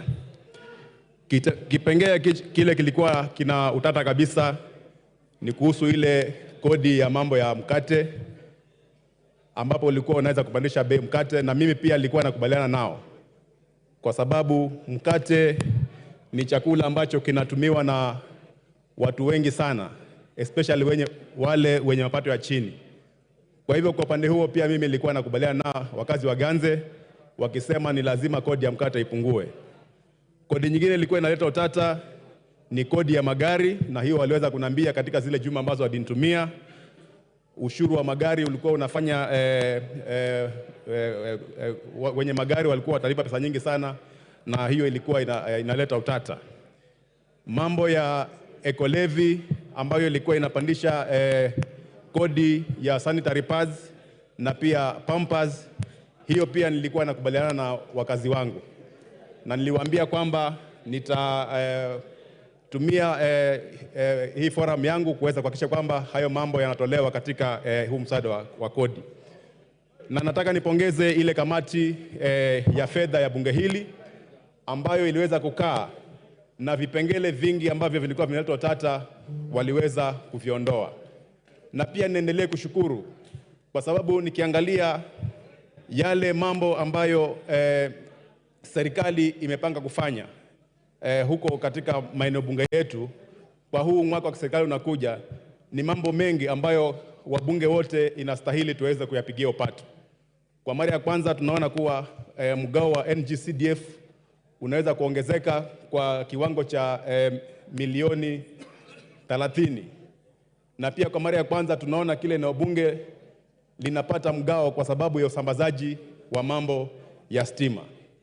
Tumeona kwa mara ya kwanza pia counties zetu zimeweza kupata takriban bilioni 15 za ziada. Na hii yote ni pesa ambayo itaweza kupeleka maendeleo kule nyanjani. Kwa hivyo kufikia sasa hii yale mambo ambayo yalikuwa yanautata katika mswada ni kama ambayo yameweza kurekebishwa. Kwa hivyo kwa niaba ya wale wakazi wa Ganze ambao wanapenda maendeleo, kwa sababu tumeona hapa tutapata mambo ya stima, na pia tumeona kwamba shule zetu nyingi kule Ganze kwa wakati huu bado wanafunzi wanasomea chini ya miti, na bado tuko na wanafunzi wengi ambao wanasoma katika madarasa ambayo yamejengwa na udongo. Kwa hivyo hii inamaanisha kwamba tukipata mgao wa CDF zaidi tutaweza kuwashughulikia hawa wanafunzi ili waweze kupata mazingira mazuri ya kusoma. Na pia tunapata mgao zaidi wa basari, hapo tunapata mgao zaidi wa NGCDF. Hiyo inamaanisha kwamba hata basari yetu pia itaweza kuongezeka na wanafunzi wengi zaidi wataweza kwenda shule. Kwa hivyo mimi nikisimama hapa ninaunga mkono huu mswada wa fedha wa mwaka 2024, lakini naunga na yale marekebisho ambayo komiti imeweza kuleta bunge. Na mimi nina imani tukiwa kama wabunge hapa tuko in the right forum kuweza kuleta mabadiliko zaidi. Kwa hivyo hata wale wajumbe wenzangu ambao bado wana shida na huu mswada, nafikiri hii ndio forum ambayo waweze kuleta zile amendments ambazo wanafikiria ziko sawa, ili tuweze kuimprove huu mswada uweze kuwa mzuri zaidi, ili tuweze kupeleka nchi yetu mbele. Kwa hivyo kwa hiyo machache, Mheshimiwa Spika, mimi naunga mkono lakini na marekebisho. Asante. Kwenye Thuku. Thank you, Mr. Speaker, for this opportunity to speak on this very important finance bill. And Mr. Speaker, from the onset, I want to start by saying that I support the recommendations by the committee on the areas they want to firm up and bring about amendments so that then in tandem with the realities that we face in this country. Of course, we've had serious public outcry, some that are really misled and misinformed. And I feel that, Mr. Speaker, as members of parliament, we have a responsibility to do nothing else but to tell our people the truth in as far as what our role is. Finance bill, from the onset, is a proposition by the National Treasury as to how they want to raise money so that then our budget can be financed. And Mr. Speaker, finance bill as presented by the National Treasury is not cast on stone, and therefore this House has a responsibility to enrich and to cut areas where we feel that they are not favorable to our people. And specifically from where I sit as a member of parliament for Kinangop, there is an area of concern, but I'm happy that it has been addressed, whereby we are opening up our boundaries to from our neighbors who are members of East African community, exempting imports that are agricultural in nature to come to this country to compete with local production. And Mr. Speaker, I am happy with the committee's report because they are recommending that the same be reinstated so that then any importation from the East African community, and especially issue to do with potatoes, there must be a duty so that then we do not expose or subject our farmers to competition that is unfair, because you see countries, some of our countries in the neighborhood enjoy what you'd call in economics, not just economies of scale, but also they enjoy competitive and comparative advantage. Production of potatoes in one of our neighboring countries is low because they have an advantage of climate, which we do not have. And therefore, subjecting farmers in Kenya to the same level with our neighbors, then we'll be killing our farmers. And therefore, I must say emphatically that I'm so grateful that this committee found it worthy to reinstate that duty. Mr. Speaker, it is unfortunate that there have been a lot of sensationalization of this matter, to the extent that our children are in the streets, talking about a document that they know nothing about. They've only been misled by the hype that is in the social media.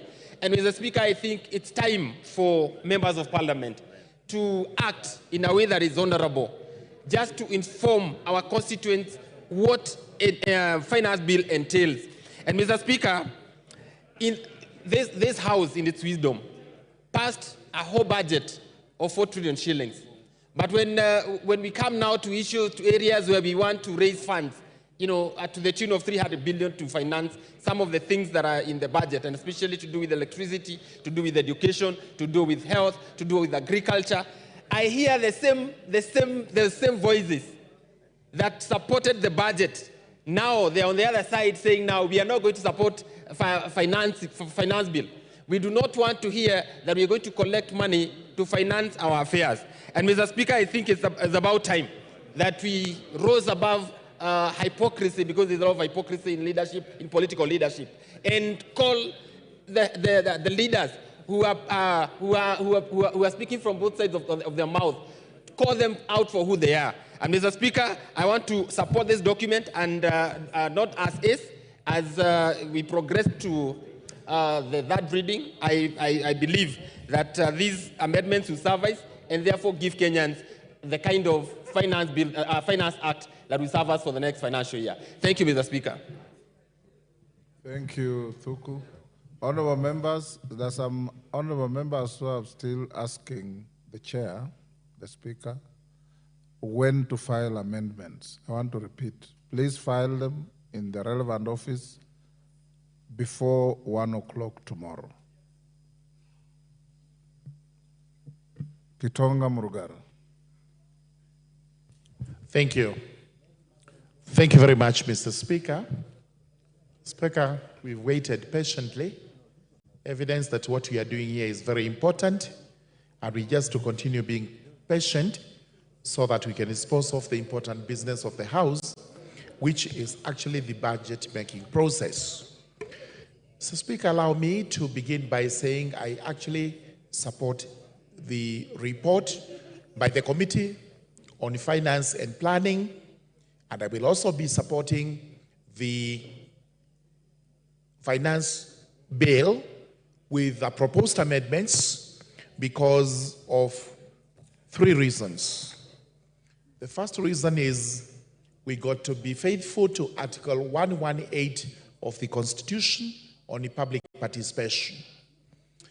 We are happy to report that after public participation, the Finance Committee has incorporated suggestions by members of the public on what really ought to be removed from the bill or what ought to be amended.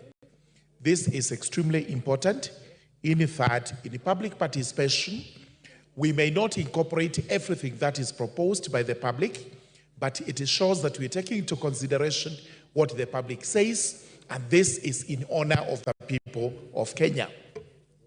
Number two, public participation, according to our courts, should actually not be just cosmetic. It should be real, it should be practical, so that everybody who participates in it feels appreciated. And this is why we are saying there is no yardstick, there is no measure on what constitutes sufficient public participation, but anything that takes into consideration the views of the public is public participation. And thirdly, this finance bill, proposed finance bill with the amendments, is important in that we must have a finance act for the year 2024-2025. I cannot and I would not agree with the proposal that we should actually reject the entire bill because it may have negatives to the people of Kenya. It also has positives. So what I would propose and urge members to agree with is that at the Committee of the Whole House, these proposed amendments by the committee and whatever else is going to come from the honorable members of parliament is extremely important, should be looked at with a tooth comb so that we either pass reasonably or reject reasonably. Now, what are the proposed amendments by the committee which are very important? The VAT on bread is out. VAT on sugarcane transportation is out.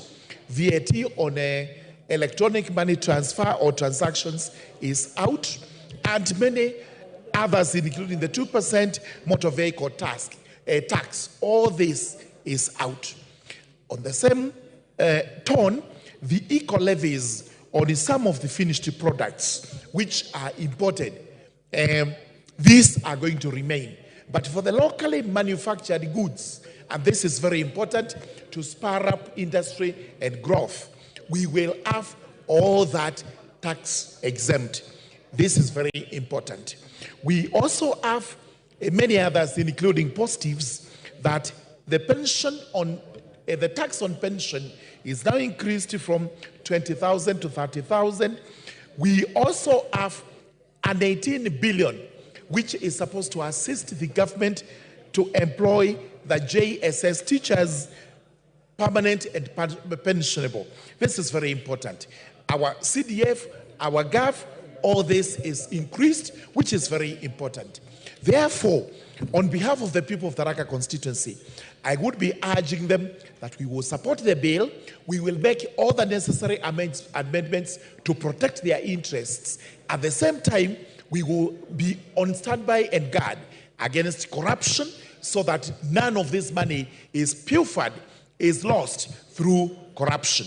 We will also be demanding, like all other constituencies in Kenya, our fair share of development from monies raised in these taxes. With those remarks, I beg to support. Salasia.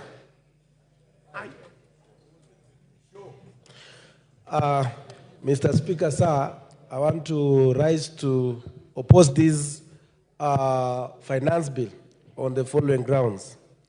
Number one, I think there is a very big problem in this nation. And you will note that when we did the finance bill of 2023, you noted that even the KRA couldn't be able to raise the amount that they had targeted of about 270 to around 3 billion. But as members of the Kenya Kwanza, they have accepted that to move on and even bring the new amendments without asking serious question, why did we not collect enough money during that particular period? Another question that these members of Parliament of Kenya Kwanza are not asking themselves is that the timing of this finance bill is not good, and it's not showing a good picture to this nation. And you have seen the President of Kenya moving all over the world, trying to bring the investors here. But you will realize that whatever is happening in this country is being carried viral to the entire world. Is saying that Kenya is a country that cannot be predicted when it comes in terms of the taxation. Members of Parliament today, as we are here, you have noted that most of the people there, they are not happy. And we are elected by those people to represent them. By coming up and even bringing and even going ahead and bringing more taxation on digital content creators. And that is the only area that most of the young people who does not have the job opportunities, they are lining there. It is very much unfair. I think it is high time that we need to go back to our budget that we made as members of Parliament. You will realize that as members of Parliament, we did not scrutinize when the President said that we should live within our means. Indeed, even the Parliament, and I want to thank the Speaker and even the Clerk of the National Assembly, they made us today, we are not traveling across the world the way we used to go and learn. But today, you see, even the budget of the Parliament is only 400 million and something. But you see the office of the cabinet is about 1 billion plus something. The office of the Deputy President, 4 billion. The office of the President, 4 billion. The State House, 7 billion. That is what we say that we should live within our means. Members of Parliament, there is a point of order from the chairman of the committee. Yes, Chairman. What standing order? Honorable Speaker, I rise on standing order number 91. And is it in order, Honorable Speaker, for my good friend, and I hate to interrupt him, the Honorable Salasia, to mislead the House. And Honorable Speaker, one of the reasons why there has been a lot of noise, especially on media platforms, is a misconception there is a taxation that is being introduced on digital, on content creators. Clause 7, Honorable Speaker, because we would like to put this matter to rest, page 555 of the bill, talks about where a resident or an unresident person being the owner or operator of a digital marketplace or platform makes or facilitates payment in respect of digital content monetization, goods, property, or service. The amount therefore shall be deemed to be income which is accrued in or was derived from Kenya. This is targeting the big tech companies in the digital platforms that generate their income from Kenya without paying a cent. We have institutions like Netflix, like Google, like Facebook. They generate income here, but don't pay taxation in this country. So this taxation is them paying for the income they generate from Kenya, not the people that generate income from those particular platforms. Thank you. Salasia. Mr. Speaker, I was just trying to highlight some of the things that has created a lot of emotion. And you will realize that the Kenyans, the way this country is being managed, it is being managed is like something else. Why do you want to play with the minds of Kenyans? Why do you introduce the tax on transportation of sugarcane? Why do you introduce taxation on 16% on bread? You want to attract the emotion of the Kenyans and you retreat, but then you have another agenda on that. That's why, Mr. Speaker, sir, I want to ask this House that now we cancel all this bill, we go back to the budget, we start now from there, we cut off, and then we start from the scratch. But this matter of bringing another new finance bill when the Kenyans are still struggling with the previous finance bill is like we members of Parliament, we are doomed. We are doomed. Members of Parliament, we are doomed. I'm telling you, we are doomed. Watu wa Kenya Kwanza mmenisikia? Honorable Salasia, there is a finance bill each and every financial year. So even next year there will be a finance bill. The following year there will be a finance bill. So it's good for you to know that as well. It's just I'm informing you. Yes. Honorable Justice Kamei.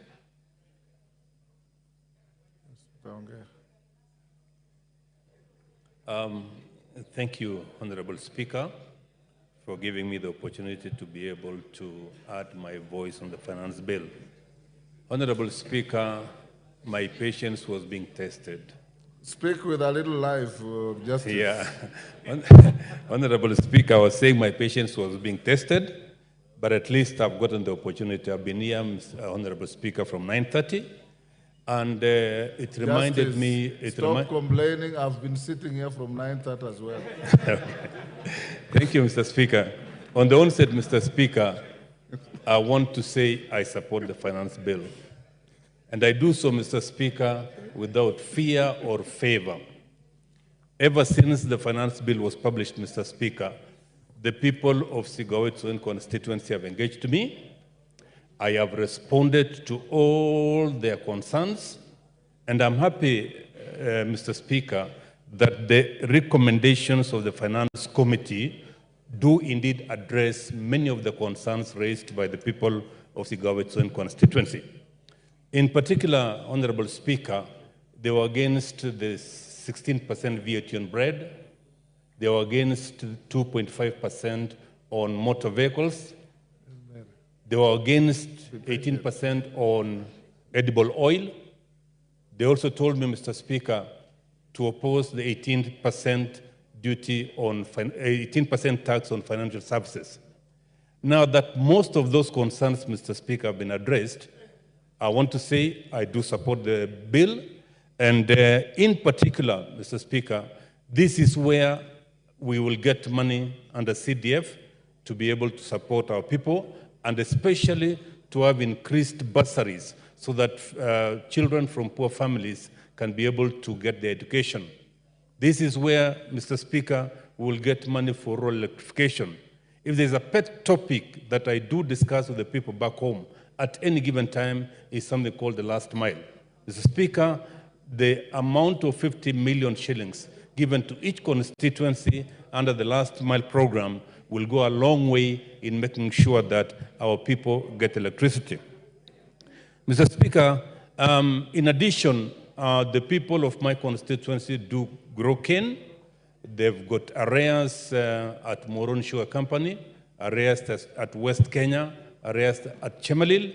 And Mr. Speaker, in this budget, we now have money to be able to pay farmers the arrears which has been there for a long time so that they can be able to get their money, which has been held by these companies for a long time. I hope, Mr. Speaker, we'll also get some money so that the workers who have been working in these companies can be paid their arrears. And Mr. Speaker, finally, I want to address one issue which was raised by the people. It is on the issue of the JSS. Mr. Speaker, there is money now in this finance bill which will make sure that the JSS teachers in this country who have been working or under the internship program will now be taken on board as permanent and pensionable. But I want to make a point to TSC. Those teachers who went on strike, Mr. Speaker, should not be terminated. They were asking for their rights, and TSC should be considerate enough to withdraw the show cause letters that have been given to our teachers. In Sigawetsoen constituency, 28 teachers have been given show cause letters. So I want to make a special plea to TSC. Please do not sack these people. They're asking for their rights, and within the Constitution, they had a right to do that. With those remarks, Mr. Speaker, I beg to support. Thank you. Member for Turukana South.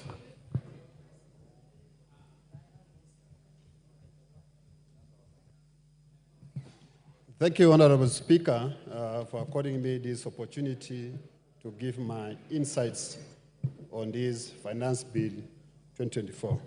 Honorable Speaker, first of all, I want to appreciate the Constitution of Kenya 2010 by empowering the Kenyan citizens to participate in the policy making of government.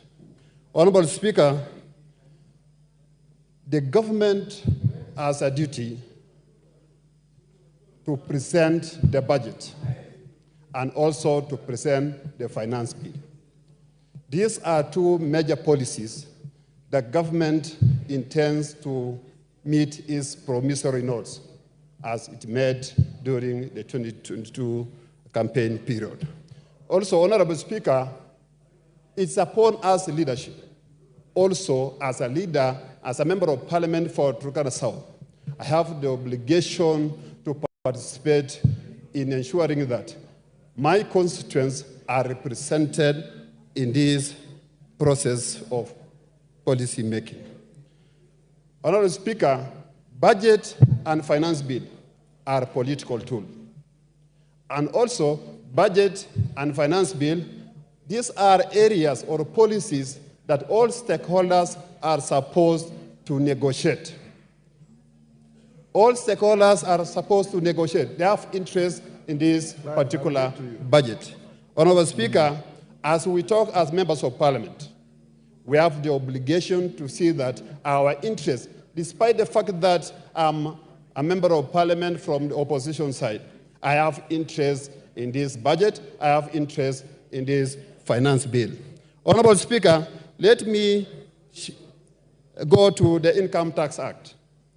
I have some reservations on the exemptions of some per diems. Honorable Speaker, that aspect of exempting some employees on 5% is discriminatory in the sense that if you look at job groups, a member of parliament or anybody earning more than 50,000, 100,000 will be exempted completely from paying tax on their per diem. Honorable Speaker, I say this is discriminatory. I gave an example of somebody who is in job group J who earns 58,000. Exemption will be 2,900. The per diem is 6,300. What is taxable is 3,400 shillings. Honorable Speaker, I request the members of this honorable house to exempt all the employees from this tax. Honorable Speaker, this country has failed on fiscal consolidation. All the policies have not addressed the fiscal deficit for a number of years. So there's need for the government to have plans or policies that are always consistent instead of changing every time the taxation measures. Honorable Speaker, there is something on repeal of digital services tax and replace it with significant economic presence tax at the rate of 30 on 20% deemed profit. What is the standard of measuring the so-called deemed profit?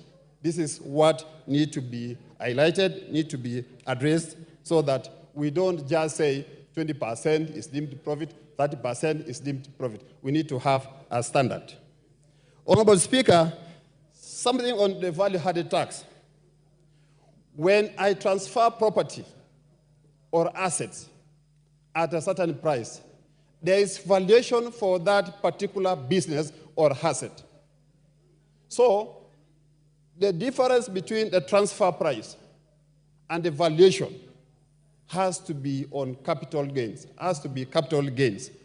not you are exempting that from taxation. Honorable Speaker, last year we had a finance bill. Thank you. Your time is up. Member for Sirisia. Members, you have 5 minutes. So Thank you, Honorable Speaker, for giving me chance also to contribute on this very important bill. Honorable Speaker, from onset, I want to support the bill. Honorable Speaker. Honorable Speaker, why I'm supporting this bill? The bill carries almost everything, Mr. Speaker. We cannot reject the bill in totality, Honorable Speaker, because, Honorable Speaker, Kenyans must learn, Mr. Speaker, to pay the taxes. We, Honorable Speaker, if we do not pay the taxes, Honorable Speaker, it will force the country to borrow from outside. And that is why, Honorable Speaker, Kenya as a country has a big debt because of borrowing, Mr. Speaker. The government is trying at least to make this country self-reliant, Mr. Speaker, so that we generate our own income from the country to avoid debts. Honorable Speaker, we must pass this bill, Mr. Speaker. Mr. Speaker, the committee has dealt with very many issues that were contentious. Honorable Speaker, like the bread, Mr. Speaker, the committee has already dealt with, and that is where the public was making a lot of noise, Honorable Speaker. And also the vehicles. It is already dealt with the committee, Honorable Speaker. Honorable Speaker, if we reject this bill in totality, Mr. Speaker, we are rejecting development of this country, Mr. Speaker. Mr. Speaker, if we reject the finance bill, we are rejecting bursary for our children. Mr. Speaker, if we reject this finance bill, we are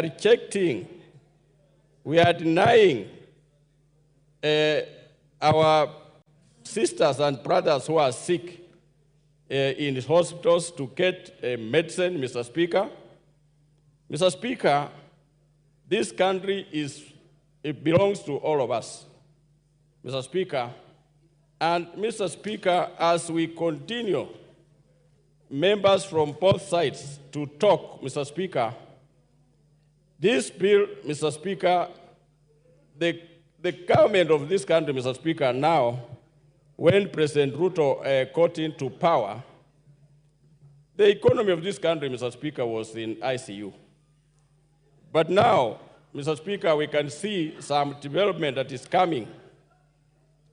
Even if some of us are in opposition, we want to oppose everything.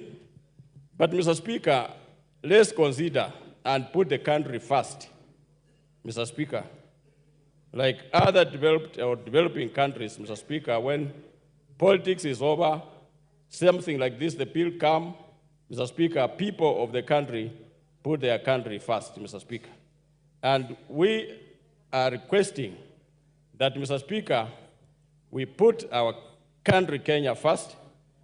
Mr. Speaker, on my side, where I can oversee is the KRA. KRA, Mr. Speaker, is not collecting enough. And at the time, we have given KRA money to use it to employ people to collect enough taxes, Mr. Speaker, but they have not met their target as the government or we as Kenyans expected the KRA to collect, Mr. Speaker. So, Mr. Speaker, we are putting KRA on notice, a warning that KRA must collect enough resources to meet the target that we need in this budget, Mr. Speaker. Because we are looking at them, and Gisairo. Thank you, Honorable Speaker. In the book, The Dust, written by Athiambo War, in its foreword by Nanjala Nyabola, she states that Kenya has 3 official languages: English, Kiswahili, and silence. Silence. Mr. Speaker, I stand here to oppose this bill. Many on that side are telling us that the funding of the appropriation bill is subject to the Finance Bill 2024. There is nothing further than further from the truth. We have a Finance Act, so whether this finance bill flops or not, the country goes on. Mr. Speaker, this Finance Act has some draconian measures. This allows KRA to access people's M-Pesa accounts without going to the courts. Mr. Speaker, we are going to make every Kenyan to move to cash transactions.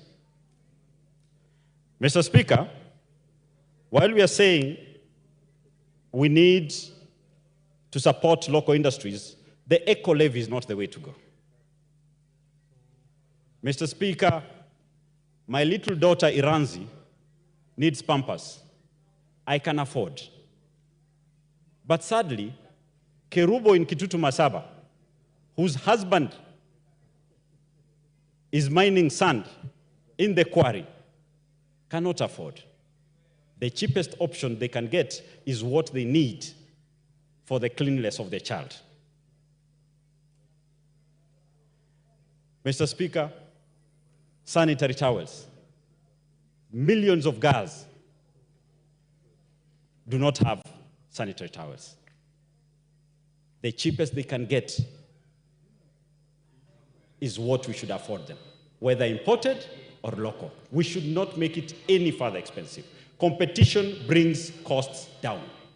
So if our local manufacturers cannot up their game, it is not our business to try and protect some few individuals for selfish interests. Mr. Speaker, while the whip of majority spoke in the morning, he correctly stated that I'm a chicken farmer and I do produce eggs. Very true. But saying that you are going to increase, to put a duty, an import duty on table eggs, that is where we get it wrong. By the fact that we've decided to split eggs into 2, table and fertilized, we get it wrong. If I give you 2 eggs, you can never know which is table and which is fertilized. What you're doing, you're protecting a few people who will purport to import fertilized eggs, but actually are importing table eggs. The duty should be on all. Let the one who is doing hatching claim a refund after proving and showing the chicks. Mr. Speaker, while the committee went around, collected the views of the silent millions of Kenyans, they came with a very bulky document, which deleted or proposes to amend most of their own mess. But with one stroke, they tell Kenyans, we've saved you billions, but again, they get into the pocket and take even more. Mr. Speaker, by introducing the maintenance, the levy on fuel for road maintenance by 7 shilling, the motor vehicle 2.5% that they had charged initially in the main bill of 5,000 minimum with a cap of 100,000, that changes because now you'll be paying 7 shilling for every liter. The cheapest of jalopy of cars will at minimum use an equivalent of 5,800 shillings in a month, in a year, while charged.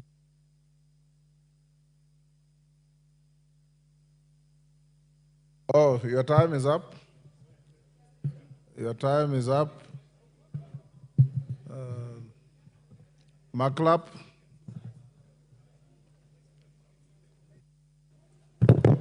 Thank you, Mr. Speaker. First of all, I want to declare that I'm a member of Finance, National Planning. And Mr. Speaker, I rise to put the record straight. Mr. Speaker, Finance Bill as proposed, putting the record straight, the original document, Mr. Speaker, is a creation of the National Executive. Where does these proposals come from the National Executive? Most likely, National Treasury and KRA. When it is committed to this House, Mr. Speaker, it is the honors of members of Parliament as representatives of the people of Kenya to now interrogate, and that is why there is existence of executive and Parliament, because Parliament represents the people of Kenya. Mr. Speaker, when a law is passed in this House,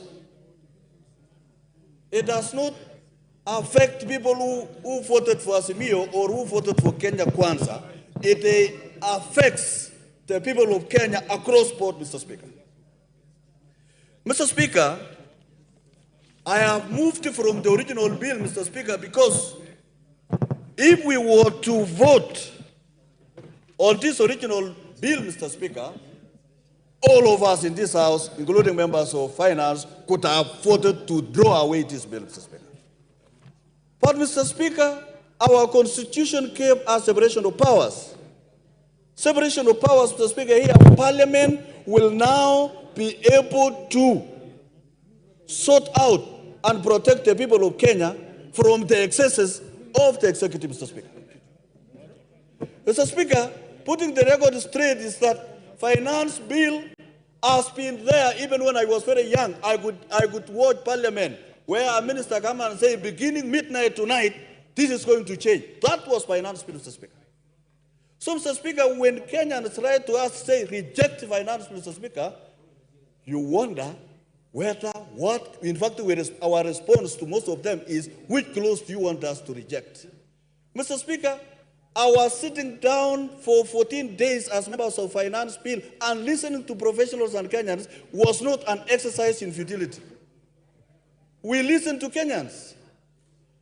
And Mr. Speaker, as we listened to Kenyans, another process of the budget making process was going on. Demand, supply. Mr. Speaker, the demand in this country has continued to rise. And that's why the government is coming with a proposal of a budget of 4.0 trillion, Mr. Speaker. When these proposals were brought to this House, Mr. Speaker, just using the words of Junaid Mohammed, most of the members across board in this particular House, Mr. Speaker, rose to say, this is the best budget because it adds us money to constituencies, because it pays for the JSS teachers' confirmation. They actually gave rise in this House to support all the budgetary proposals in this House, Mr. Speaker.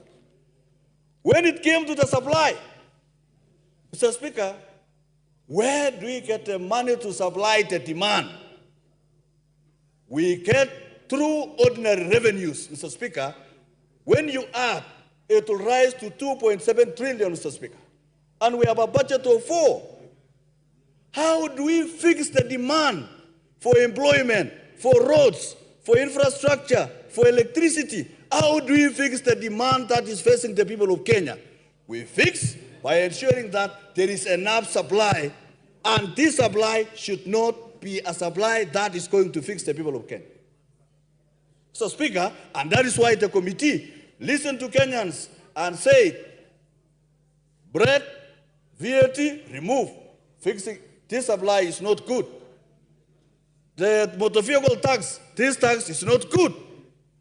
We repealed a lot of sections, we amended a lot of sections that we felt it was punitive to the people of Kenya, and ensure that whatever report that we brought to this House, Mr. Speaker, is a report that is going to give a fair tax regime for the people of Kenya so that we can be able to... Time up, Martin Owino. Time up. I appreciate the time. As a representative of the great people of our constituency, Mr. Speaker, and by extension, the whole country who are suffering under the yoke of the bill of Financial Bill 2023, I stand to oppose this bill. Mr. Speaker, the effect of 2023 bill, financial bill, is still weighing on our people. I'm not sure where my colleagues represent, but in my constituency, some kids, even as we brag of the price of unga gone down, are going to bed hungry and up to school the same way. Mr. Speaker, the dropouts from schools, because parents cannot afford the fee or the tuition, has gone up. Mr. Speaker, this has gone into even mental problems. Mr. Speaker, the statistic today says 1 in 4 in this country are suffering mental health. It's only that they have not reached the manifestation stage. So colleagues, even as we are here, 1 in 4 may be brewing up for mental disease.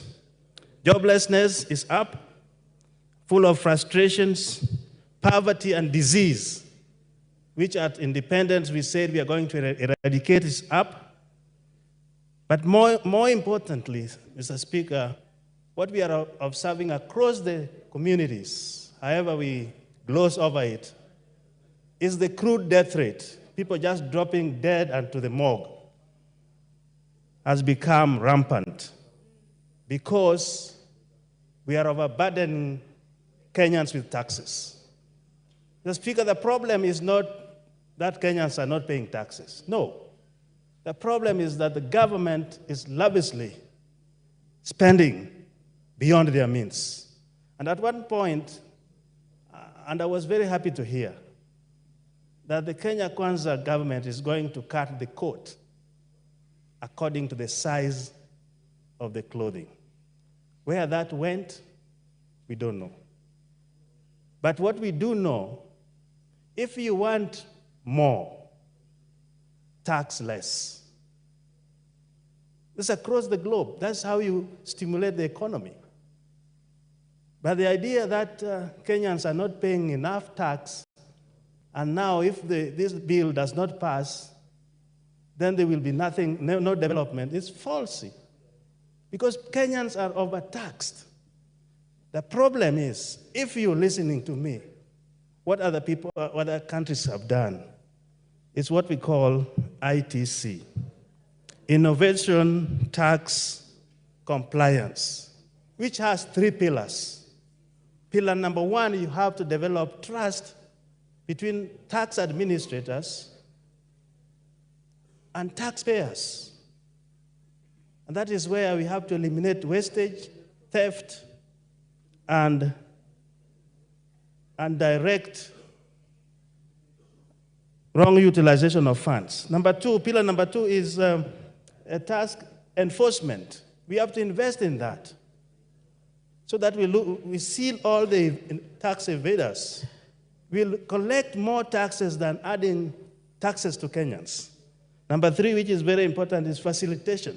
The mechanization of those taxes is very important. But for you to come and tell us that you are now proposing to remove bread, edible oil, mobile, motor vehicle, sugar transportation, diapers, you're the ones who collected the views of the people. Why didn't you put it in the bill? You are cheating.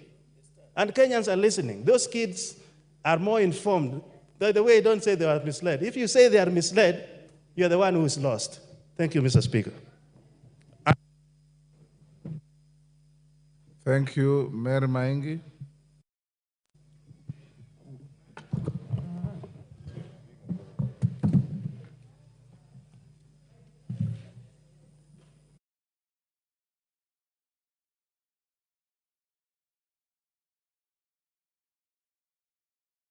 Giving me this chance to contribute to this very important bill. Mr. Speaker, when we discovered the internet, it was to change the way we communicate and the way we do business. It is unfortunate that some of us are using the same social handles to mislead a gullible public, and others are also using it to incite members of parliament. Mr. Speaker, I want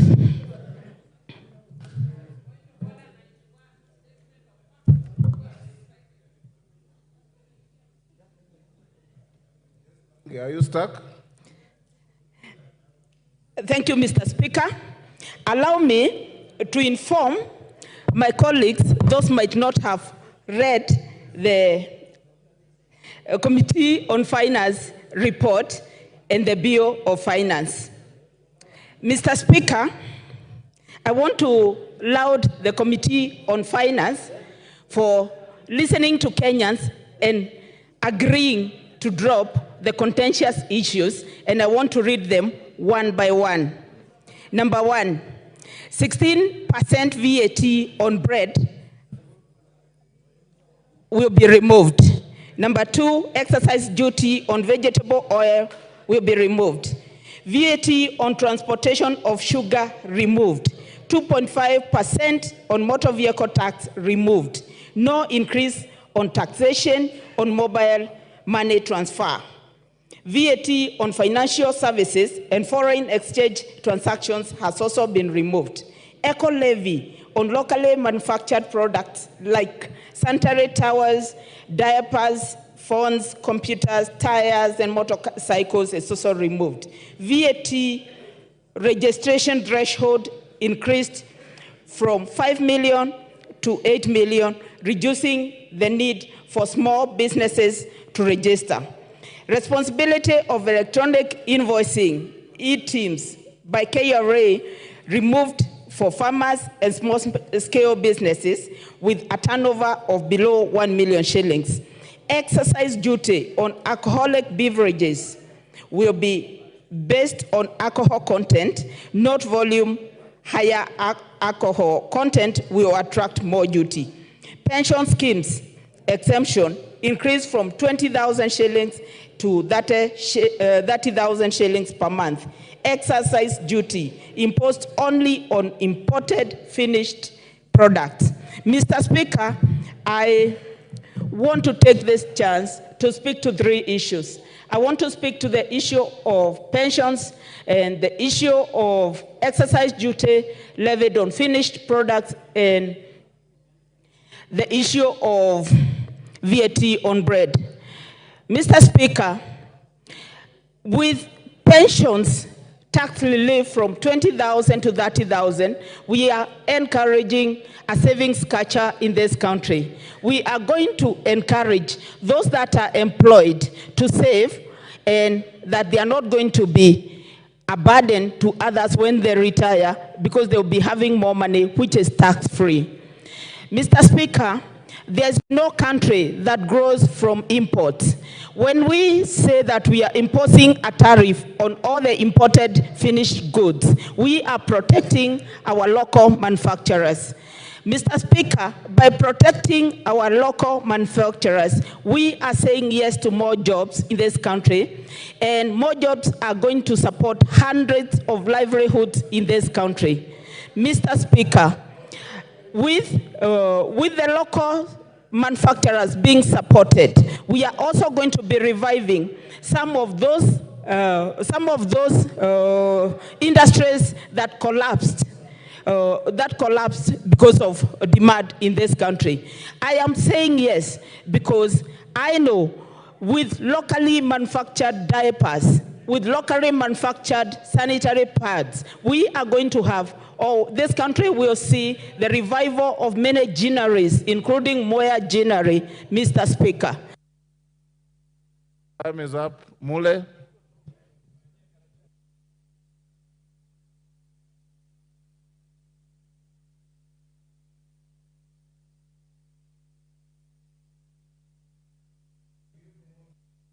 Clerk. Thank you very much, Mr. Speaker. Mr. Speaker, I want to put the records very clear. From the word-go, I oppose this bill in totality.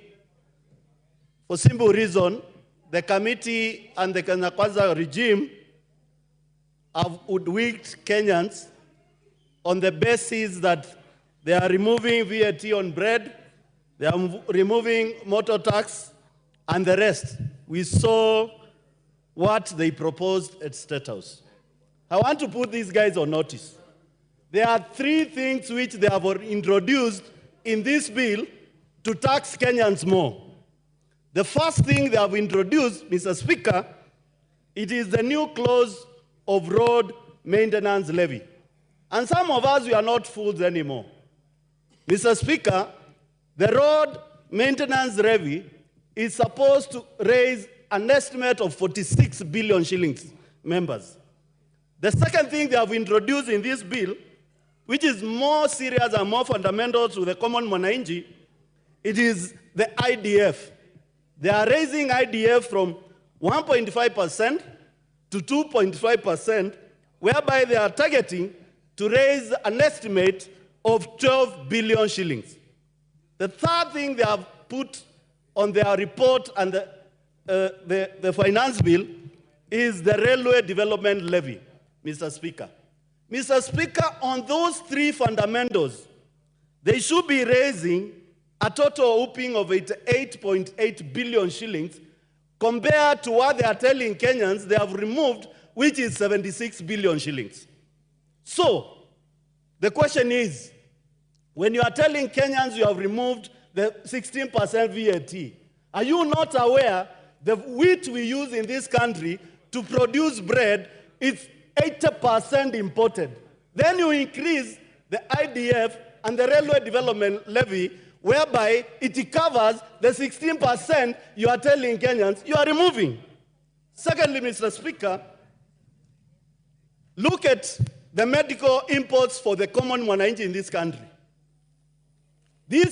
We as a country, we produce very little drugs. Quite a number of drugs. We import 70%, Mr. Speaker, of drugs to this country. And in the morning, when Zamzang said that this bill will increase the cost of medicine in this country, you betrayed him because probably she didn't have the facts. Let me give you the facts. 70% of drugs imported in this country will be subjected to railway development levy and IDF, which you have increased, meaning that any patient who is supposed to get drugs in this country, the cost of medication goes up. What's wrong with you people? You think that we are fools? We'll tell you the way it is now and the food. Mr. Speaker, I want to say this without any fear of contradiction. The mamamboga, the boda, and the common mwananchi of this country, if we increase the fuel levy through the maintenance road and through this bill, which is 7 shillings per liter, the common mwananchi living on less than $1 will not afford his life again. Mr. Speaker, is not a rocket science. The moment you increase tax on fuel products, you have changed the livelihood of Kenyans. So, Mr. Speaker, we should not waste any more time. We need to pull and ask the committee to stop lying to Kenyans. They have removed bread, they have removed edible oil, they have removed all those things you had put on your bill. For simple reason, Mr. Speaker, We want to call upon all Kenyans tomorrow to wake up and say no to draconia's finance bill, which is being proposed, and giving Kenyans an hope and bringing that up in another hand called Railway Development Levy, IDF, and the 7 shillings on fuel. Please, don't fool Kenyans anymore. We'll stand with the 52 million Kenyans from tomorrow until sense comes to your mind. You cannot tax Kenyans anymore. I oppose, Mr. Speaker. KJ, member for Dagoretti South.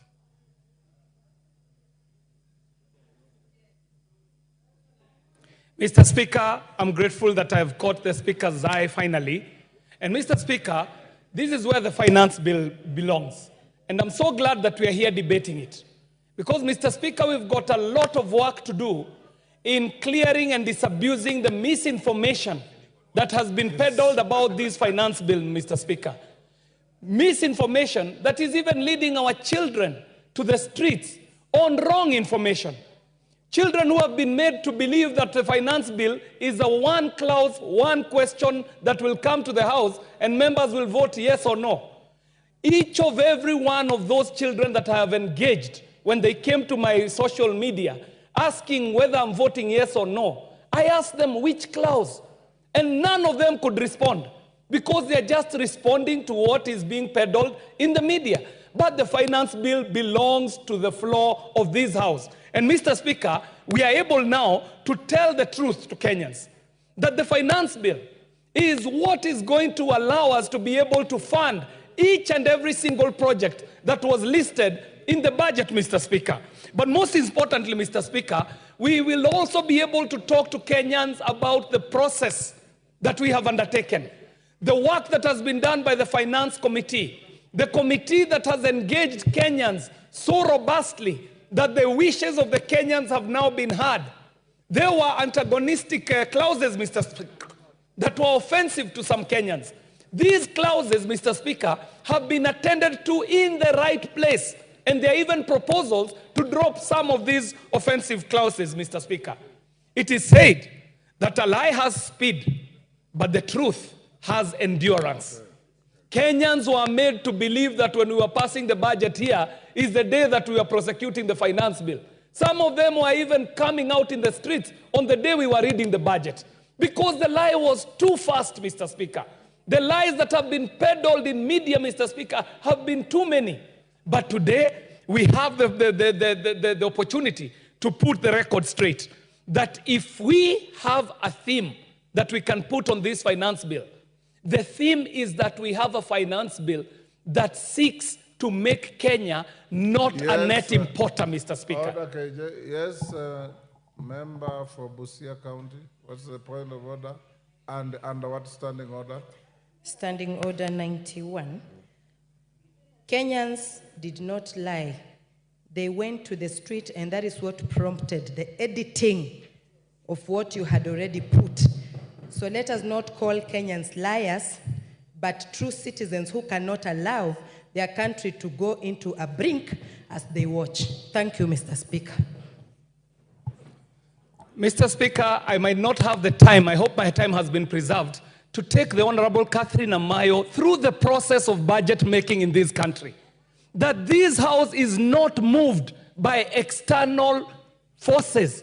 This House moves in its own motion, suo moto, on matters that have to do with budgeting.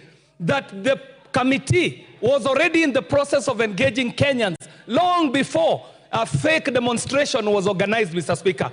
And the lie persists, Mr. Speaker, because even some of the photos that we were seeing out of the streets, I can tell you as a graphic editor that they do not belong to this country.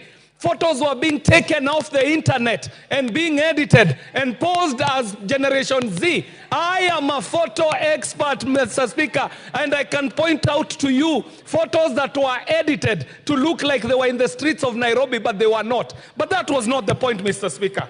My point, Mr. Speaker, I would like to let this House know that every digital image has a digital footprint. If a photo was taken in 2020 and is being used yesterday, we can tell from the metadata of that photo, Mr. Speaker. So there is no debate about that. Mr. Speaker, the truth of the matter is that we have a finance bill that seeks to move Kenya from being a net importer so that we can have cottage industries, Mr. Speaker. We can start our own manufacturing. We can reward any Kenyan who seeks to, and preserve a minute for me, Mr. Speaker, because of the interruption.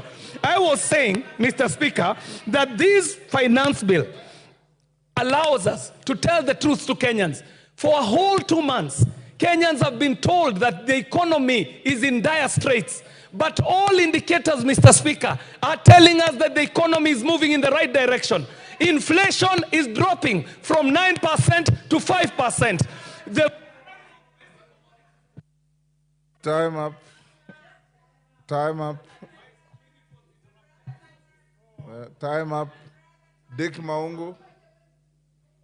Order, honorable members. Merely you contributed in silence. Please accord the same silence to your colleagues.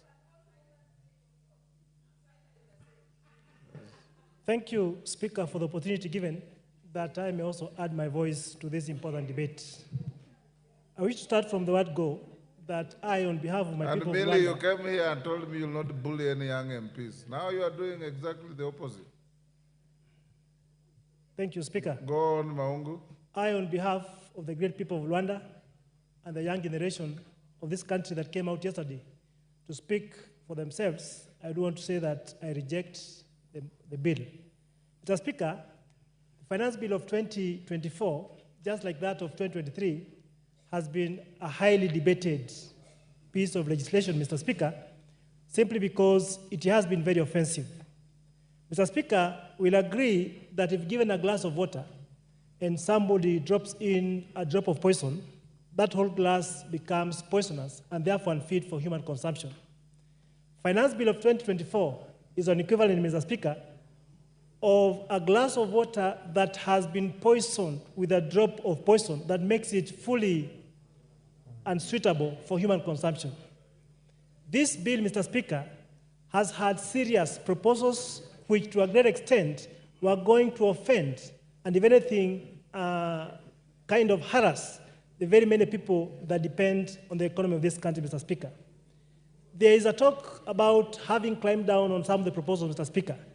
But, Mr. Speaker, having a proposal on what is basic, for example, what most of us eat, most of the Kenyan people in the common household, Mr. Speaker, consume bread. And therefore, proposing an increase in the same element of food becomes a disastrous idea to the very Kenyan, Mr. Speaker, that we purport to represent. Mr. Speaker, you'll agree with me that Finance Bill of 2023 had a projection of collecting close to over 200 billion, Mr. Speaker. But as it is, it was only able to realize close to 57% of its initial target. 2024, Mr. Speaker, this bill is poised to bring in close to 302 billion, Mr. Speaker. But from the experience of last year, it may be quite a big target to achieve, Mr. Speaker. Our question, therefore, is why could, in the government of the day, decide to postpone any new increment of taxes for the time being, Mr. Speaker, to ensure that they are able to put steps in place to help them realize the shortfall they had last year, Mr. Speaker. Mr. Speaker, yesterday we saw what has never happened in this country, where a young generation, people in their early 20s, Mr. Speaker, came out to speak for themselves because they felt and believed that this House could not stand in the gap for them, Mr. Speaker. It is embarrassing, Mr. Speaker, to see our young people, Mr. Speaker, sacrificing themselves to go out of the streets because they have lost confidence, they have lost trust, and they have no hope in the institution of Parliament, Mr. Speaker. Mr. Speaker, let it be known that should Kenyans suffer, the person to ask those hard questions is none other than members seated here this evening, who will be able to pass this bill, Mr. Speaker, which will add unnecessary burden, unnecessary heavy weight to our people, Mr. Speaker. And therefore, as Kenyans are watching this evening, I want every Kenyan to take charge. I want every Kenyan, Mr. Speaker, take note of what his member of Parliament will be speaking this evening with regard to this bill, Mr. Speaker. A member who goes on to support this bill, Mr. Speaker, is a member who desires that these people should not have life tomorrow. A member who goes on to support this draconian bill, Mr. Speaker, is a member that does not think good for his people. And therefore, I want to urge this great House, Mr. Speaker, that as we are standing today, let us say no to this bill so that we may have an opportunity to give hope to our people. Mr. Speaker, as it has been pointed out, there's a proposal, yes, to bring down fuel levy, to bring down motor vehicle circulation tax. But at the same report, Mr. Speaker, there's a new clause that indicates that fuel is supposed to increase by a whooping Kenya shillings, 7 shillings, Mr. Speaker. I want somebody to tell me, Mr. Speaker, how on earth can we therefore go on burdening that mamamboga, that hustler with an extra shilling at the pump, Mr. Speaker? This will be finishing our people, this will be shrinking our people, Mr. Speaker, and if anything, trying to freeze or to shrink the disposable income within their pocket. I therefore stand to oppose. Thank you. Titus Lotte. Give him the mic. Thank you, Mr. Speaker, and thank you for giving me this opportunity to contribute to the Finance Bill 2024. Mr. Speaker, I would have rejected and voted no for this bill if I had rented my brain and my mind to the people that will misuse it. I would have voted no, but I have not rented my mind. Mr. Speaker, I would have voted no and rejected this bill if I was a tabula rasa with no brains to read, reason, and analyze. But I am not a tabula rasa. Mr. Speaker, the reason why I say that is I have looked at the document, the bill and the proposal therein, and realized that everything that the people of Kachaliba sent me to represent them, all the punitive taxes have been removed. And so I will actually be mad to come here and start saying we reject this bill in totality. Mr. Speaker, I will not, because everything that affects Wanjiko, everything that affects the people that I represent have been removed. Mr. Speaker, the white man said that if you want to hide an information from a black person, put it in writing. And I have attested it today, Mr. Speaker, that everything that has been written here, nobody has read, but all insinuation that is coming from the members of the public that have been incited, and also some members of this parliament, are actually hearsays. They are innuendos. They are assumptions. So, Mr. Speaker, that is the reason why I say we probably need to unback this thing and get it out of writing to start even educating these people by saying, because if writing hides information from them, then let us talk to them so that they also see that the things they talk about, they are talking about 16% on bread, something that has been proposed for removal. They are talking about 25% for edible oil, something that has been proposed for removal. They are talking about mobile charges, something that has been proposed for removal. It is because it is written and they have not seen it. The last one, Mr. Speaker, why I support this is because of 5 things. One, because for the first time we employed 46,000 intern teachers, and we intend to confirm them. This country has suffered cases of unemployment. And if the bill is bringing 46,000 people onto our jobs, do we just want to throw it away? I believe let us also sympathize with those people that are unemployed that want to get a job. Because if they get a job, they are going to improve the economy of this country. Let us sympathize with the 20,000 more that are coming into an internship this year so that they can be employed next year. Let us sympathize. If you say no, you are also saying no to the employment of these people. The next one is about the pastoralists that I represent. For the first time, pastoralists are supposed to be compensated for the losses of their livestock. For me, that's a big thing. Mr. Speaker, I support because of that. I also support, again, Mr. Speaker, because of the fact that local manufacturing is supposed to be improved in this bill, Mr. Speaker. I know when I used to work as the CEO of women groups that were trying to form cottage industries that will manufacture the sanitary towels. They were killed because they were cheap imports of sanitary towels from China. Mr. Speaker, if you want to grow our economy, we will need to improve our manufacturing. And manufacturing, we do not need high quality at this point. Every country that has developed started with a low quality, and then with time they improve it. But at the end of it all, we will have employment in this country. So, Mr. Speaker, how do we improve our industries if we say that because they are cheap, they are low quality, we are not going to start? We have to start from somewhere. And finally, Mr. Speaker, as I sit down, I will support, because I'm not a tabula rasa, I will support because I have not been brainwashed. Mr. Speaker, I will support this bill as amended, because everything that is punitive has been removed. Thank you so much, Mr. Speaker. I support. Thank you, Dr. Ochanda.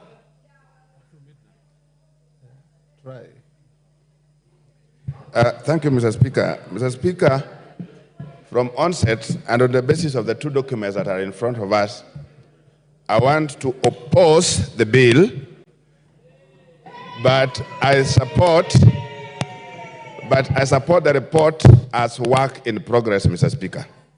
Mr. Speaker, what is more critical here is the process at which we go through the stages of the budgetary process.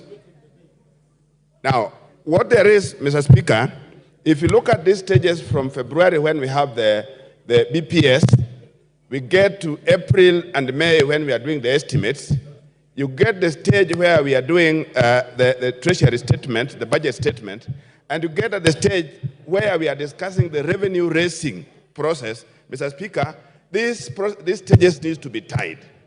And as a House, because we have not tied them properly, that's where there are missing dots. There are dots along the stages. Mr. Speaker, if you look at now the BPS in relation to the budget, there are definitely different figures, which sometimes go beyond what the BPS expects.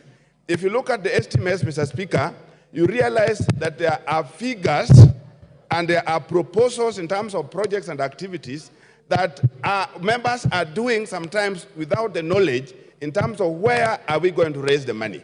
Mr. Speaker, what I'm trying to suggest, or I'm trying to say is that if we are able, for example, at the estimate stage, be able to be talking about the activities, talking about projects, and talking about what is to be funded, if at that time we have indicative sources of revenue, we have indicative figures, I think will be more useful to this country than where we are deliberately saying that the budget is fine, because there were very many good things in it, but then after a week, we are saying, no, we are not too sure where the money is going to come from, so it is bad. So, Mr. Speaker, this is exactly where I'm still insisting that those stages, we must get away with how to tie them up. There must be a string that ties them from the level 1 up to the stage when we are raising revenue.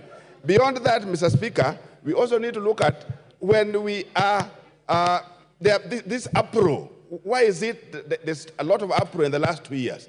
We need to look at it in terms of if the traditional sources of revenue were working before and there were no issues, what is it that we need to do to work around the traditional sources of revenue such that we don't go creative ways which are bring a lot of issues, bring a lot of things that people don't understand, particularly when you get into this communication industry. There are a lot of new things. And when you move in to look for revenue across it, then there are definitely many things that must tie you to be in war with the young people, Mr. Speaker. So I think these are things that we really need to look at. The issue of, when we're looking at the issue of budget or no, the revenue, there are things that you can avoid. You can avoid taxes. I think the nation needs to be told also, but you can't evade. What is it that you can avoid? For example, not everybody else pays for taxes on beer.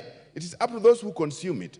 You can avoid that. If you get into other avenues where there are things that are brought that are not conducive, are not good for you, you have the space not to get into them. Mr. Speaker, that's exactly what I'm saying. I support the report, but I don't support the bill because the report is still work in progress, and in the next number of hours, we are still working on how to improve on it, Mr. Speaker. Thank you. Thank you. That is his position, Maungu. You don't have to prod anybody. Member for Aldai. Thank you, Mr. Speaker. I rise to support the finance bill. Member for Nakuru Town East. What is out of order? Kaitani, take your seat. Thank you, Honorable Speaker. I know everybody thinks that I'm moving under Standing Order number 95. Honorable Speaker, I beg to Standing Order number 30, hours of meeting, and specifically Section 3, 4, and Section 6. Honorable Speaker, Section 3 of Standing Order number 30 says, notwithstanding paragraph 1 and 2, the House may resolve A, to extend its sitting time. B, I don't want to go to B because it's another time and date, and C.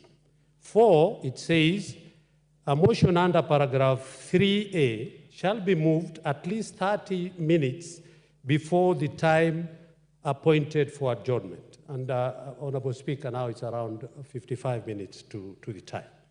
And 6 says, upon the conclusion of all proceedings under paragraphs 2, 3, and 4, or 4 of this standing order, or upon an earlier completion or deferment of all business standing upon the order paper for the sitting, the Speaker shall adjourn the House without putting a question. Honorable Speaker, I know we are supposed to adjourn at 9. And under the standing order, we can be able, if we agree, to proceed. Honorable Speaker, 55 minutes only means 11 members of Parliament who have at 5 minutes. So if we can move to midnight, then it will give us more time for us to be able to debate. Thank you, Honorable Speaker.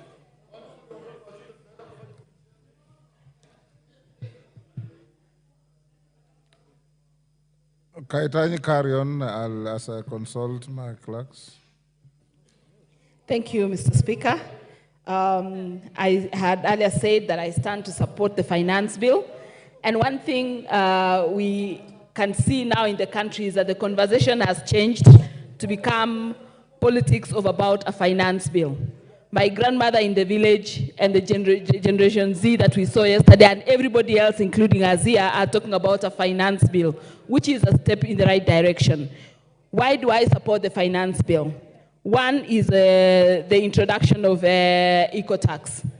In around 2016, the ban on polythene was imposed in our country. And I think at that time, there was a lot of hue and cry on how packaging will become expensive and how cost of living will become expensive. But NEMA stood its ground and the effect of the polythene ban took effect. Today, our country is one of the cleanest cleanest country because we do not have polythene papers. But we have imported finished products that have polythene. And I think introducing the eco-tax will help us in managing that waste that we've already removed from our raw materials and all the way from our local manufacture where we do not introduce any polythene. Over and above the tax, the eco-tax, it is going to create employment because we are saying that we are putting eco-tax on imported finished products.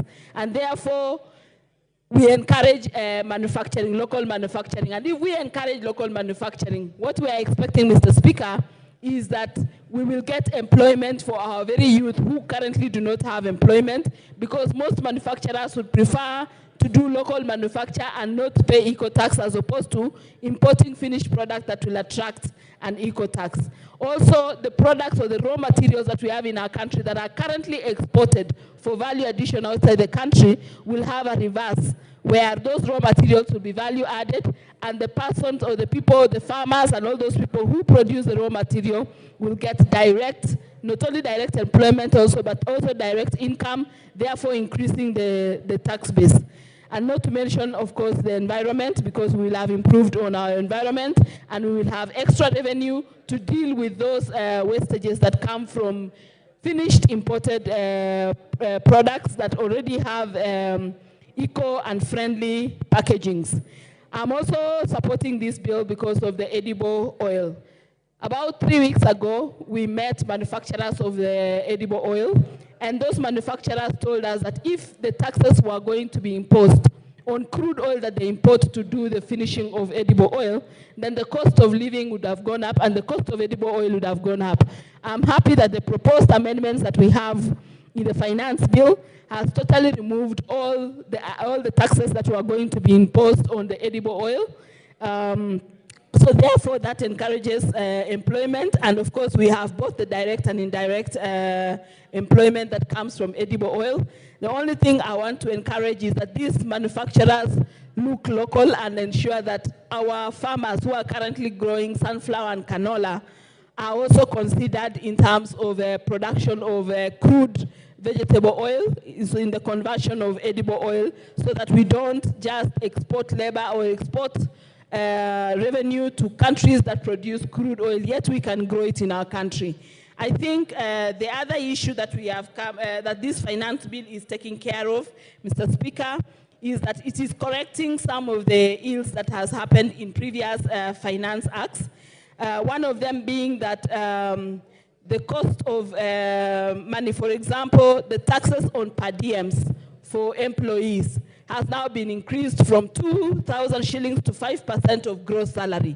That means that an employee will have more disposable income, and as well as the taxes on NHIF and housing levy has now been put as tax deductible. So therefore, we reduce the pay as you earn for the salaried employees, and that has allowed the salaried employee to have more disposable income, which is something that is a correction from the previous finance bills. And therefore, when we say that the finance bill is not should be disbanded, should be rejected, then some of these ills that are being corrected in this finance bill will not be benefited by the salaried employees. So with that, Honorable Speaker, I support the finance bill. Thank you.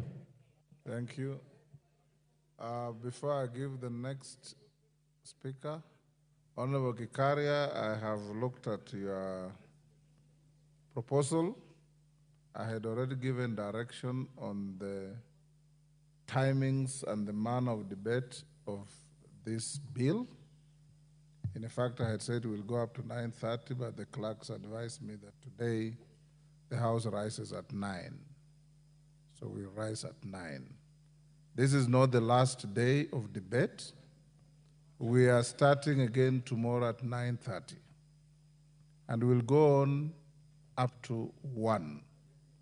Then we'll start at 2:30. And in the course of the afternoon, I can also note, sitting where I'm sitting, that other than the desire and the need, and justifiably so, for every member to speak to the bill, there is a lot of tedious repetitions. But I will still indulge every member who will get a chance to speak. Tomorrow afternoon, all things being equal, we will vote on the bill. Those of you with amendments, make sure you file them before 1 and tomorrow. And we'll give you direction on when, after voting in the afternoon, depending on how you vote, when we'll go to committee of the whole. I'll now give the floor to Lillian Kogo.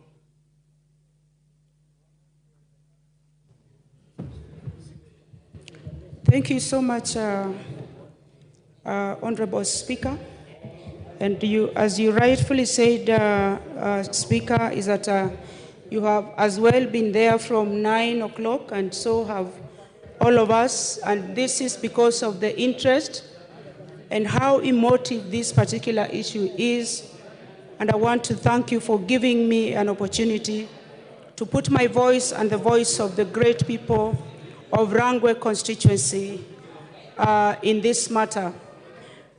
I am reliably requested or required or commanded by the great people of Rangwe constituency to reject the bill, and I will surely do that because they are the ones who sent me to Parliament. But I must also, as an academic, do that with reasons which I should think Rangwe people are going to stand by. Honorable Speaker, at some point during debate, it was mentioned that every financial year, every year, we would keep having financial bills. We are going to have a finance bill for this year, we are going to have a finance bill for 2025, 2026, or whatever time, we will continue having finance bills. But I want to say, Honorable Speaker, that as much as we want to have finance bills every year, it would be prudent, Honorable Speaker, that if we have an act, that act should be allowed or should be given time to operationalize. We run it for a time, Honorable Speaker, so that we are able to critically analyze or critically make observations on its goodness and on its badness. And even in the course of debate, Honorable Speaker, it was mentioned that probably the young people we are seeing rise up out there may not know really about this finance bill. But I can assure my colleague and my friend that these young people are well informed, Honorable KJ. At times they're even ahead of us with information. And these are people who know how to comb and dig information from wherever they are able to get it. So we should not undermine their capacity to be informed on matters that happen in Parliament. And in any case, Honorable Speaker, these are the next cohort of parliamentarians. So I think they're in the exercise of practicing, but they are also exercising their democratic right. They have the right to picketing. So if they do so as young people, we should give them room, Honorable Speaker. Honorable Speaker, having said that, I also want to appreciate what the committee has done. The committee listened and the committee made amendments. So we have on one hand the committee report, but also we have on one hand, the committee did proposals for amendments, and on another hand, we have the bill in itself. So that gives room for hope. And from the point where I stand, I may not be very good, Honorable Speaker, at estimating the age of the substantive chairperson of the Finance Committee. But I can literally guess, Honorable Speaker, that he's a young person. So I want to tell the chair of Finance Committee, my brother and the Honorable Member of Parliament, you are a young person and the young people are looking at your capability and your capacity to run a major docket like that. Let us not take things for granted. It is a career you are building. And I want to say that there are many issues to reject this bill on. When we talk about not bringing taxation or not making gluten-free bread taxable, what exactly do we mean? What is the science behind it? What is the issue on allergies about this? Was it medically informed? So if we start tearing and scrutinizing this bill, Honorable Speaker, to the extent that we tear it apart, all of it will be rejected. But for me and Rangwe people, Honorable Speaker, on the bill, I stand to reject. No. Thank you, Lillian. Taitumu? Thank you, Mr. Speaker, for the opportunity. Taitumu and others, those who want to speak, stop menacing the Speaker with hand gestures. I can see you and I'll give you a chance to speak. Okay, thank you, Mr. Speaker, for the opportunity. I arise to support the bill. Mr. Speaker, I want to thank the committee. First of all, when I went through the document, I saw 203 entities were given an opportunity to present their views in connection or in relation to the bill. The committee listened to their views objectively and made various adjustments to the clauses that were punitive to the Kenyans and mainly the Mamboga and other citizens of this country.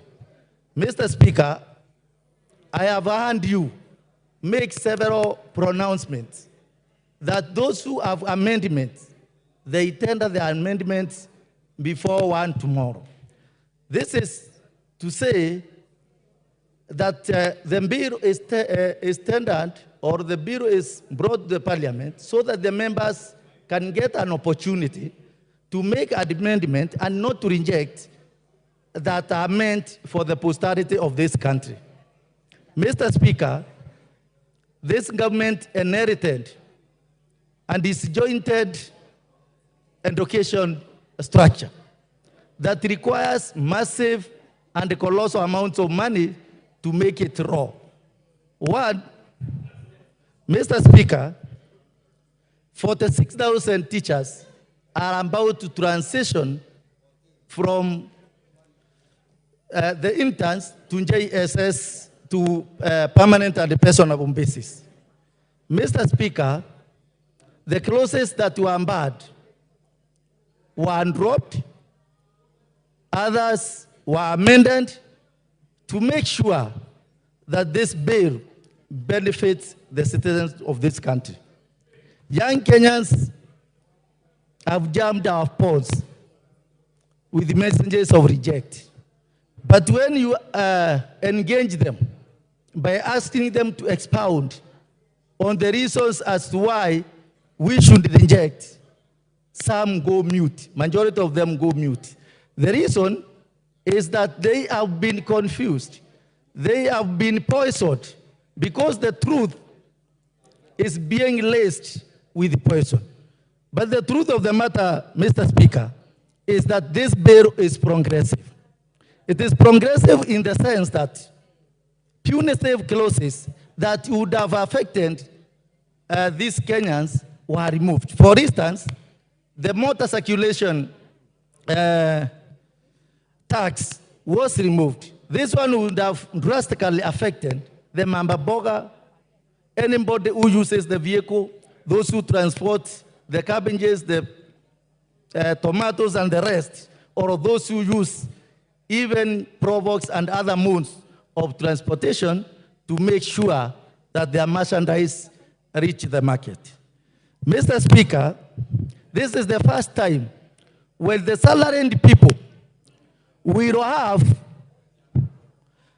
pay as you earn deducted after the statutory deductions are removed. This one will have a positive index on their net pay. And for this reason, it shows that this bill is good. Taxes on mobile phones transfers, they have remained as they were, and they have not been handled as it is seriously exaggerated. On VAT on financial services for foreign exchanges, Mr. Speaker, those transactions, those exchanges have also remained as they were. VAT on bread, Mr. Speaker, it was very contentious. But in the wisdom of committee, through the advice and the democratic space that it gave the stakeholders of this country, the experts, the professionals, and even faith-based organizations, they saw it worthy to have it removed. The eco levy and other levies that were not necessary to be levied on Kenyans were removed. Mr. Speaker, this country requires money. Thank you, Taitumu. Member for Kiminini.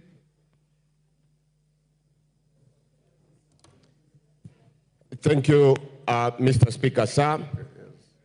Representing the good people of Kiminini, we know that this finance bill is supposed to be a mechanism to raise funds for the government programs. However, if the government widens the taxation mechanism that affects the people, then I have a right to represent my people and indicate where it's not right. Secondly, Mr. Speaker, we must reduce and rationalize our expenditure. We must live within our means. Looking at this particular bill, Mr. Speaker, we completely left out the principle of a sovereign state whereby the Bretton Woods are the ones dictating what we have to put in our budget. Someone sitting in Washington and the IMF does not really understand the pain that the local Kenyan goes through by inflicting a specific taxation on bread, things like sanitary pads, an example. And I would like to say, Mr. Speaker, it is also important that the templates that have been provided by the World Bank, which have worked in other countries like Croatia or wherever, using those templates in Kenya, it cannot work. So it is very clear that, Mr. Speaker, and again, looking at the other side of the House, if you look at something like diapers, you expect that having mostly the younger generation on that side will take care of basic items like diapers. This morning, Mr. Speaker, I saw the presentation by the majority leader, which listed 4 companies that are producing diapers and even sanitary pads. But figures don't lie. If you look at those 4 companies, they are not able to meet the demand of the sanitary pads or the diapers that are produced in this republic, meaning that majority of those items that are used in this republic are actually imported. What I would have expected from this bill, Mr. Speaker, is for the bill to also state good mechanism where we're encouraging even manufacturers to come in and manufacture locally. Basically, what this bill has done is to try and protect some local manufacturers and, of course, not promoting competency or proactiveness. We should not, in the spirit of protecting local manufacturers, try to put more taxes, especially on critical items like this. And Mr. Speaker, this reminds me in 1775, between the month of April and May, where we had, within the month, we had over 300 riots, which were actually the bread riots. And yesterday, we've seen actually people hitting the streets because of that. And I'll not be surprised, Mr. Speaker, if we don't panel beat this and ensure that we have a good financial bill whereby we will make history as the first country, not just on the continent, but globally, where we will have riots of diapers or sanitary clothes. So, Mr. Speaker, my expectation from this presentation, we having a lot of minerals. We've got iron ore, we've got copper, graphite, magnesia, nickel, all this we have. I would expect that there are smarter ways of seeing on how we can really utilize and take advantage of our natural resources. An example, Mr. Speaker, I'd also expect that on items that are causing some social disorder like alcohol, an example, we focus on such items where we put even 100% taxes. But touching on items like bread, like sanitary pads, that one I think, Mr. Speaker, really creates a lot of fault on this particular bill. So at this point, Mr. Speaker, I oppose this bill. Thank you. Timothy Toroitich, member for Marakwet West. Give him the mic. Thank you, Honorable Speaker, for giving me an opportunity to contribute on this very important bill. Honorable Speaker, from the onset, I rise to support the letter, the spirit, and the intent of this particular piece of proposed legislation. Honorable Speaker, but with a rider, I support the same, Honorable Speaker, as proposed by the committee. Honorable Speaker, the reason why I say I support the bill with the amendments by the committee is for the reason that, Honorable Speaker, the bill as it was brought to this House is a bill that was in the mind of the executive.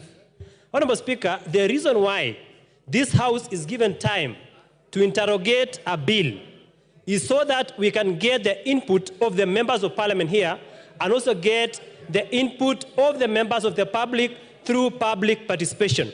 Honorable Speaker, when the Committee of Finance went to collect the views of the public, Honorable Speaker, they never went to collect the views of Kenya Kwanza public. They never went to collect the views of Azimio supporters. They never went to collect the views of individuals.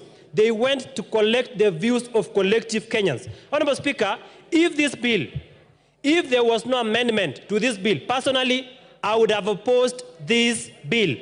But because of the amendments that has been reflected in the report of the committee, I will support the bill purely based on the proposed amendments by the committee.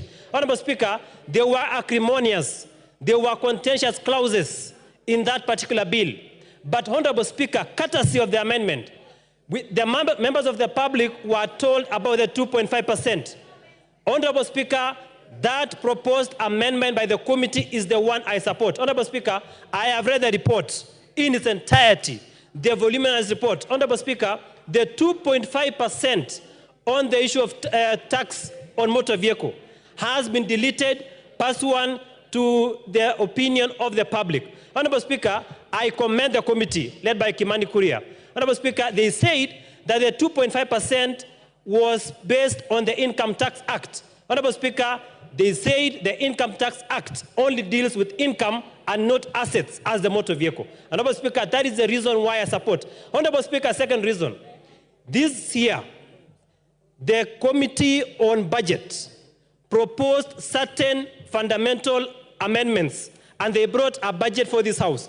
One of the issues led by Ndindi Nyoro was the issue of equality in terms of allocation of resources insofar as electricity is concerned. Honorable Speaker, every constituency was given 50 million. I saw my friends from the other aisle supporting that proposal. But Honorable Speaker, the question is this: how do we fund? How do we get the 50 million if we don't pass this finance bill? Honorable Speaker, the issue of CDF, all of us from this aisle, from the opposition, supported the increment in CDF. Honorable Speaker, if we don't have enough money to support that increment, how shall we, as a country or as members of parliament, get that particular funding? Honorable Speaker, on the issue of JS internships, Honorable Speaker, there has been demonstration outside there. The internship teachers have been saying they want to be confirmed. Honorable Speaker, I sit in the Committee of Education and Research of this House. Honorable Speaker, Honorable Speaker, in this budget, we have allocated... Yes, what is the point of order from your neighbor? Mr. Speaker, I rise on standing order number 91. Is it in order for the honorable member to mislead the House that the budget proposed an increment on CDF, yet we know CDF is a percentage of the collection? Honorable Speaker, it is not rocket science that the constituencies are receiving depending on the number of wards, but this time round we have an increment of 30 million per constituency. Honorable Speaker, that is not rocket science. It is an increment that has been reflected in the budget, and therefore it must be funded. Finally, Honorable Speaker, even though I support this bill, there has been hue and cry outside there. Honorable Speaker, it is incumbent upon the executive to ensure that money collected in this year's financial bill, Honorable Speaker. Thank you, Timothy. Wanjala Raphael.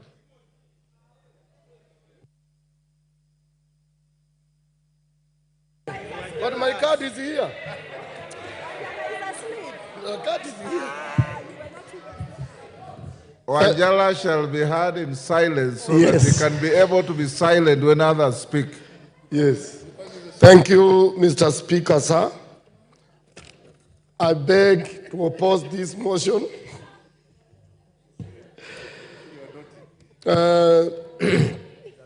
Speaker, sir, this finance bill of 2024, National Assembly Bill number 30 of 2024, Mr. Speaker,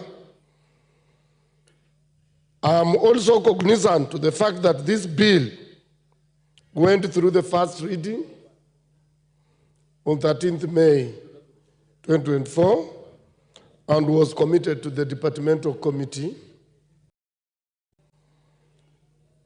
on Finance and the National Planning for Consideration Committee, and reporting to the House under the provision of Standing Order number 127. Mr. Speaker, sir, I'm also cognizant of the fact that this bill has 65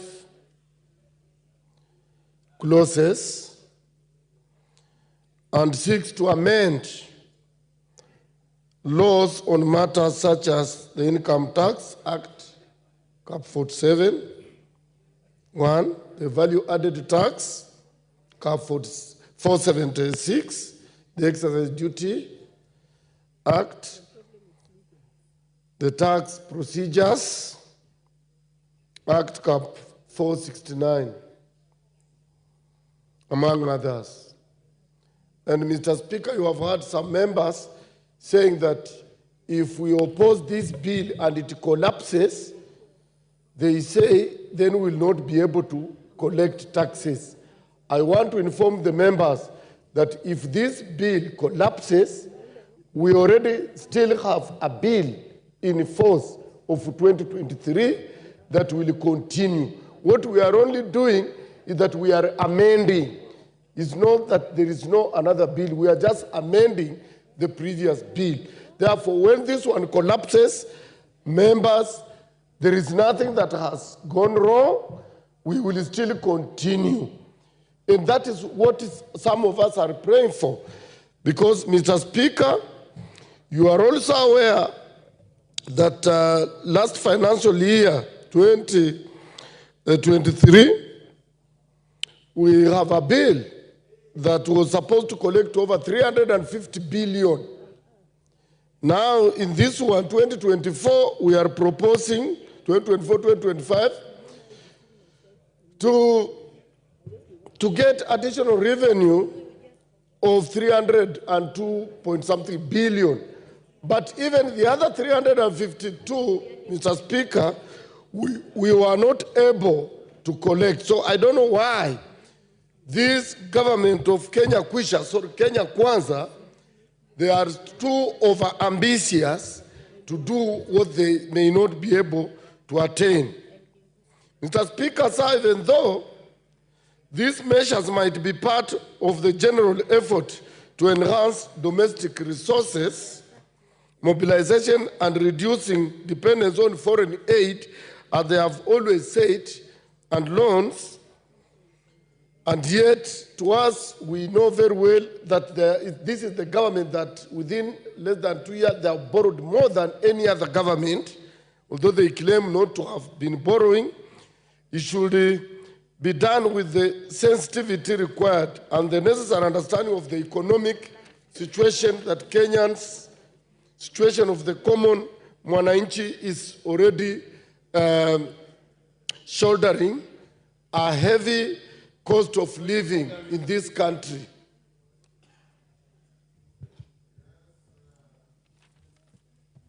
Member for Changamwe, what's out of order? Is it in order for the Honorable MP, who is actually a member who has been here for quite a long time, he's actually reading instead of debating? Thank you, Honorable Member for Changamwe. I was actually about to bring it to the attention of Honorable Raphael Wanjala that it is out of order to read a speech in the guise of a debate. And you are a very senior member of the House. You know the standing orders. You can make reference to some aid memoir, but you cannot read a speech the way you are reading a speech. It is not maiden either. Yes, go ahead and debate the bill. Wanjala. Mr. Speaker, actually, I'm not reading, I'm referring. You are reading, but go on now. Mr. Speaker, and you also didn't ask him which standing order. That is the biasness we are talking about. Yes, Kimani, order, Wanjala. Is it in order, Honorable Speaker, for the Honorable Wanjala to misinform this House that even if the budget, even if the finance bill were not to be passed, then the budget process would still continue? And he quotes the Constitution. So, Article 220 of the Constitution, Honorable Speaker, on the form and content and timing of budgets, says 1, budgets of the national and county government shall contain A, estimates of revenue and expenditure differentiating between recurrent and development expenditures, B, proposals for financing any anticipated deficit for the period to which they apply. Therefore, it is a constitutional requirement that when a budget is tabled, there must be the supply side of that expenditure as proposed on Article 220 of our Constitution. Yes, Wanjala. Mr. Speaker, I'm not opposed to what he is saying. What we are doing, we are just amending. And when you are amending and a section you have amended collapses, the other act still continues. That's what I said. These are just newcomers. They don't know how these things happen. My husband.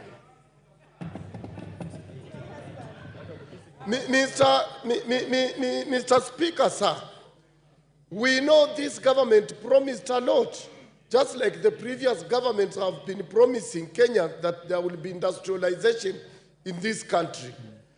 And yet, there's nothing they're doing towards industrializing this country, but they have kept on telling us stories and they keep on collecting money, a lot of money, and we don't even see the value of that money where it goes, Mr. Speaker, sir. Mr. Speaker, even yesterday, what we saw in this country, Mr. Speaker, you know very well some of us were in the struggle from 1992, and we did away with the police state. But yesterday, what happened in this country was a police state, where police were mobilized to beat innocent young boys and girls who are just asking for the right, who had a right to picket, to demonstrate, and to petition. Where are we taking this country? And yet, we are proud that our generation is now the one that is ruling. Yet, they are taking us back to where we came from, Mr. Speaker. Mr. Speaker, I want to ask the current government that it should not harass Kenyans when they ask for what is right for them. They should consider and look at. They should not just thump. They should listen to members of parliament. This committee is just...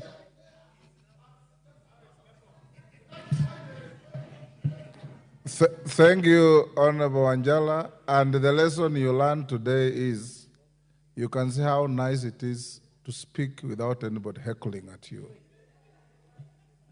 You have enjoyed speaking today, so give that enjoyment to others when they speak. Member for Nyeri Town.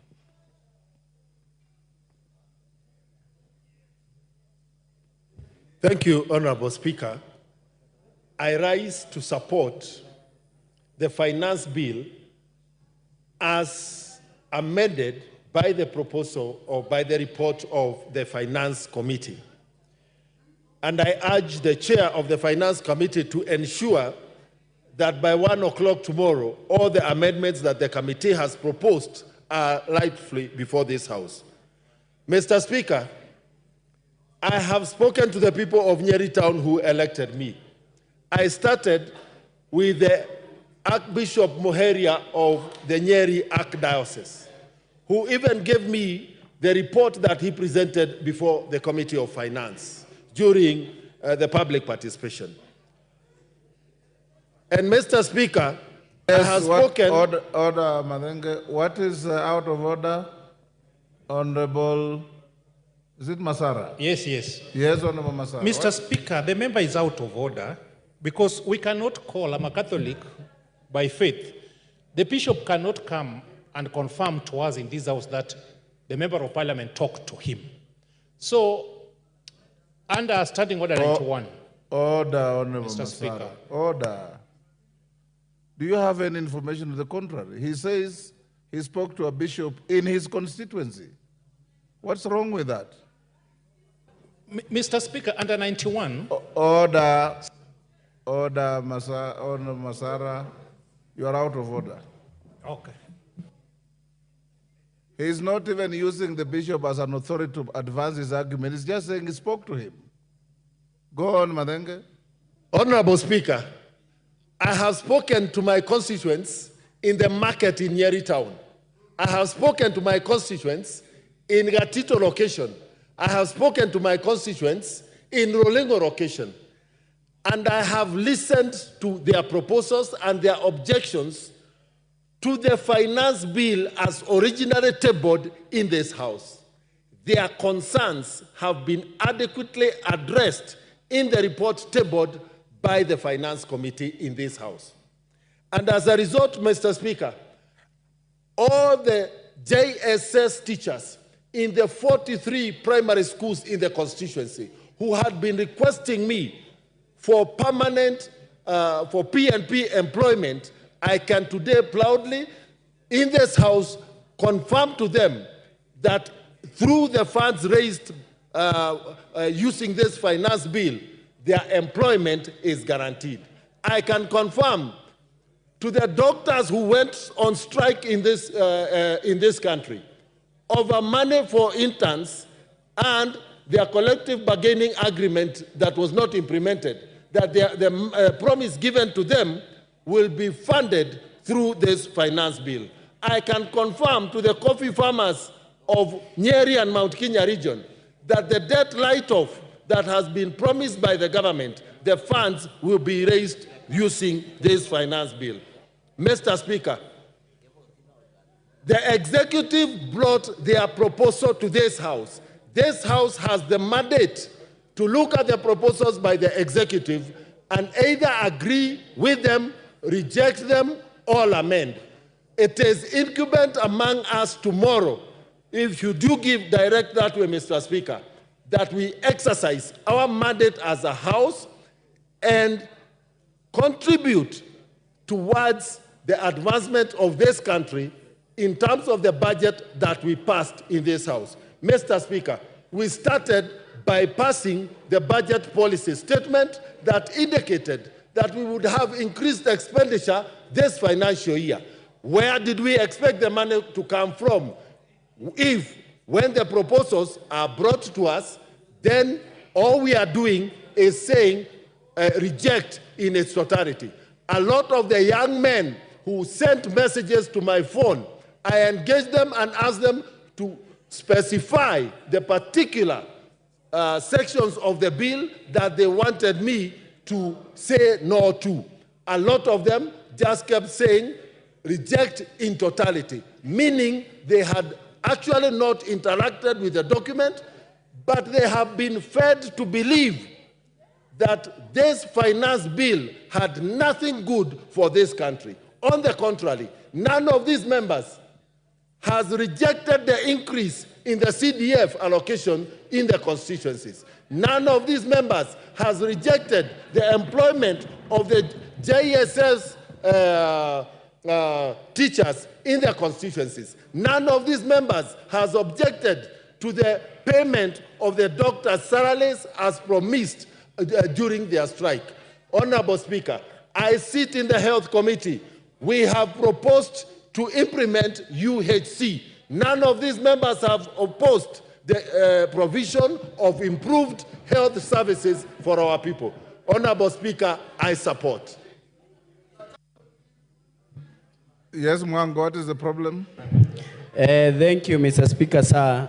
I want to seek your clarity on whether we are discussing the budget or the finance bill.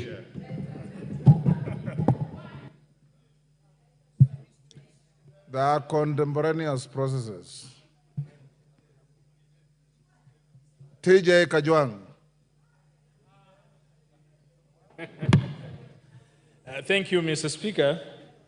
When many people have spoken, as a ranking member, I do not want to repeat what people have said here. So you surrender the... Nor do I want to, not surrender, I will not surrender at the time. But Nor do I want to bore you with a lot of unnecessary information. But Mr. Speaker, sir. Yes, Honorable Zambia. On a point of What order. is out of order? Hold your horses. Give Honorable Zambia the mic.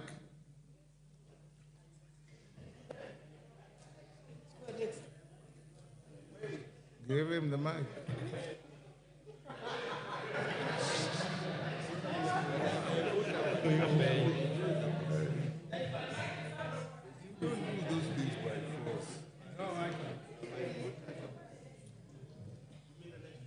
Give him the mic.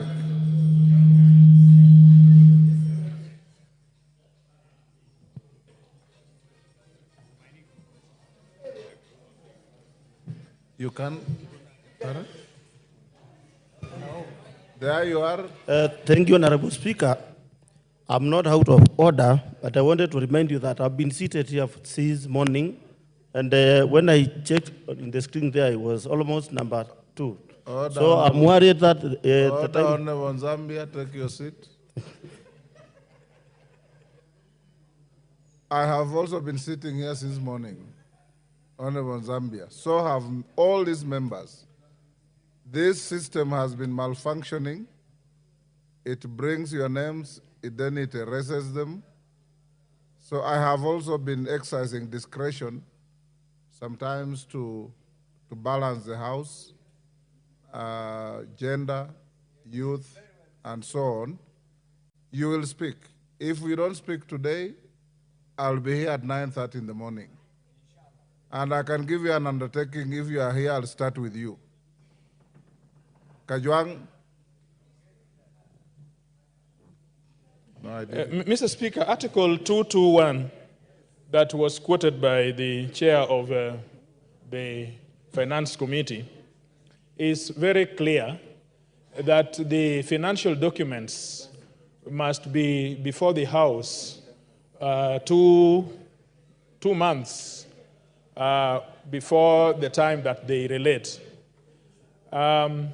When you look at 221, in fact, starting from 220, 221, and 223, you get the impression that the Constitution anticipated that these documents would have to be considered in one set. Now, there was a BPS which was presented to this House, in which the minister expressed the fundamentals upon which this budget was drawn, and therefore the Finance Act or the Finance Bill. Now, when you see that Finance Bill was predicated upon the BPS,